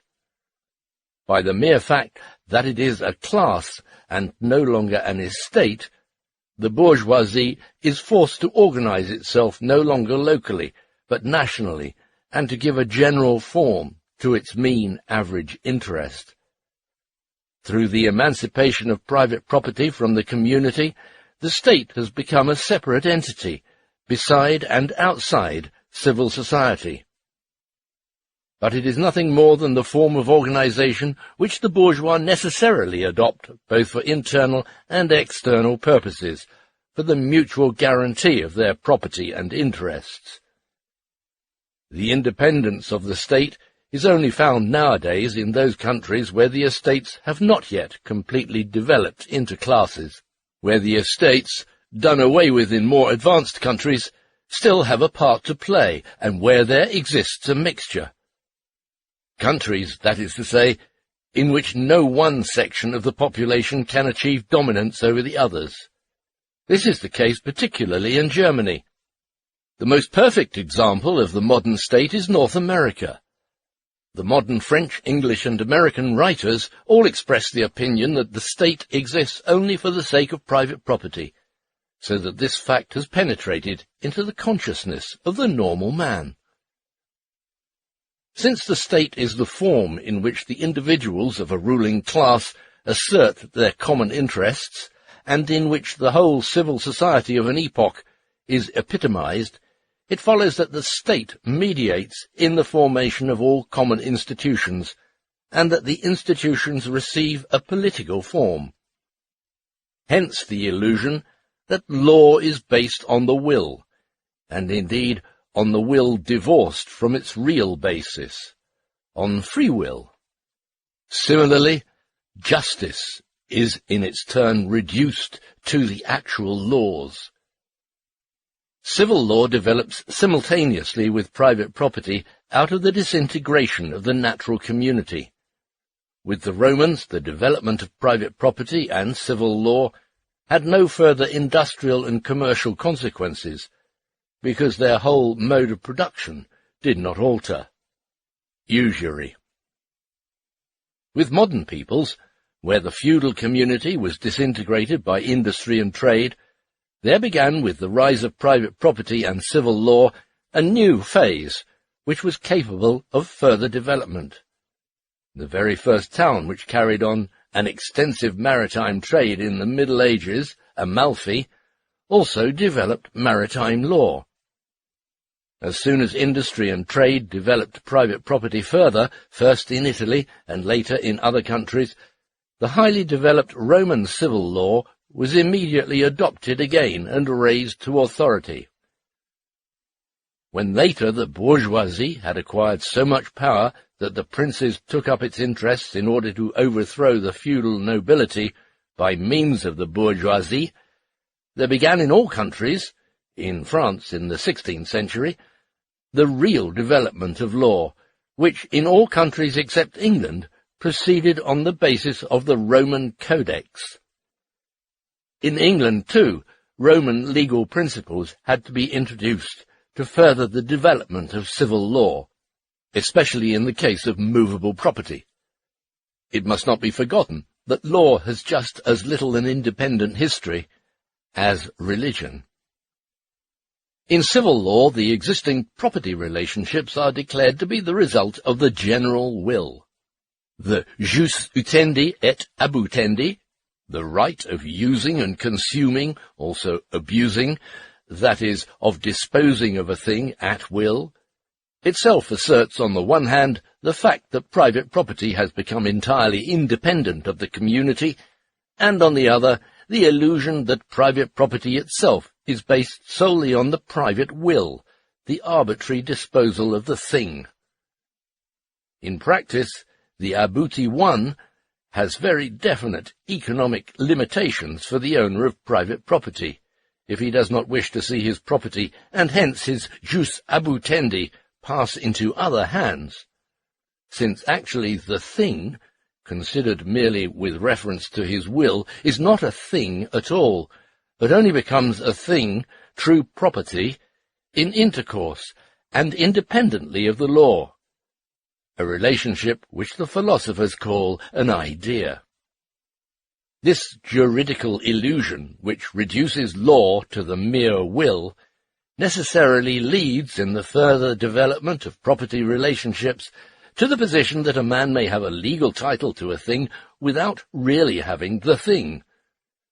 If, for instance, the income from a piece of land is lost owing to competition, then the proprietor has certainly his legal title to it, along with the jus utendi et abutendi.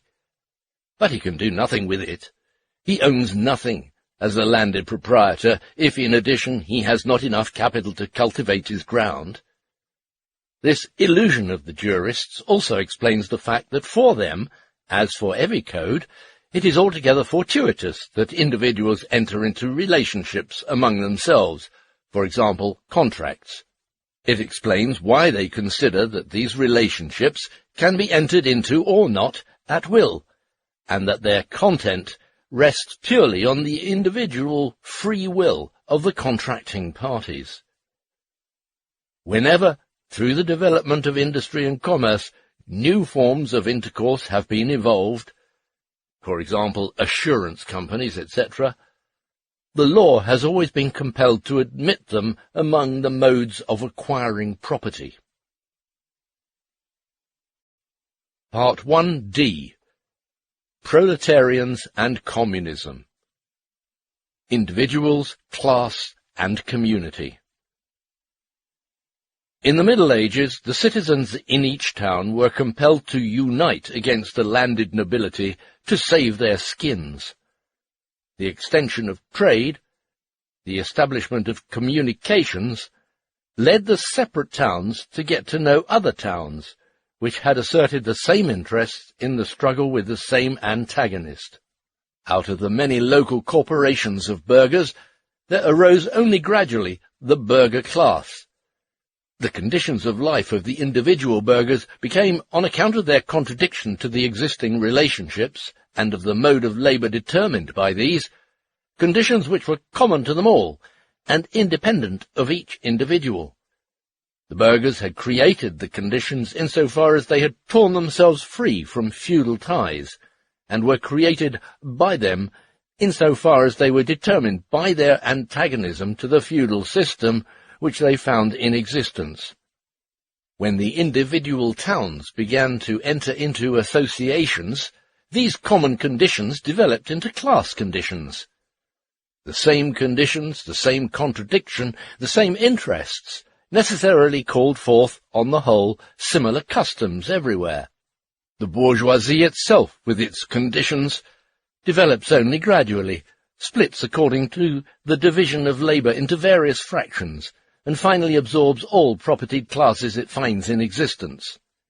While it develops the majority of the earlier propertyless and a part of the hitherto propertied classes into a new class, the proletariat, in the measure to which all property found in existence is transformed into industrial or commercial capital.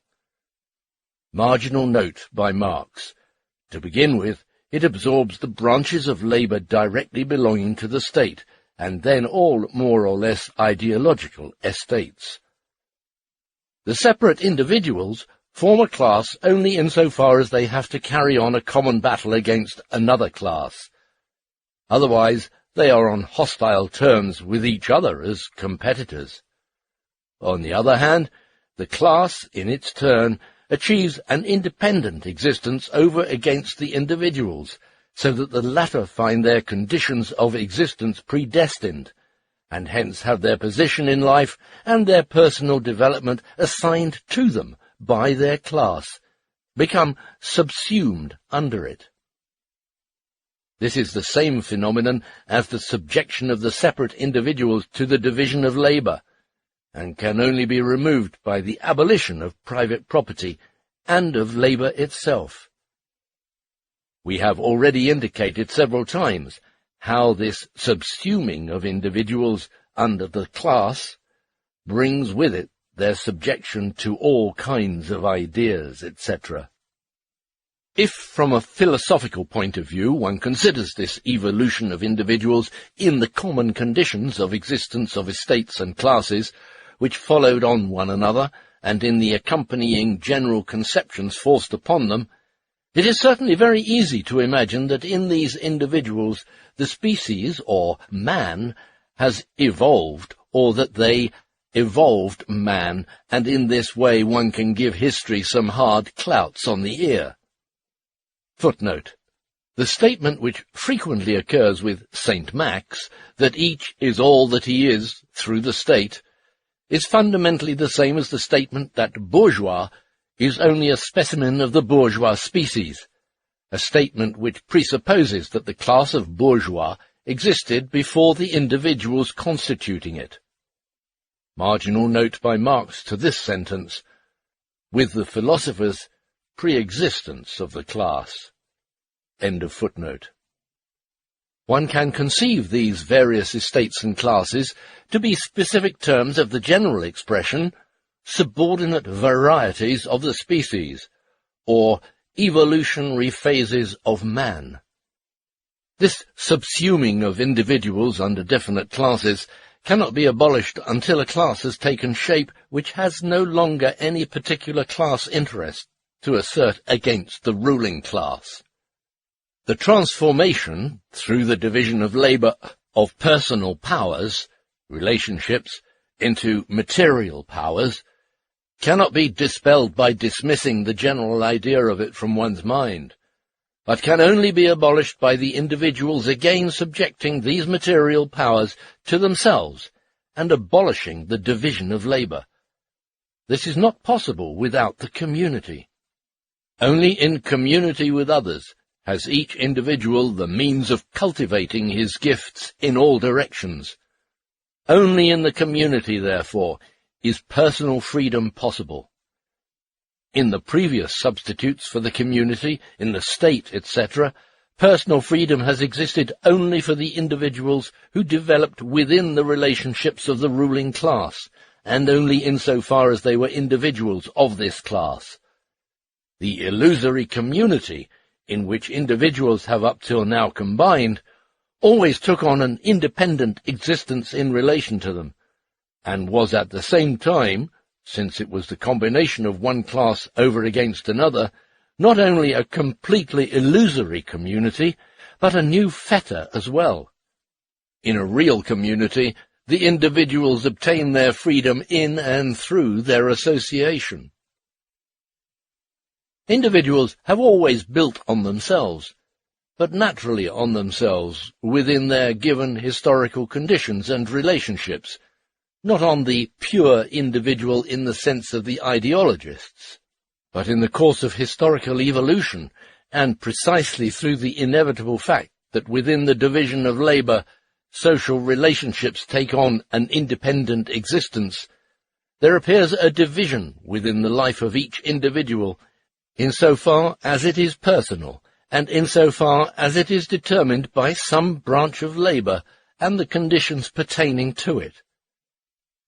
We do not mean it to be understood from this that, for example, the rentier, the capitalist, etc., cease to be persons, but their personality is conditioned and determined by quite definite class relationships, and the division appears only in their opposition to another class, and, for themselves, only when they go bankrupt. In the estate, and even more in the tribe, this is as yet concealed. For instance, a nobleman always remains a nobleman, a commoner always a commoner, apart from his other relationships, a quality inseparable from his individuality. The division between the personal and the class individual, the accidental nature of the conditions of life for the individual, appears only with the emergence of the class, which is itself a product of the bourgeoisie. This accidental character is only engendered and developed by competition and the struggle of individuals among themselves. Thus, in imagination, individuals seem freer under the dominance of the bourgeoisie than before, because their conditions of life seem accidental. In reality, of course, they are less free, because they are more subjected to the violence of things. The difference from the estate comes out particularly in the antagonism between the bourgeoisie and the proletariat. When the estate of the urban burghers, the corporations, etc., emerged in opposition to the landed nobility, their condition of existence, movable property and craft labour, which had already existed latently before their separation from the feudal ties, appeared as something positive, which was asserted against feudal landed property, and therefore, in its own way, at first took on a feudal form. Certainly, the refugee serfs treated their previous servitude as something accidental to their personality. But here, they only were doing what every class that is freeing itself from a fetter does, and they did not free themselves as a class, but separately. Moreover, they did not rise above the system of estates, but only formed a new estate, retaining their previous mode of labour even in their new situation, and developing it further by freeing it from its earlier fetters, which no longer corresponded to the development already attained. Footnote. It must not be forgotten that the serfs' very need of existing and the impossibility of a large-scale economy, which involved the distribution of the allotments among the serfs, very soon reduced the services of the serfs to their lord to an average of payments in kind and statute labour. This made it possible for the serf to accumulate movable property, and hence facilitated his escape out of the possession of his lord, and gave him the prospect of making his way as an urban citizen. It also created gradations among the serfs, so that the runaway serfs were already half-burghers. It is likewise obvious that the serfs who were masters of a craft had the best chance of acquiring movable property. End of footnote. For the proletarians, on the other hand, the condition of their existence, labour, and with it all the conditions of existence governing modern society, have become something accidental, something over which they, as separate individuals, have no control, and over which no social organization can give them control. The contradiction between the individuality of each separate proletarian and labour, the condition of life forced upon him, becomes evident to him himself, for he is sacrificed from youth upwards, and within his own class has no chance of arriving at the conditions which would place him in the other class. Thus, while the refugee serfs only wished to be free to develop and assert those conditions of existence which were already there, and hence in the end only arrived at free labour, the proletarians, if they are to assert themselves as individuals, will have to abolish the very condition of their existence hitherto, which has, moreover, been that of all society up to the present, namely, labour.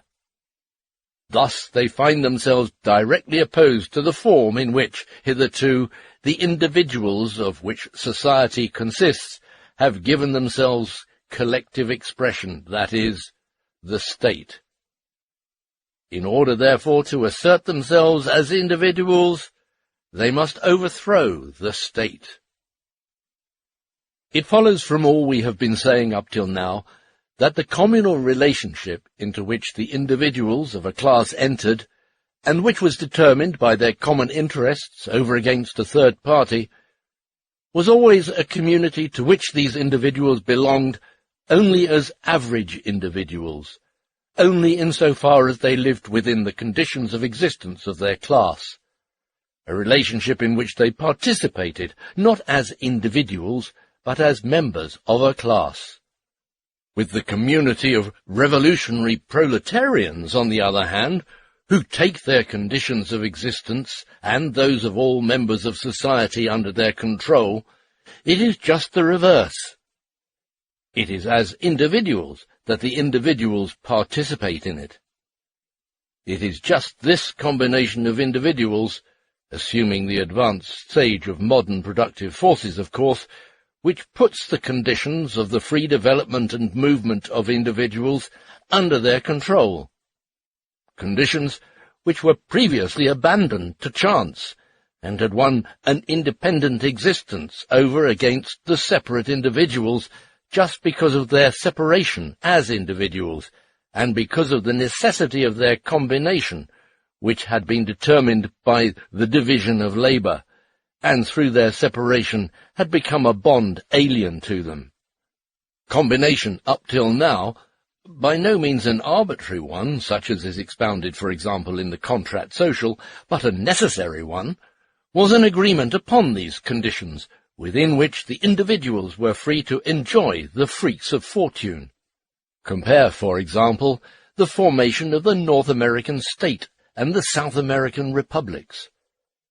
This right to the undisturbed enjoyment, within certain conditions, of fortuity and chance, has up till now been called personal freedom. These conditions of existence are, of course, only the productive forces and forms of intercourse at any particular time. Forms of intercourse. Communism differs from all previous movements in that it overturns the basis of all earlier relations of production and intercourse, and for the first time consciously treats all natural premises as the creatures of hitherto existing men, strips them of their natural character, and subjugates them to the power of the united individuals. Its organization is, therefore, essentially economic, the material production of the conditions of this unity. It turns existing conditions into conditions of unity. The reality which communism is creating is precisely the true basis for rendering it impossible that anything should exist independently of individuals, insofar as reality is only a product of the preceding intercourse of individuals themselves. Thus, the communists, in practice, treat the conditions created up to now by production and intercourse as inorganic conditions, without, however, imagining that it was the plan or the destiny of previous generations to give them material, and without believing that these conditions were inorganic for the individuals creating them. The difference between the individual as a person and what is accidental to him is not a conceptual difference, but an historical fact. This distinction has a different significance at different times. For example, the estate as something accidental to the individual in the 18th century, the family more or less too. It is not a distinction that we have to make for each age, but one which each age makes itself from among the different elements which it finds in existence, and indeed, not according to any theory, but compelled by material collisions in life. What appears accidental to the later age as opposed to the earlier, and this applies also to the elements handed down by an earlier age, is a form of intercourse which corresponded to a definite stage of development of the productive forces. The relation of the productive forces to the form of intercourse is the relation of the form of intercourse to the occupation or activity of the individuals. The fundamental form of this activity is, of course, material, on which depend all other forms, mental, political, religious, etc. The various shaping of material life is, of course, in every case dependent on the needs which are already developed, and the production, as well as the satisfaction, of these needs is an historical process, which is not found in the case of a sheep or a dog. Stirner's refractory principle argument ad versus hominum. Although sheep and dogs in their present form certainly, but in spite of them, are products of an historical process. The conditions under which individuals have intercourse with each other, so long as the above-mentioned contradiction is absent, are conditions appertaining to their individuality, in no way external to them. Conditions under which these definite individuals, living under definite relationships, can alone produce their material life and what is connected with it, are thus the conditions of their self-activity, and are produced by this self-activity. The definite condition under which they produce thus corresponds, as long as the contradiction has not yet appeared, to the reality of their conditioned nature, their one-sided existence, the one-sidedness of which only becomes evident when the contradiction enters on the scene, and thus exists for the later individuals. Then this condition appears as an accidental fetter, and the consciousness that it is a fetter is imputed to the earlier age as well. These various conditions, which appear first as conditions of self-activity, later as fetters upon it, form in the whole evolution of history a coherent series of forms of intercourse, the coherence of which consists in this. In the place of an earlier form of intercourse, which has become a fetter, a new one is put, corresponding to the more developed productive forces, and, hence, to the advanced mode of the self-activity of individuals, a form which in its turn becomes a fetter, and is then replaced by another. Since these conditions correspond at every stage to the simultaneous development of the productive forces, their history is at the same time the history of the evolving productive forces taken over by each new generation, and is therefore the history of the development of the forces of the individuals themselves. Since this evolution takes place naturally, that is not subordinated to a general plan of freely combined individuals, it proceeds from various localities, tribes, nations, branches of labour, etc., each of which, to start with, develops independently of the others and only gradually enters into relation with the others. Furthermore, it takes place only very slowly. The various stages and interests are never completely overcome, but only subordinated to the prevailing interest and trail along beside the latter for centuries afterwards. It follows from this that within a nation itself the individuals, even apart from their pecuniary circumstances, have quite different developments, and that an earlier interest, the peculiar form of intercourse of which has already been ousted by that belonging to a later interest, remains for a long time afterwards in possession of a traditional power in the illusory community, state, law, which has won an existence independent of the individuals, a power which in the last resort can only be broken by a revolution. This explains why, with reference to individual points which allow of a more general summing up, consciousness can sometimes appear further advanced than the contemporary empirical relationships, so that in the struggles of a later epoch one can refer to earlier theoreticians as authorities. On the other hand, in countries which, like North America, begin in an already advanced historical epoch, the development proceeds very rapidly. Such countries have no other natural premises than the individuals who settled there, and were led to do so because the forms of intercourse of the old countries did not correspond to their wants. Thus they begin with the most advanced individuals of the old countries, and therefore with the correspondingly most advanced form of intercourse, before this form of intercourse has been able to establish itself in the old countries. This is the case with all colonies, insofar as they are not mere military or trading stations. Carthage, the Greek colonies, and Iceland in the 11th and 12th centuries provide examples of this. A similar relationship issues from conquest, when a form of intercourse which has evolved on another soil is brought over complete to the conquered country. Whereas in its home it was still encumbered with interests and relationships left over from earlier periods, here it can and must be established completely and without hindrance, if only to assure the conqueror's lasting power.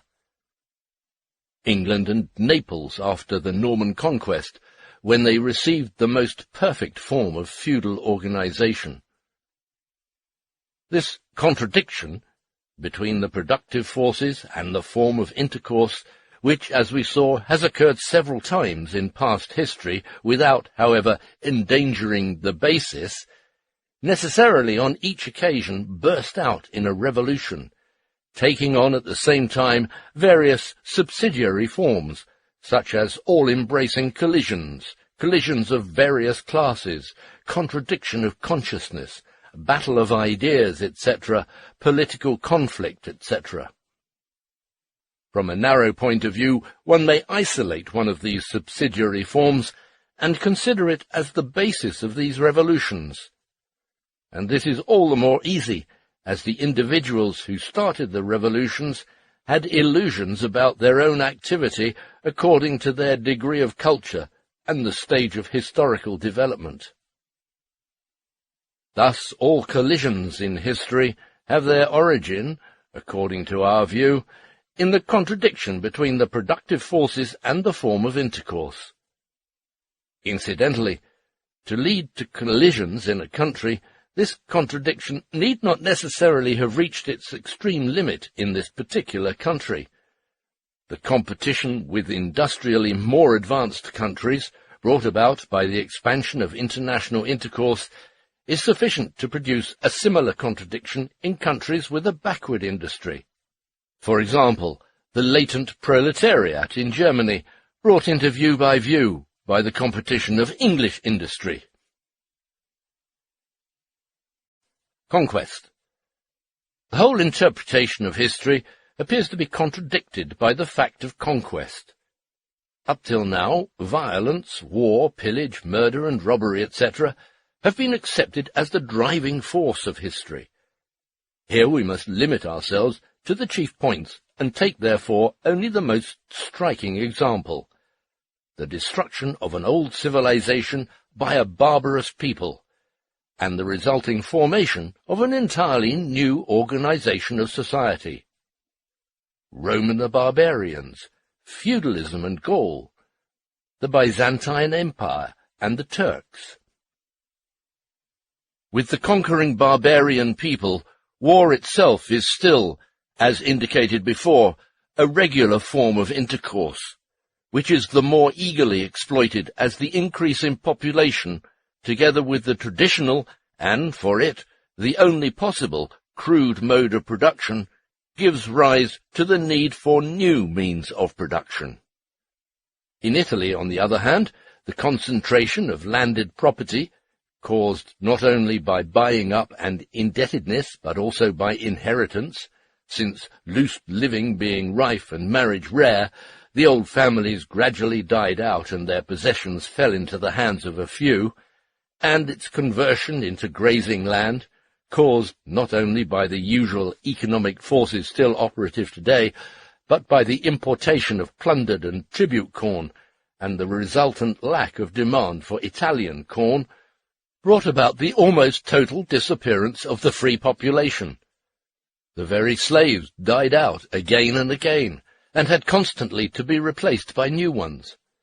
Slavery remained the basis of the whole productive system. The plebeians, midway between freemen and slaves, never succeeded in becoming more than a proletarian rabble. Rome, indeed, never became more than a city.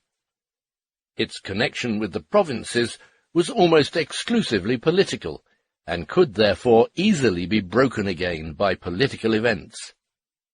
Nothing is more common than the notion that in history up till now it has only been a question of taking. The barbarians take the Roman Empire, and this fact of taking is made to explain the transition from the Old World to the feudal system. In this taking by barbarians, however, the question is whether the nation which is conquered has evolved industrial productive forces, as is the case with modern peoples, or whether their productive forces are based, for the most part, merely on their association and on the community. Taking is further determined by the object taken. A banker's fortune, consisting of paper, cannot be taken at all without the takers submitting to the conditions of production and intercourse of the country taken. Similarly, the total industrial capital of a modern industrial country. And finally, everywhere there is very soon an end to taking, and when there is nothing more to take, you have to set about producing. From this necessity of producing, which very soon asserts itself, it follows that the form of community adopted by the settling conquerors must correspond to the stage of development of the productive forces they find in existence. Or, if this is not the case from the start, it must change according to the productive forces. By this, too, is explained the fact, which people profess to have noticed everywhere in the period following the migration of the peoples, namely, that the servant was master, and that the conquerors very soon took over language, culture, and manners from the conquered. The feudal system was by no means brought complete from Germany, but had its origin, as far as the conquerors were concerned, in the martial organization of the army during the actual conquest, and this only evolved after the conquest into the feudal system proper, through the action of the productive forces found in the conquered countries. To what an extent this form was determined by the productive forces is shown by the abortive attempts to realize other forms derived from reminiscences of ancient Rome, Charlemagne, etc. Contradictions of big industry. Revolution. Our investigation hitherto started from the instruments of production, and it has already shown that private property was a necessity for certain industrial stages. In industry, extractive private property still coincides with labour.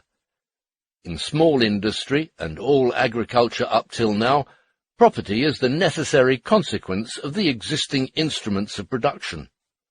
In big industry, the contradiction between the instrument of production and private property appears for the first time, and is the product of big industry. Moreover, big industry must be highly developed to produce this contradiction, and thus only with big industry does the abolition of private property become possible. In big industry and competition, the whole mass of conditions of existence, limitations, biases of individuals, are fused together into the two simplest forms, private property and labour. With money, every form of intercourse, and intercourse itself, is considered fortuitous for the individuals. Thus, money implies that all previous intercourse was only intercourse of individuals under particular conditions, not of individuals as individuals. These conditions are reduced to two: accumulated labour or private property, and actual labour. If both or one of these ceases, then intercourse comes to a standstill. The modern economists themselves, for example Sismondi, Cherbulier, etc., oppose association of individuals to association of capital. On the other hand, the individuals themselves are entirely subordinated to the division of labour, and hence are brought into the most complete dependence on one another. Private property, in so far as within labour itself it is opposed to labour, evolves out of the necessity of accumulation, and has still, to begin with, rather the form of the communality. But in its further development, it approaches more and more the modern form of private property. The division of labour implies from the outset the division of the conditions of labour, of tools and materials, and thus the splitting up of accumulated capital among different owners, and thus also the division between capital and labour, and the different forms of property itself. The more the division of labour develops and accumulation grows, the sharper are the forms that this process of differentiation assumes. Labour itself can only exist on the premise of this fragmentation. Thus, two facts are here revealed. First, the productive forces appear as a world for themselves, quite independent of and divorced from the individuals, alongside the individuals. The reason for this is that the individuals, whose forces they are, exist split up and in opposition to one another, whilst on the other hand, these forces are only real forces in the intercourse and association of these individuals. Thus, on the one hand, we have a totality of productive forces, which have, as it were, taken on a material form, and are for the individuals no longer the forces of the individuals, but of private property, and hence of the individuals only in so far as they are owners of private property themselves. Never, in any earlier period, have the productive forces taken on a form so indifferent to the intercourse of individuals as individuals, because their intercourse itself was formerly a restricted one. On the other hand, standing over against these productive forces, we have the majority of the individuals from whom these forces have been wrested away, and who, robbed thus of all real life content, have become abstract individuals, but who are, however, only by this fact put into a position to enter into relation with one another as individuals. The only connection which still links them with the productive forces and with their own existence, labour, has lost all semblance of self-activity and only sustains their life by stunting it. While in the earlier periods self-activity and the production of material life were separated in that they devolved on different persons, and while, on account of the narrowness of the individuals themselves, the production of material life was considered as a subordinate mode of self-activity, they now diverge to such an extent that altogether material life appears as the end, and what produces this material life, labour, which is now the only possible but, as we see, negative form of self-activity, as the means. Thus, things have now come to such a pass that the individuals must appropriate the existing totality of productive forces, not only to achieve self-activity, but also merely to safeguard their very existence. This appropriation is first determined by the object to be appropriated, the productive forces, which have been developed to a totality and which only exist within a universal intercourse. From this aspect alone, therefore, this appropriation must have a universal character corresponding to the productive forces and the intercourse. The appropriation of these forces is itself nothing more than the development of the individual capacities corresponding to the material instruments of production. The appropriation of a totality of instruments of production is, for this very reason, the development of a totality of capacities in the individuals themselves. The appropriation is further determined by the persons appropriating. Only the proletarians of the present day, who are completely shut off from all self-activity, are in a position to achieve a complete and no longer restricted self-activity, which consists in the appropriation of a totality of productive forces and in the thus postulated development of a totality of capacities. All earlier revolutionary appropriations were restricted. Individuals whose self-activity was restricted by a crude instrument of production and a limited intercourse appropriated this crude instrument of production, and hence merely achieved a new state of limitation. Their instrument of production became their property, but they themselves remained subordinate to the division of labour and their own instrument of production.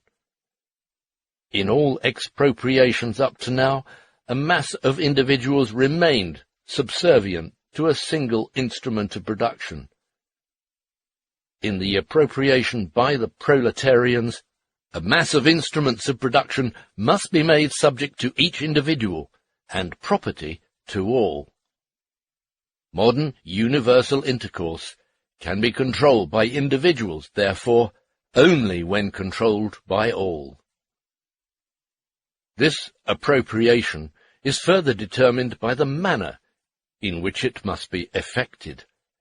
It can only be effected through a union, which, by the character of the proletariat itself, can again only be a universal one, and through a revolution in which, on the one hand, the power of the earlier mode of production and intercourse and social organization is overthrown, and on the other hand, there develops the universal character and the energy of the proletariat, without which the revolution cannot be accomplished, and in which, further, the proletariat rids itself of everything that still clings to it from its previous position in society. Only at this stage does self-activity coincide with material life, which corresponds to the development of individuals into complete individuals and the casting off of all natural limitations. The transformation of labour into self-activity corresponds to the transformation of the earlier limited intercourse into the intercourse of individuals as such. With the appropriation of the total productive forces through united individuals, private property comes to an end. Whilst previously in history a particular condition always appeared as accidental, now the isolation of individuals and the particular private gain of each man have themselves become accidental. The individuals, who are no longer subject to the division of labour, have been conceived by the philosophers as an ideal, under the name man.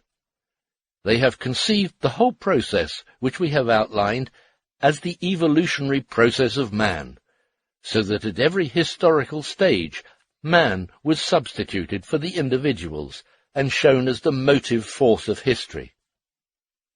The whole process was thus conceived as a process of the self-estrangement of man, and this was essentially due to the fact that the average individual of the later stage was always foisted onto the earlier stage, and the consciousness of a later age onto the individuals of an earlier. Through this inversion, which from the first is an abstract image of the actual conditions, it was possible to transform the whole of history into an evolutionary process of consciousness. Finally, from the conception of history we have sketched, we obtain these further conclusions. Conclusion 1. In the development of productive forces, there comes a stage when productive forces and means of intercourse are brought into being, which, under the existing relationships, only cause mischief, and are no longer productive but destructive forces, machinery and money.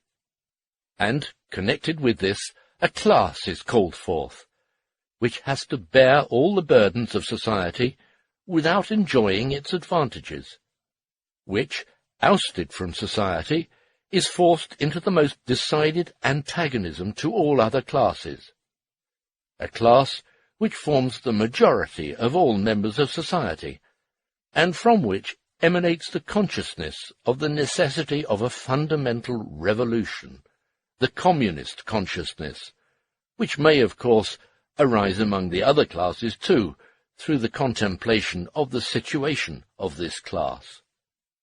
Conclusion 2.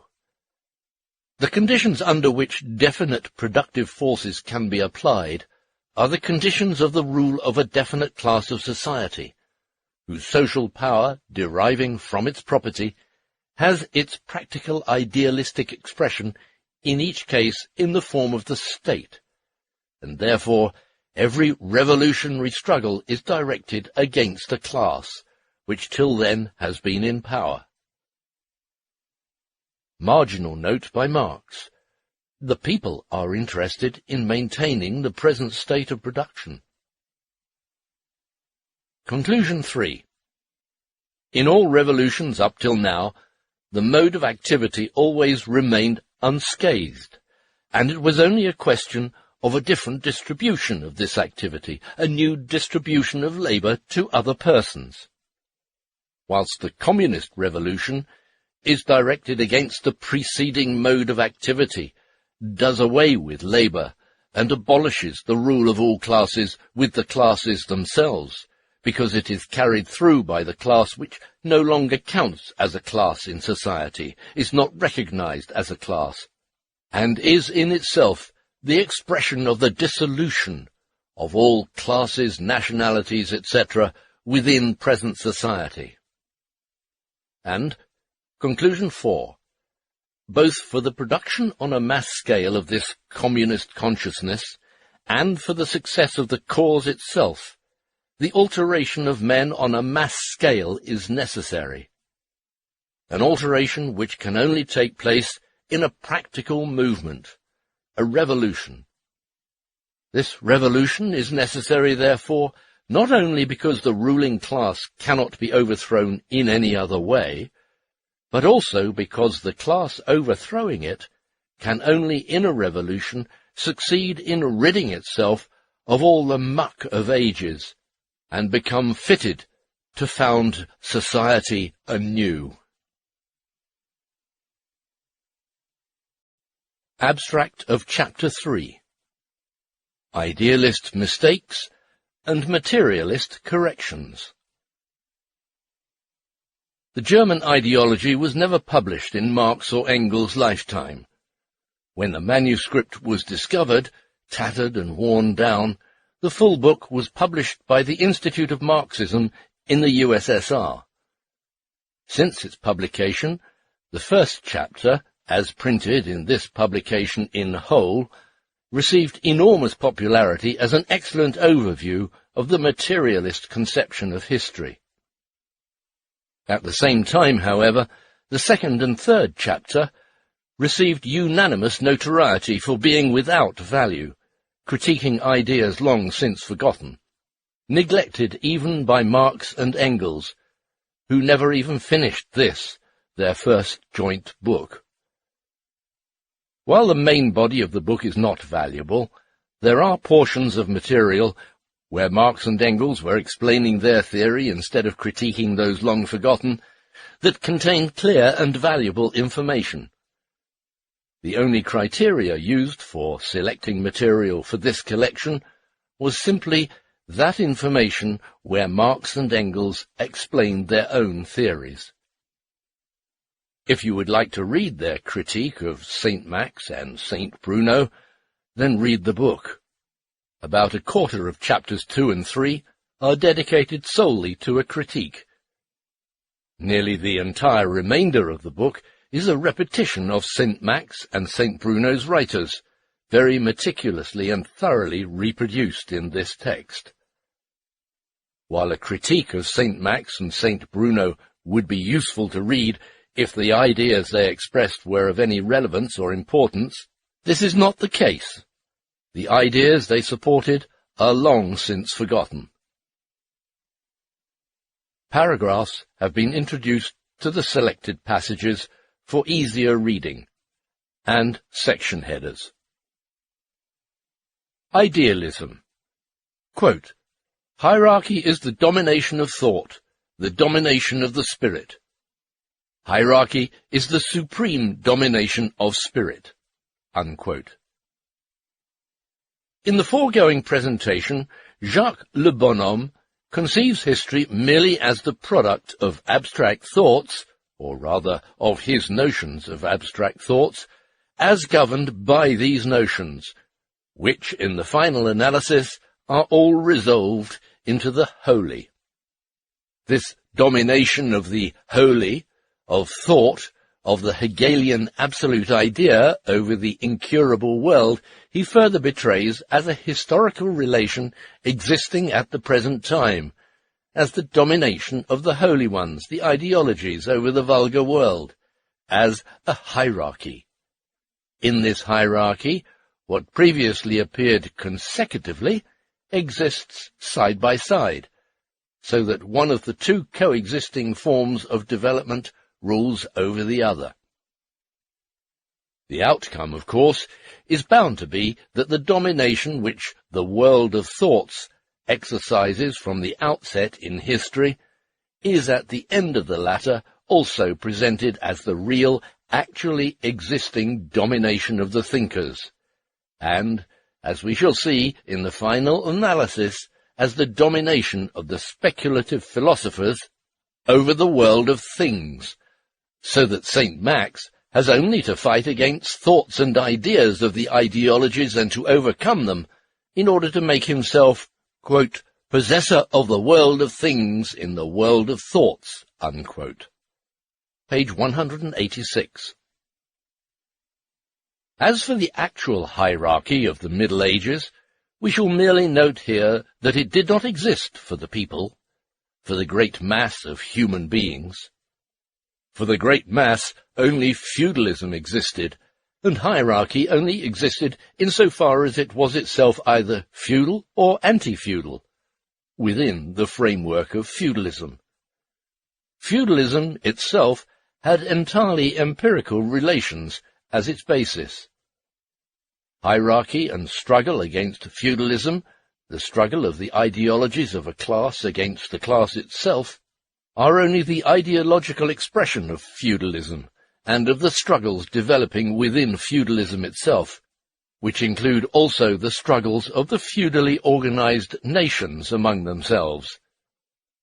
Hierarchy is the ideal form of feudalism. Feudalism is a political form of the medieval relations of production and intercourse. Consequently, the struggle of feudalism against hierarchy can only be explained by elucidating these practical, material relations.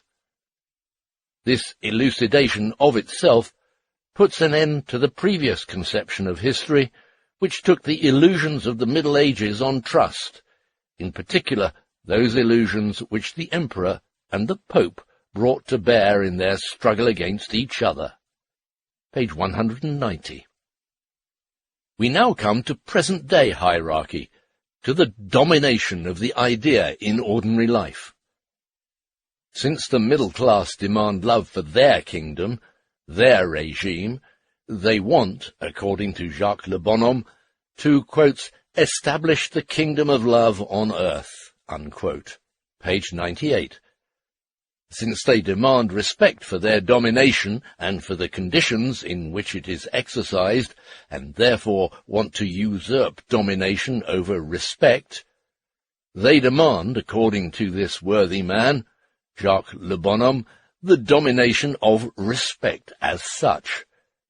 Their attitude towards respect is the same as towards the Holy Spirit dwelling within them. Page 95. Jacques Le Bonhomme, with his faith that can move mountains, takes as the actual earthly basis of the bourgeois world the distorted form in which the sanctimonious and hypocritical ideology of the bourgeoisie voices their particular interests as universal interests. Why this ideological delusion assumes precisely this form for our saint, we shall see in connection with political liberalism. Page 193-4. On religion. In religion, people make their empirical world into an entity that is only conceived, imagined, that confronts them as something foreign.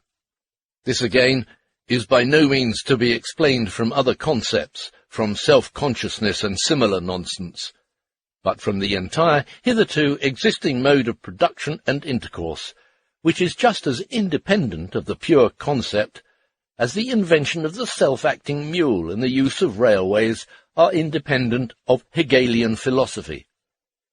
If he wants to speak of an essence of religion, that is, of a material basis of this inessentiality, then he should look for it neither in the essence of man, nor in the predicate of God, but in the material world, which each stage of religious development finds in existence. Page 172. The only reason why Christianity wanted to free us from the domination of the flesh and desires as a driving force was because it regarded our flesh, our desires, as something foreign to us. It wanted to free us from determination by nature, only because it regarded our own nature as not belonging to us. For if I myself am not nature, if my natural desires, my whole natural character, do not belong to myself, and this is the doctrine of Christianity, then all determination by nature, whether due to my own natural character or to what is known as external nature, seems to me a determination by something foreign, a fetter, compulsion used against me, heteronomy as opposed to autonomy of the spirit. Incidentally, Christianity has indeed never succeeded in freeing us from the domination of desires. Page 272. Consciousness throughout history. In ancient times, the ideas and thoughts of people were, of course, ideas and thoughts about themselves and their relationships, their consciousness of themselves and of people in general. for it was the consciousness not merely of a single individual, but of the individual in his interconnection with the whole of society, and about the whole of society in which they live. The conditions, independent of them, in which they produce their life, the necessary forms of intercourse connected herewith, and the personal and social relations thereby given, had to take the form, in so far as they were expressed in thoughts, of ideal conditions and necessary relations, that is, they had to be expressed in consciousness as determinations arising from the concept of man as such, from human essence, from the nature of man, from man as such. What people were, what their relations were, appeared in consciousness as ideas of man as such, of his modes of existence, or of his immediate conceptual determinations.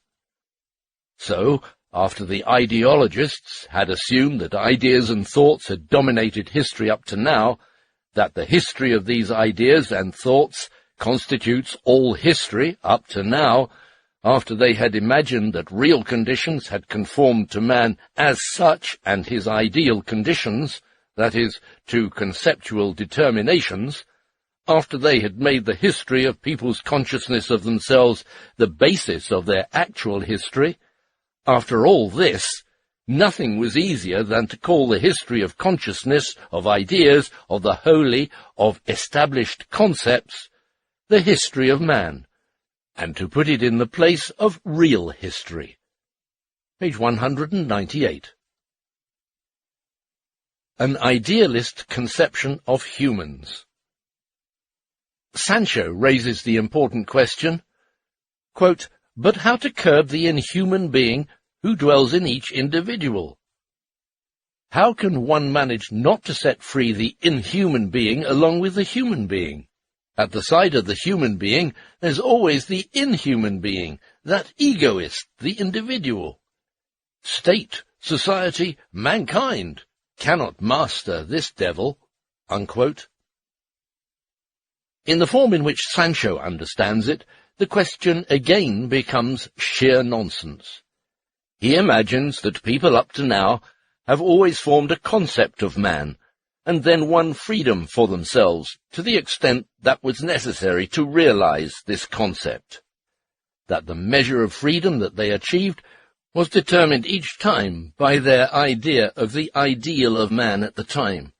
It was thus unavoidable that in each individual there remained a residue which did not correspond to this ideal, and hence, since it was inhuman, was either not set free or only freed despite them.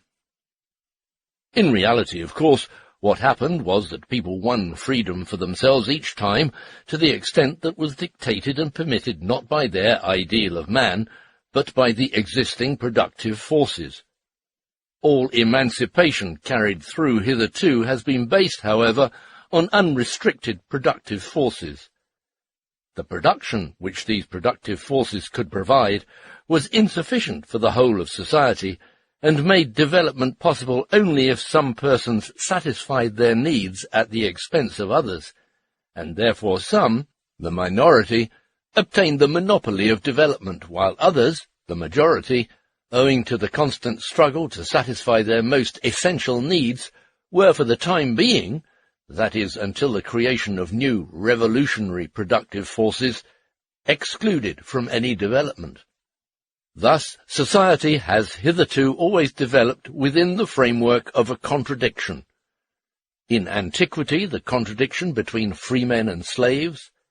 In the Middle Ages, that between nobility and serfs.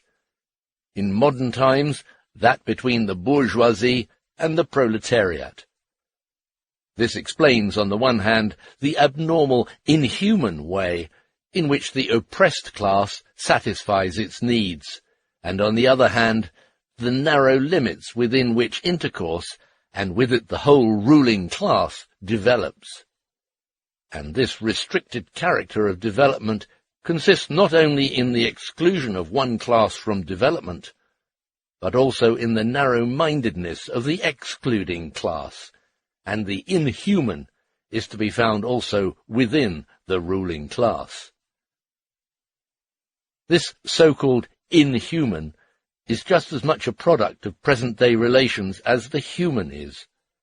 It is their native aspect, the rebellion, which is not based on any new revolutionary productive force against the prevailing relations brought about by the existing productive forces and against the way of satisfying needs that correspond to these relations. The positive expression human corresponds to the definite relations predominant at a certain stage of production in the way of satisfying needs determined by them, just as the negative expression inhuman corresponds to the attempt to negate these predominant relations in the way of satisfying needs prevailing under them without changing the existing mode of production, an attempt that this stage of production daily engenders afresh. Page 457. On language and idealism. One of the most difficult tasks confronting philosophers is to descend from the world of thought to the actual world. Language is the immediate actuality of thought. Just as philosophers have given thought an independent existence, so they were bound to make language into an independent realm. This is a secret of philosophical language, in which thoughts in the form of words have their own content. The problem of descending from the world of thoughts to the actual world is turned into the problem of descending from language to life. We have shown, in Chapter 1, that thoughts and ideas acquire an independent existence in consequence of the personal circumstances and relations of individuals acquiring independent existence. We have shown that exclusive, systematic occupation with these thoughts on the part of ideologists and philosophers, and hence the systemization of these thoughts, is a consequence of division of labour, and that, in particular, German philosophy is a consequence of German petty bourgeois conditions.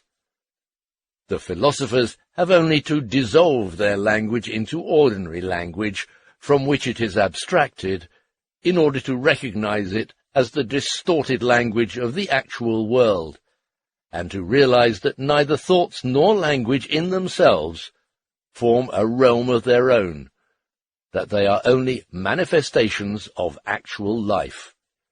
Page 472-3. We have seen that the whole problem of the transition from thought to reality, hence from language to life, exists only in philosophical illusion. That is, it is justified only for philosophical consciousness, which cannot possibly be clear about the nature and origin of its apparent separation from life. This great problem, insofar as it at all entered the minds of our ideologists, was bound, of course, to result of finally in one of these knights-errant setting out in search of a word which, as a word, formed the transition in question, which, as a word, ceases to be simply a word, and which, as a word, in a mysterious superlinguistic manner, points from within the language to the actual object it denotes, which, in short, plays among words the same role as the redeeming God-man plays among people in Christian fantasy. The emptiest, shallowest brain among the philosophers had to end philosophy by proclaiming his lack of thought to be the end of philosophy, and thus the triumphant entry into corporal life.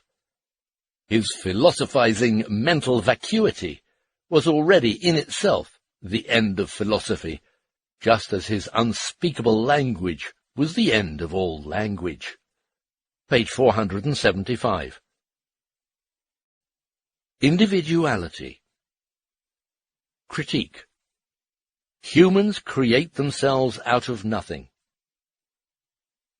Far from it being true that, out of nothing I make myself, for example, a public speaker, the nothing which forms the basis here is a very manifold something, the real individual, his speech organs, a definite stage of physical development, an existing language and dialects, ears capable of hearing, and a human environment from which it is possible to hear something, etc., etc.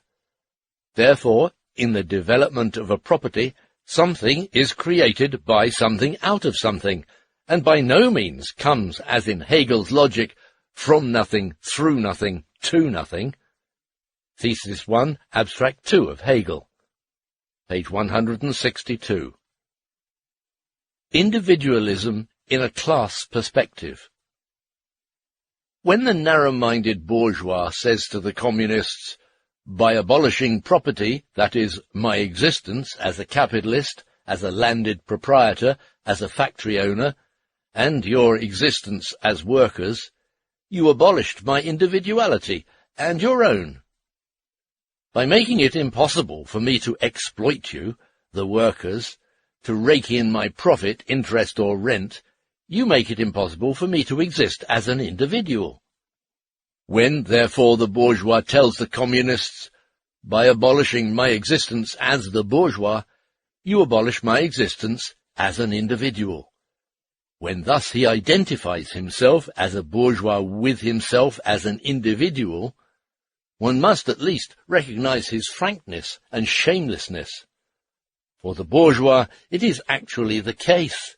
He believes himself to be an individual, only in so far as he is a bourgeois.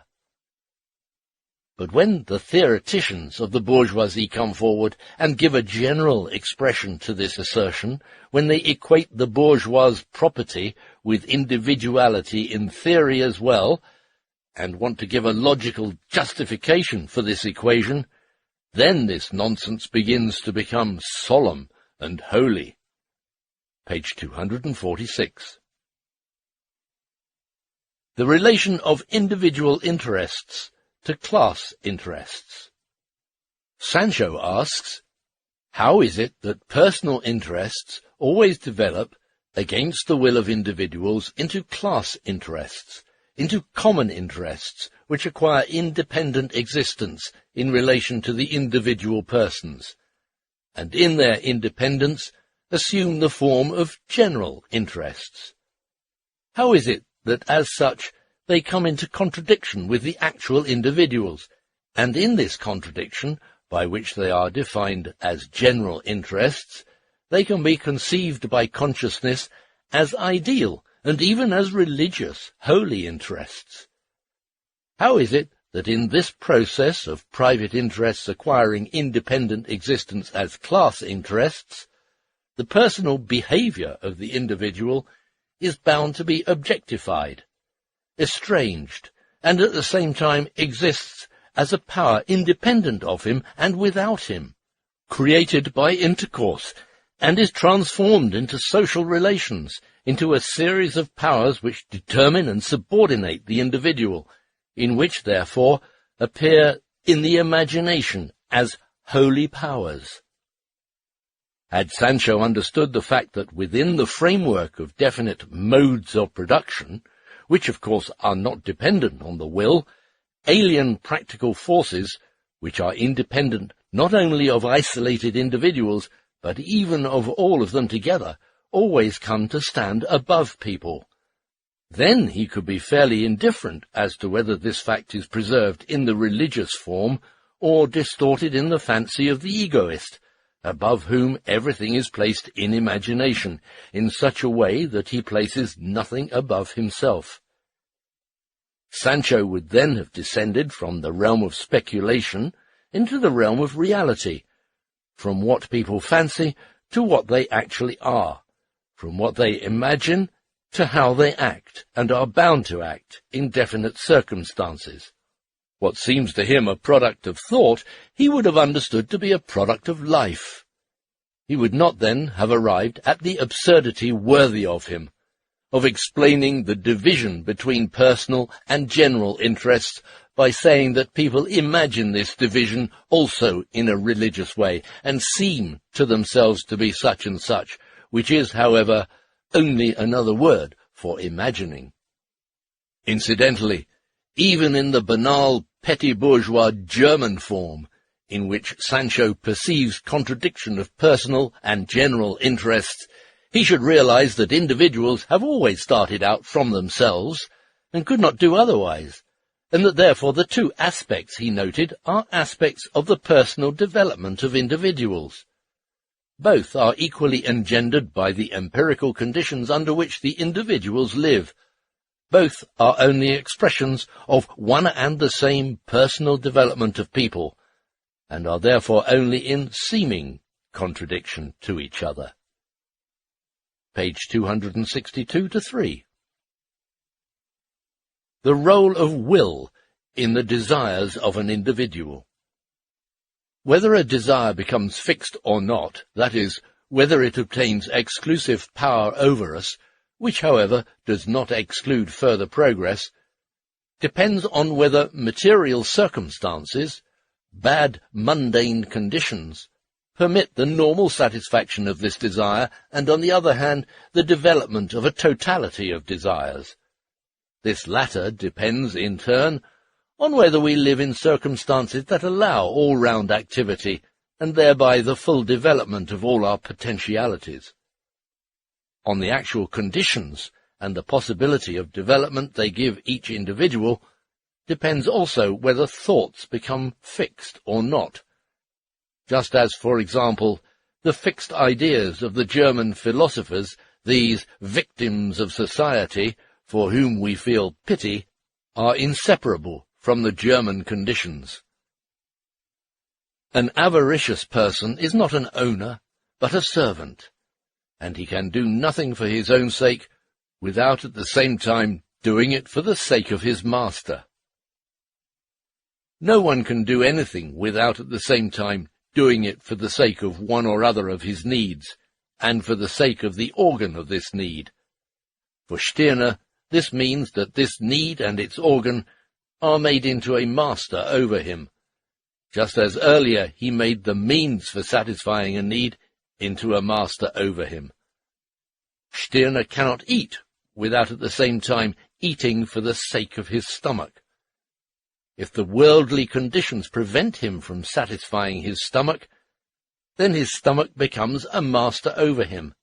The desire to eat becomes a fixed desire, and the thought of eating becomes a fixed idea, which at the same time gives him an example of the influence of world conditions and fixing his desires and ideas. Sancho's revolt against the fixation of desires and thoughts is thus reduced to an impotent moral injunction about self-control, and provides new evidence that he merely gives an ideologically high-sounding expression to the most trivial sentiments of the petty bourgeois. The following two paragraphs are crossed out in the manuscript, likely because the authors did not feel they fit into context, and not because of their content. Since they attacked the material basis on which the hitherto inevitable fixedness of desires and ideas depended, the communists are the only people through whose historical activity the liquefaction of the fixed desires and ideas is in fact brought about, and ceases to be an impotent moral injunction, as it was up to now with all moralists down to Stirner. Communist organization has a twofold effect on the desires produced in the individual by present-day relations. Some of these desires, namely desires which exist under all relations and only change their form and direction under different social relations, are merely altered by the communist social system, for they are given the opportunity to develop normally. But others, namely those originating solely in a particular society under particular conditions of production and intercourse, are totally deprived of their conditions of existence.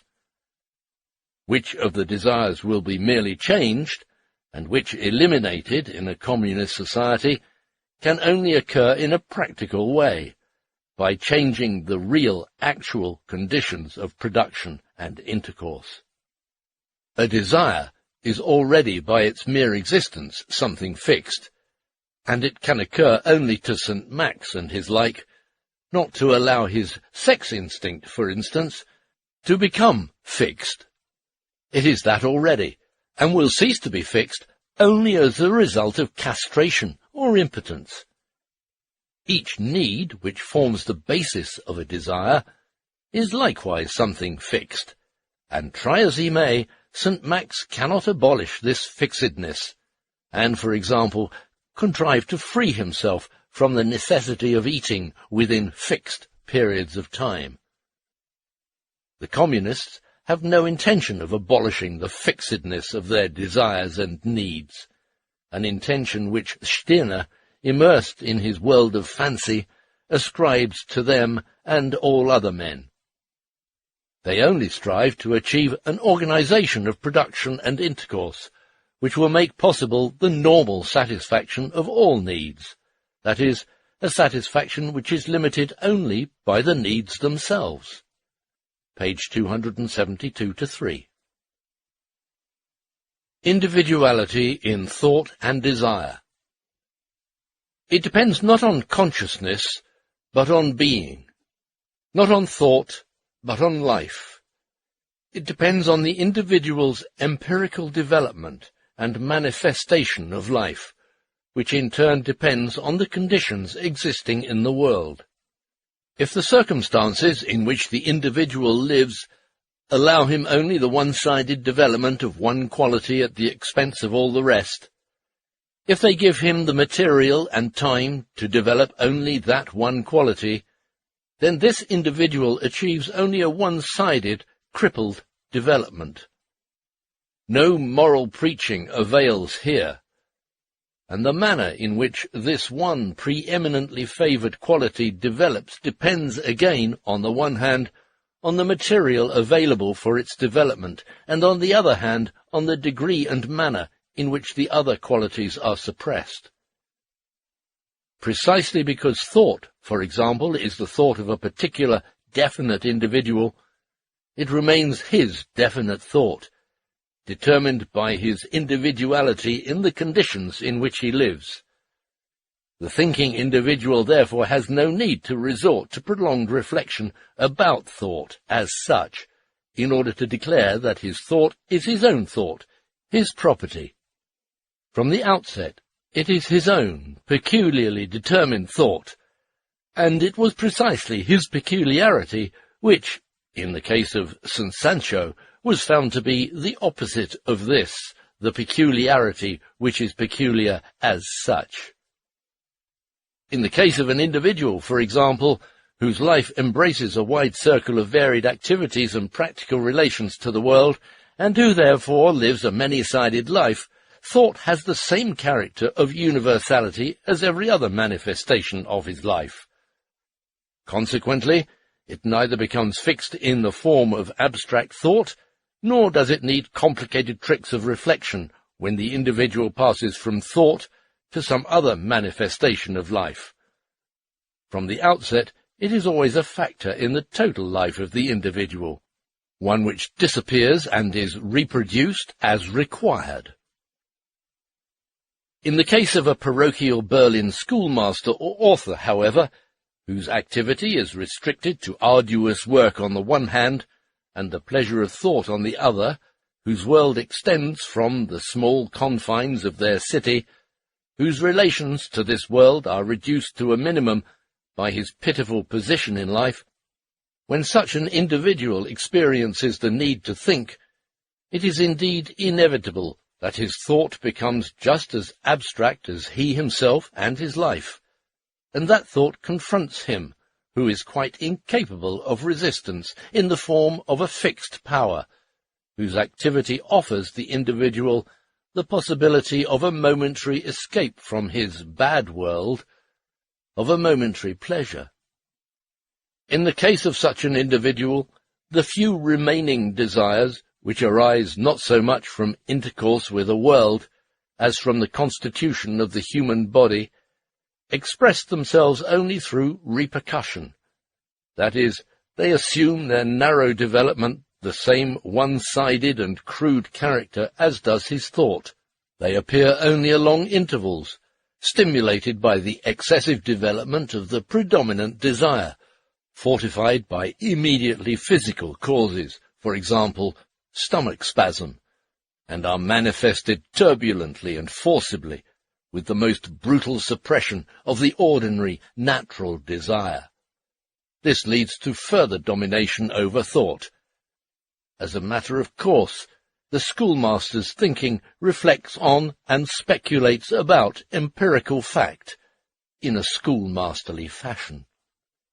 Page 280 to 281. Needs being the vocation of all human beings. For St. Sancho, vocation has a double form. Firstly, as a vocation which others choose for me, examples of which we have already had, in the case of newspapers that are full of politics and the prisons that our saint mistook for houses of moral correction. Afterward, vocation appears also as a vocation in which the individual himself believes. If the ego is divorced from all its empirical conditions of life, its activity, the conditions of its existence, if it is separated from the world that forms its basis and from its own body, then of course it has no other vocation and no other designation than that of representing the human being of the logical proposition, and to assist St. Sancho in arriving at the equations given heretofore. In the real world, on the other hand, where individuals have needs, they thereby already have a vocation and task, and at the outset it is still immaterial whether they make this their vocation in their imagination as well. It is clear, however, that because the individuals possess consciousness, they form an idea of this vocation which their empirical existence has given them, and thus furnish St. Sancho with the opportunity of seizing on the word vocation, that is, on the mental expression of their actual conditions of life, and of leading out of account these conditions of life themselves. The proletarian, for example, who, like every human being, has the vocation of satisfying his needs, and who is not in a position to satisfy even the needs that he has in common with all human beings, the proletarian, whom the necessity to work a 14-hour day debases to the level of the beast of burden, whom competition degrades to a mere thing, an article of trade, who from his position as a mere productive force, the sole position left to him, is squeezed out by other more powerful productive forces, this proletarian is, if only for these reasons, confronted with the real task of revolutionizing his conditions. He can, of course, imagine this to be his vocation. He can also, if he likes to engage in propaganda, express his vocation by saying that to do this or that is the human vocation of the proletarian, the more so since his position does not even allow him to satisfy the needs arising directly from his human nature. St. Sancho does not concern himself with the reality underlining this idea, with the practical name of this proletarian.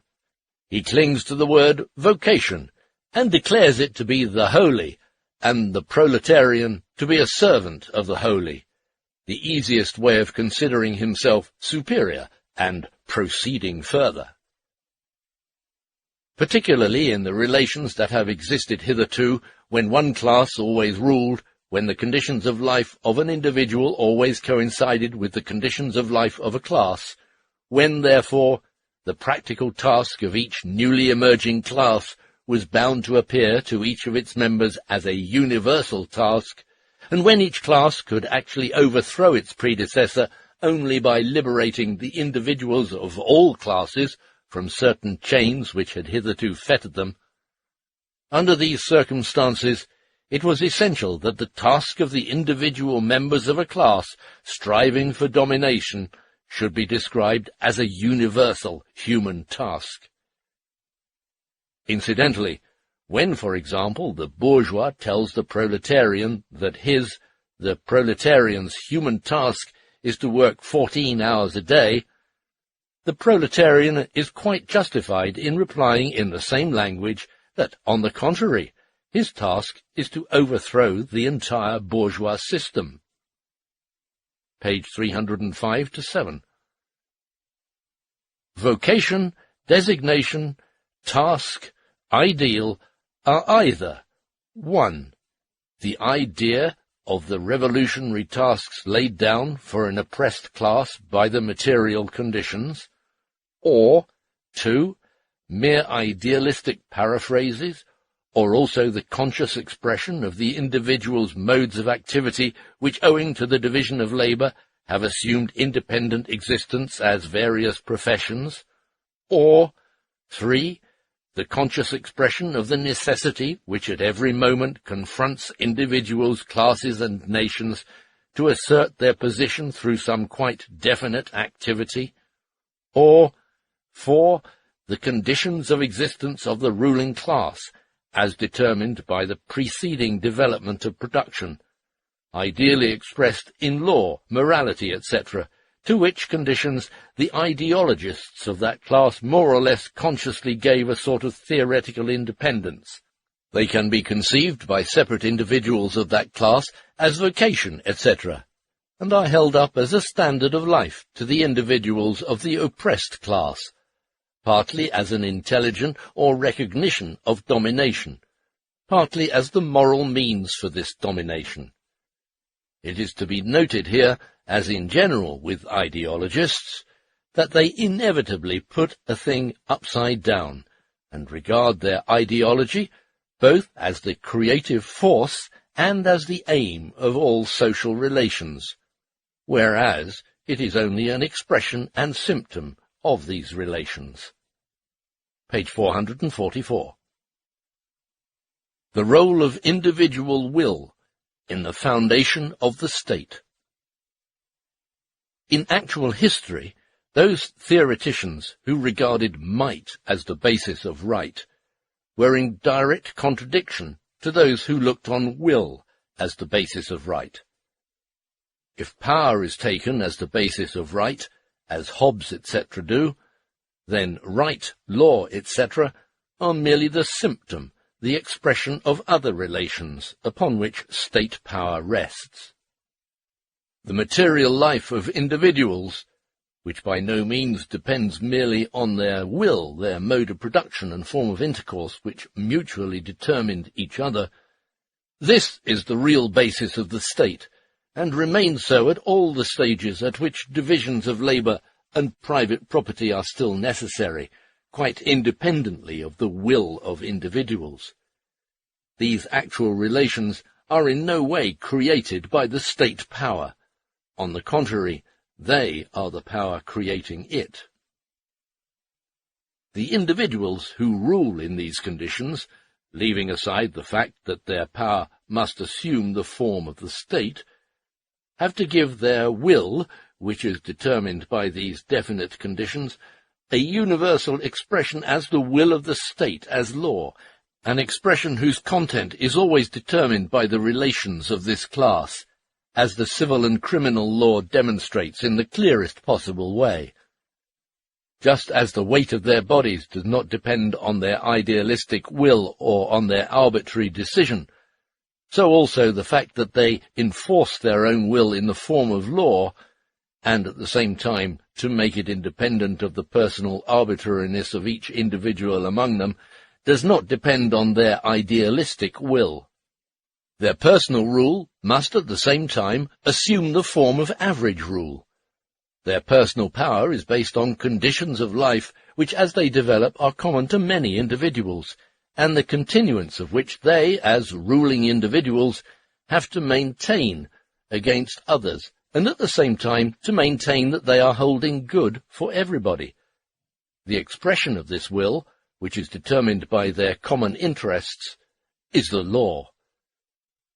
It is precisely because individuals who are independent of one another assert themselves and their own will, and because on this basis their attitude to one another is bound to be egoistical, that self-denial is made necessary in law and right. Self-denial in the exceptional case, in self-assertion of their interests in the average case, which therefore not they, but only the egoist in agreement with himself regards as self-denial. The same applies to the classes which are ruled, whose will plays just as small a part in determining the existence of law and the state. For example, so long as the productive forces are still insufficiently developed to make competition superfluous, and therefore would give rise to competition over and over again, for so long the classes which are ruled would be wanting to be impossible if they had the will to abolish competition, and with it the state and the law. Incidentally, too, it is only in the imagination of the ideologists that this will arises before relations have developed far enough to make the emergence of such a will possible. After relations have developed sufficiently to produce it, the ideologist is able to imagine this will as being purely arbitrary, and therefore as conceivable at all times and under all circumstances. Like right, so crime, that is, the struggle of the isolated individual against the predominant relations, is not the result of pure arbitrariness. On the contrary, it depends on the same conditions as that domination.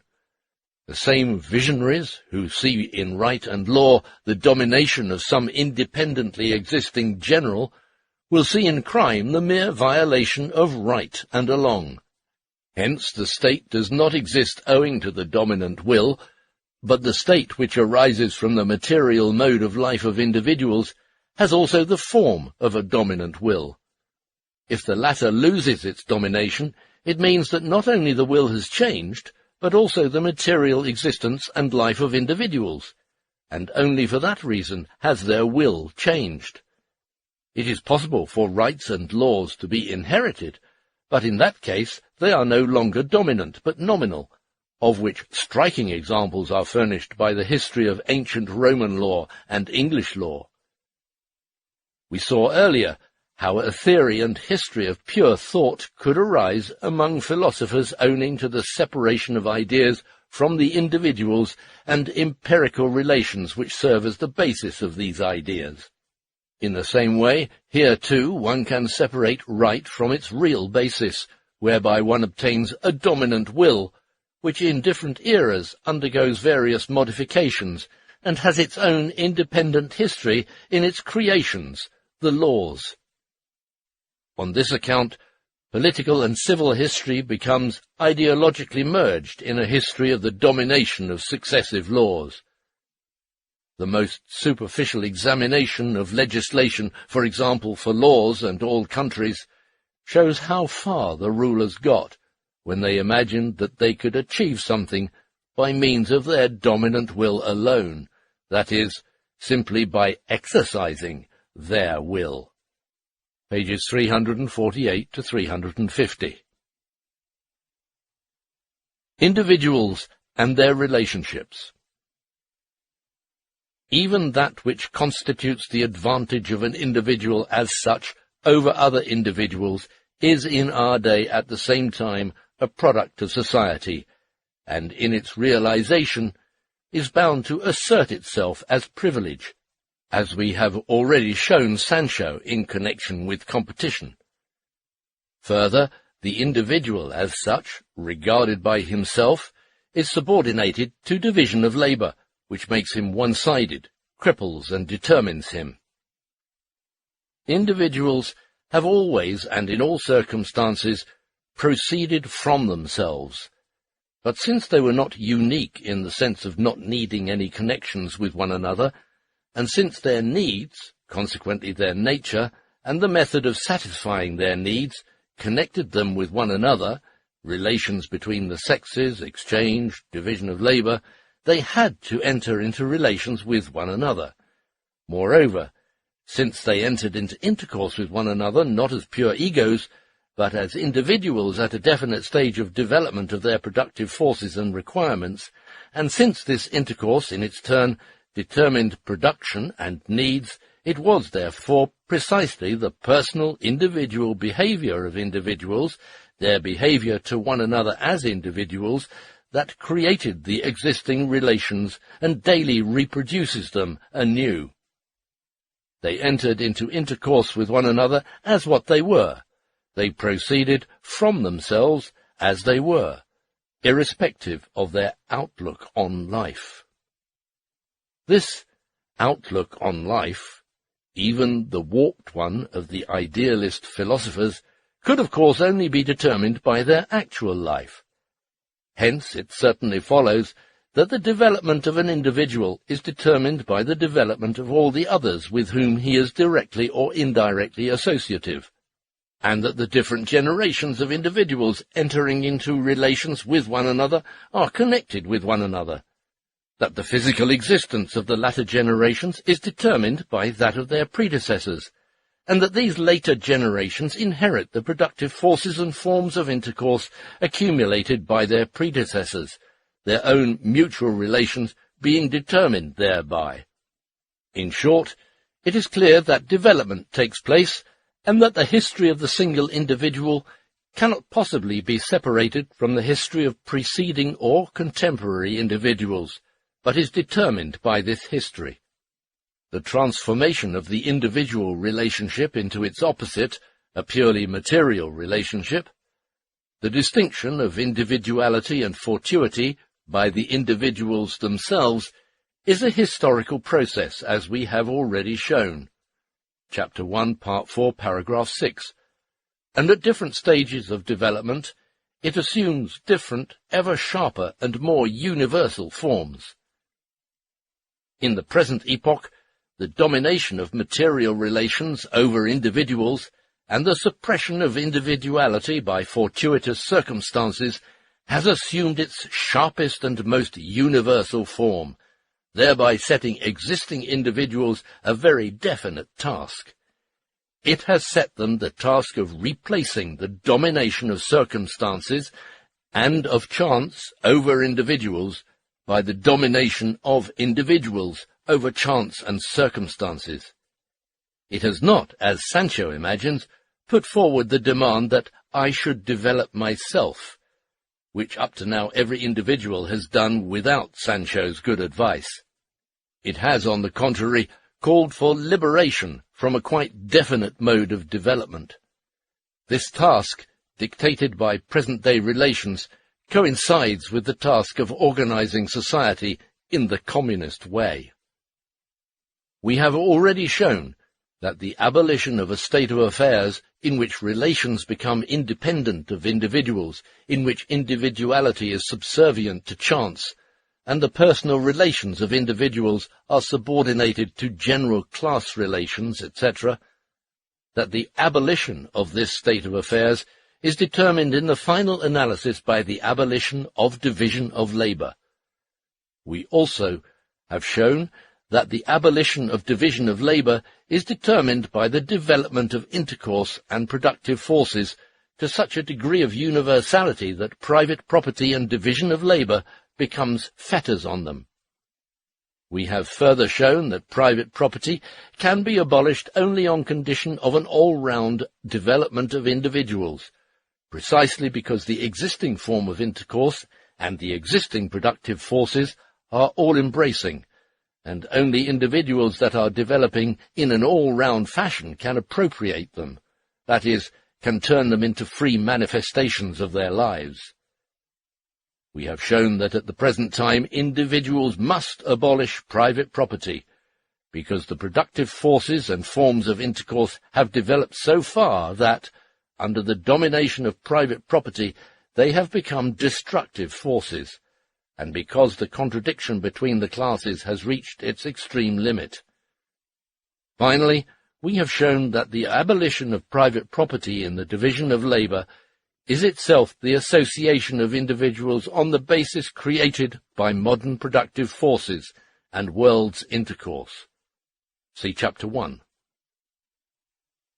Within communist society, the only society in which the genuine and free development of individuals ceases to be a mere phrase, this development is determined precisely by the connection of individuals, a connection which consists partly in the economic prerequisites and partly in the necessary solidarity of the free development of all, and finally in the universal character of the activity of individuals on the basis of the existing productive forces. We are therefore here concerned with individuals at a definite historical stage of development, and by no means merely with individuals chosen at random, even disregarding the indispensable communist revolution, which itself is a general condition for their free development. The individual's consciousness of their mutual relations will, of course, likewise be completely changed, and therefore will no more be the principle of love, or dévouement, than it will be egoism. Pages 463 to 465. Miscellaneous. The family. In the family, entirely empirical relations dominate. The attitude of the bourgeois to the institutions of his regime is like that of the Jew to the law. He evades them whenever it is possible to do so in each individual case, but he wants everyone else to observe them. If the entire bourgeoisie, in a mass and at one time, were to evade bourgeois institutions, it would cease to be bourgeois. A conduct which, of course, never occurs to the bourgeois, and by no means depends on their willing or running. That is, it is dictated by historical conditions. The dissolute bourgeois evades marriage and secretly commits adultery. The merchant evades the institution of property by depriving others of property by speculation, bankruptcy, etc. The young bourgeois makes himself independent of his family, if he can, by in fact abolishing the family, as far as he is concerned. But marriage, property, the family, remain untouched in theory, because they are the practical basis on which the bourgeoisie has directed its domination, and because in their bourgeois form they are the conditions which make the bourgeois a bourgeois, just as the constantly evaded law makes the religious Jew a religious Jew. This attitude of the bourgeois to the conditions of his existence acquires one of its universal forms in bourgeois mentality. One cannot speak at all of the family as such. Historically, the bourgeois gives the family the character of the bourgeois family, in which boredom and money are the binding link, in which also includes the bourgeois dissolution of the family, which does not prevent the family itself from always continuing to exist. Its dirty existence has its counterpart in the holy concept of it, in official phraseology and universal hypocrisy. Where the family is actually abolished, as with the proletariat, just the opposite of what Stirner thinks takes place. Then the concept of the family does not exist at all, but here and there family affection based on extremely real relations is certainly to be found. In the 18th century, the concept of the feudal family was abolished by the philosophers, because the actual family was already in the process of dissolution at the highest pinnacles of civilization. The internal family bond, the separate components constituting the concept of the family, were dissolved. For example, obedience, piety, fidelity in marriage, etc. But the real body, the family, the property relation, the exclusive attitude in relation to their families, forced cohabitation, relations determined by the existence of children, the structure of modern towns, the formation of capital, etc., all these were preserved, along with numerous violations, because the existence of the family is made necessary by its connection with the mode of production, which exists independently of the will of bourgeois society. That it was impossible to do without it was demonstrated in the most striking way during the French Revolution, when for a moment the family was as good as legally abolished. The family continues to exist even in the 19th century, only the process of its dissolution has become more general, not on account of the concept, but because of the higher development of industry and competition. The family still exists, although its dissolution was long ago proclaimed by French and English socialists, and this has at last penetrated also to the German Church Fathers. by way of French novels. Page 194 to 195. The sarcasm of Marx and Engels may not be retained in this shortened form. This statement is sarcastic. Marx and Engels are explaining that ideas and novels alone cannot change the fact. Only real changes in the relations of production, that is, only through the establishment of communism, will the family actually be abolished. Consciousness changing with the development of society.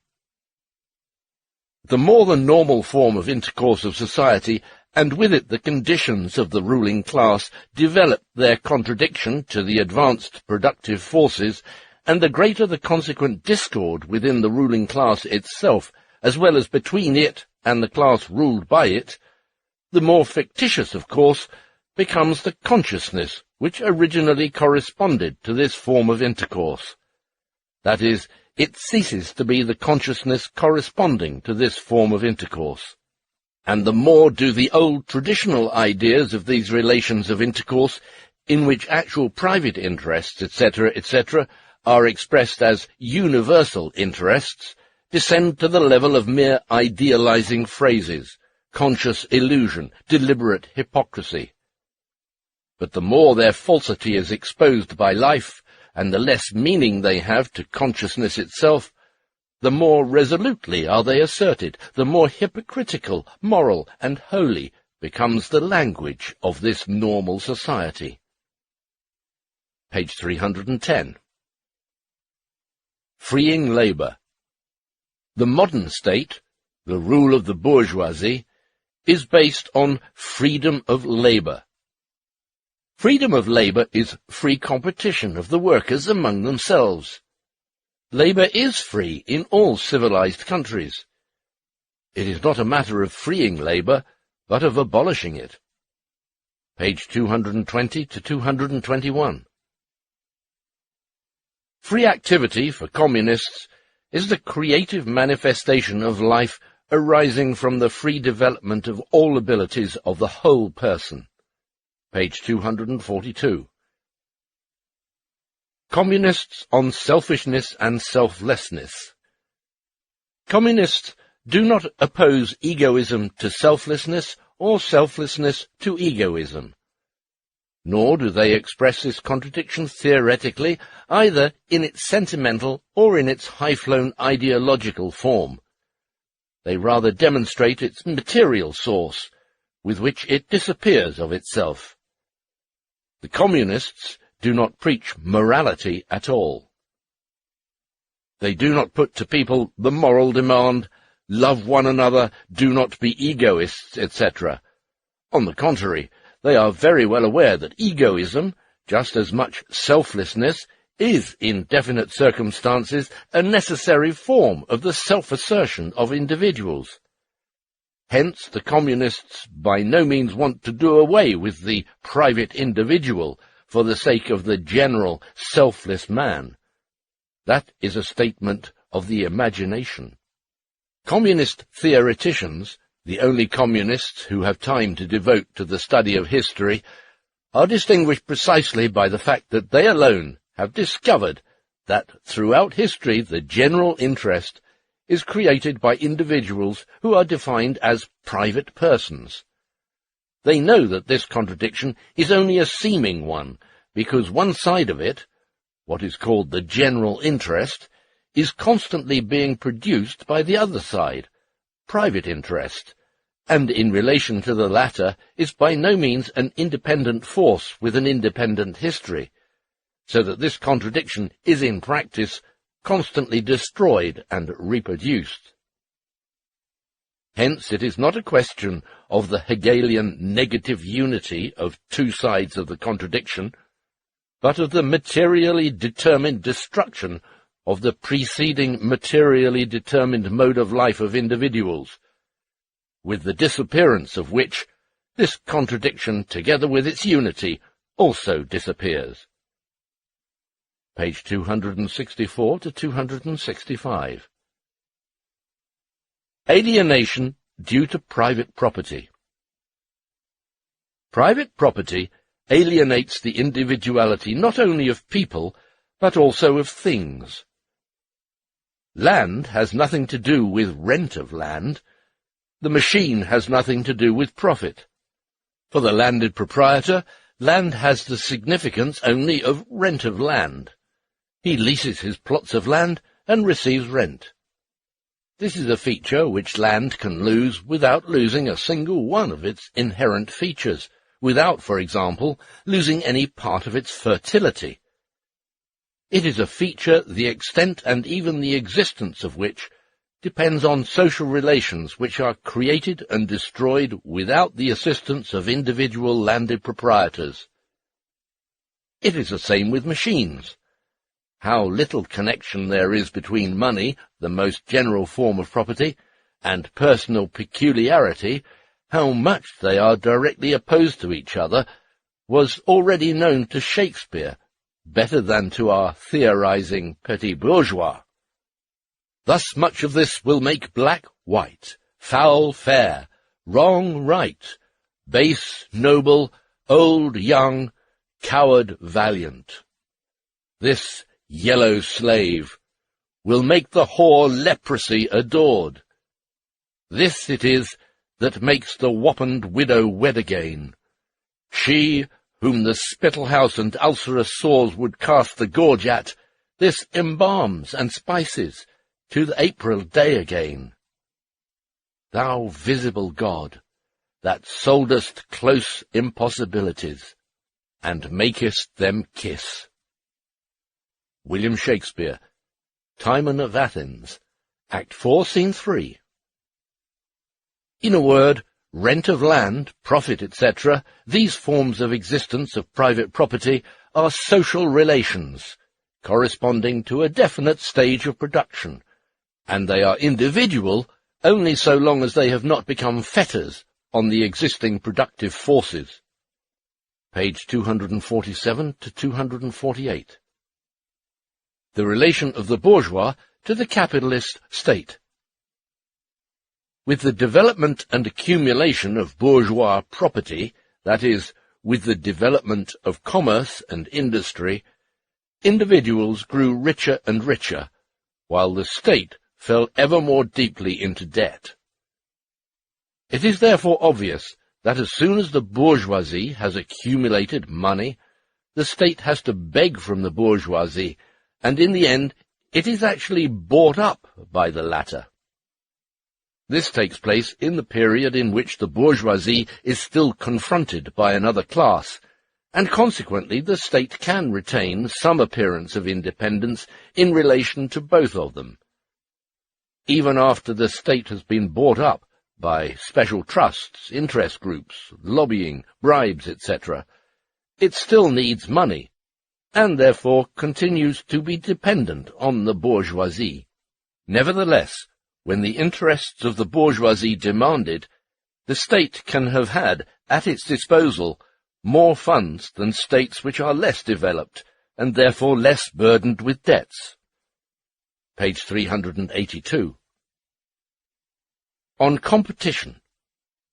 Those relations brought about by competition, the abolition of local narrowness, the establishment of means of communication, highly developed division of labour, world intercourse, the proletariat, machinery, the relation between supply and demand, etc. As for the proletarians, they, at any rate in the modern form, first arose out of competition.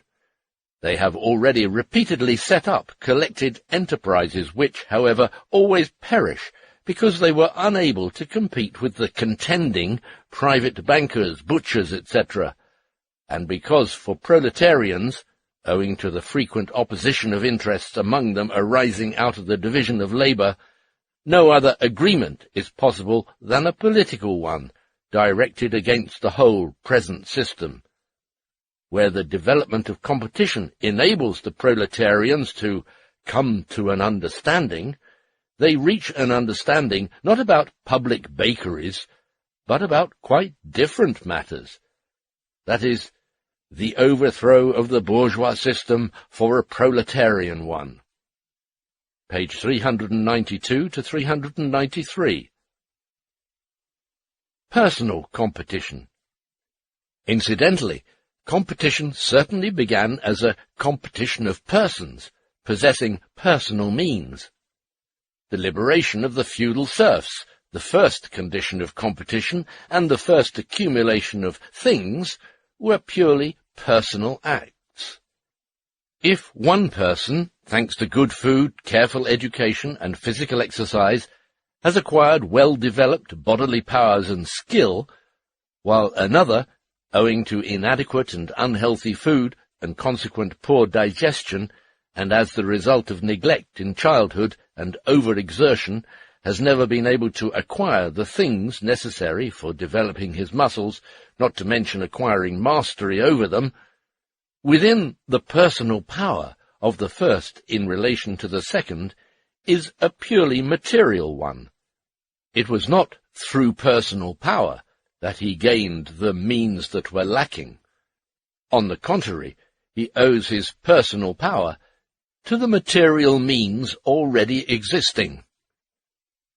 Incidentally, the transformation of personal means into material means, and of material means into personal means, is only an aspect of competition, and quite inseparable from it. The demand that competition should be conducted not with material means, but with personal means, amounts to the moral postulate that competition and the relations on which it depends should have consequences other than those inevitably arising from them. Page 397 to 398. The monetary crisis. The power of money, the fact that the universal means of exchange becomes independent in relation both to society and to individuals, reveals most clearly that the relations of production and intercourse as a whole assume an independent existence. The material power of money, which is strikingly revealed in monetary crisis, and which, in the form of a prominent scarcity of money, oppresses the petty bourgeois who is inclined to make purchases, is likewise a highly unpleasant fact for that egoist, a reference to Sancho, in agreement with himself. He gets rid of the difficulty by reversing the ordinary idea of the petty bourgeois, thus making it appear that the attitude of individuals to the power of money is something that depends solely on their personal willing or running. This fortunate turn of thought then gives him the chance of reading a moral lecture buttressed by synonymy, etymology, and vowel mutation to the astounded petty bourgeois already disheartening by lack of money, and thus debarring in advance all inconvenient questions about the causes of the pecuniary embarrassment. The monetary crisis consists primarily in the fact that all wealth suddenly becomes depreciated in relation to the means of exchange, and loses its power over money. A crisis is in existence precisely when one can no longer pay with one's wealth, but must pay with money. And this again does not happen because of a shortage of money, as is imagined by the petty bourgeois, who judges the crisis by his personal difficulties, but because the specific difference becomes fixed between money as the universal commodity, the marketable property and property in circulation, and all the other particular commodities, which suddenly ceased to be marketable property. Page 419 to 420.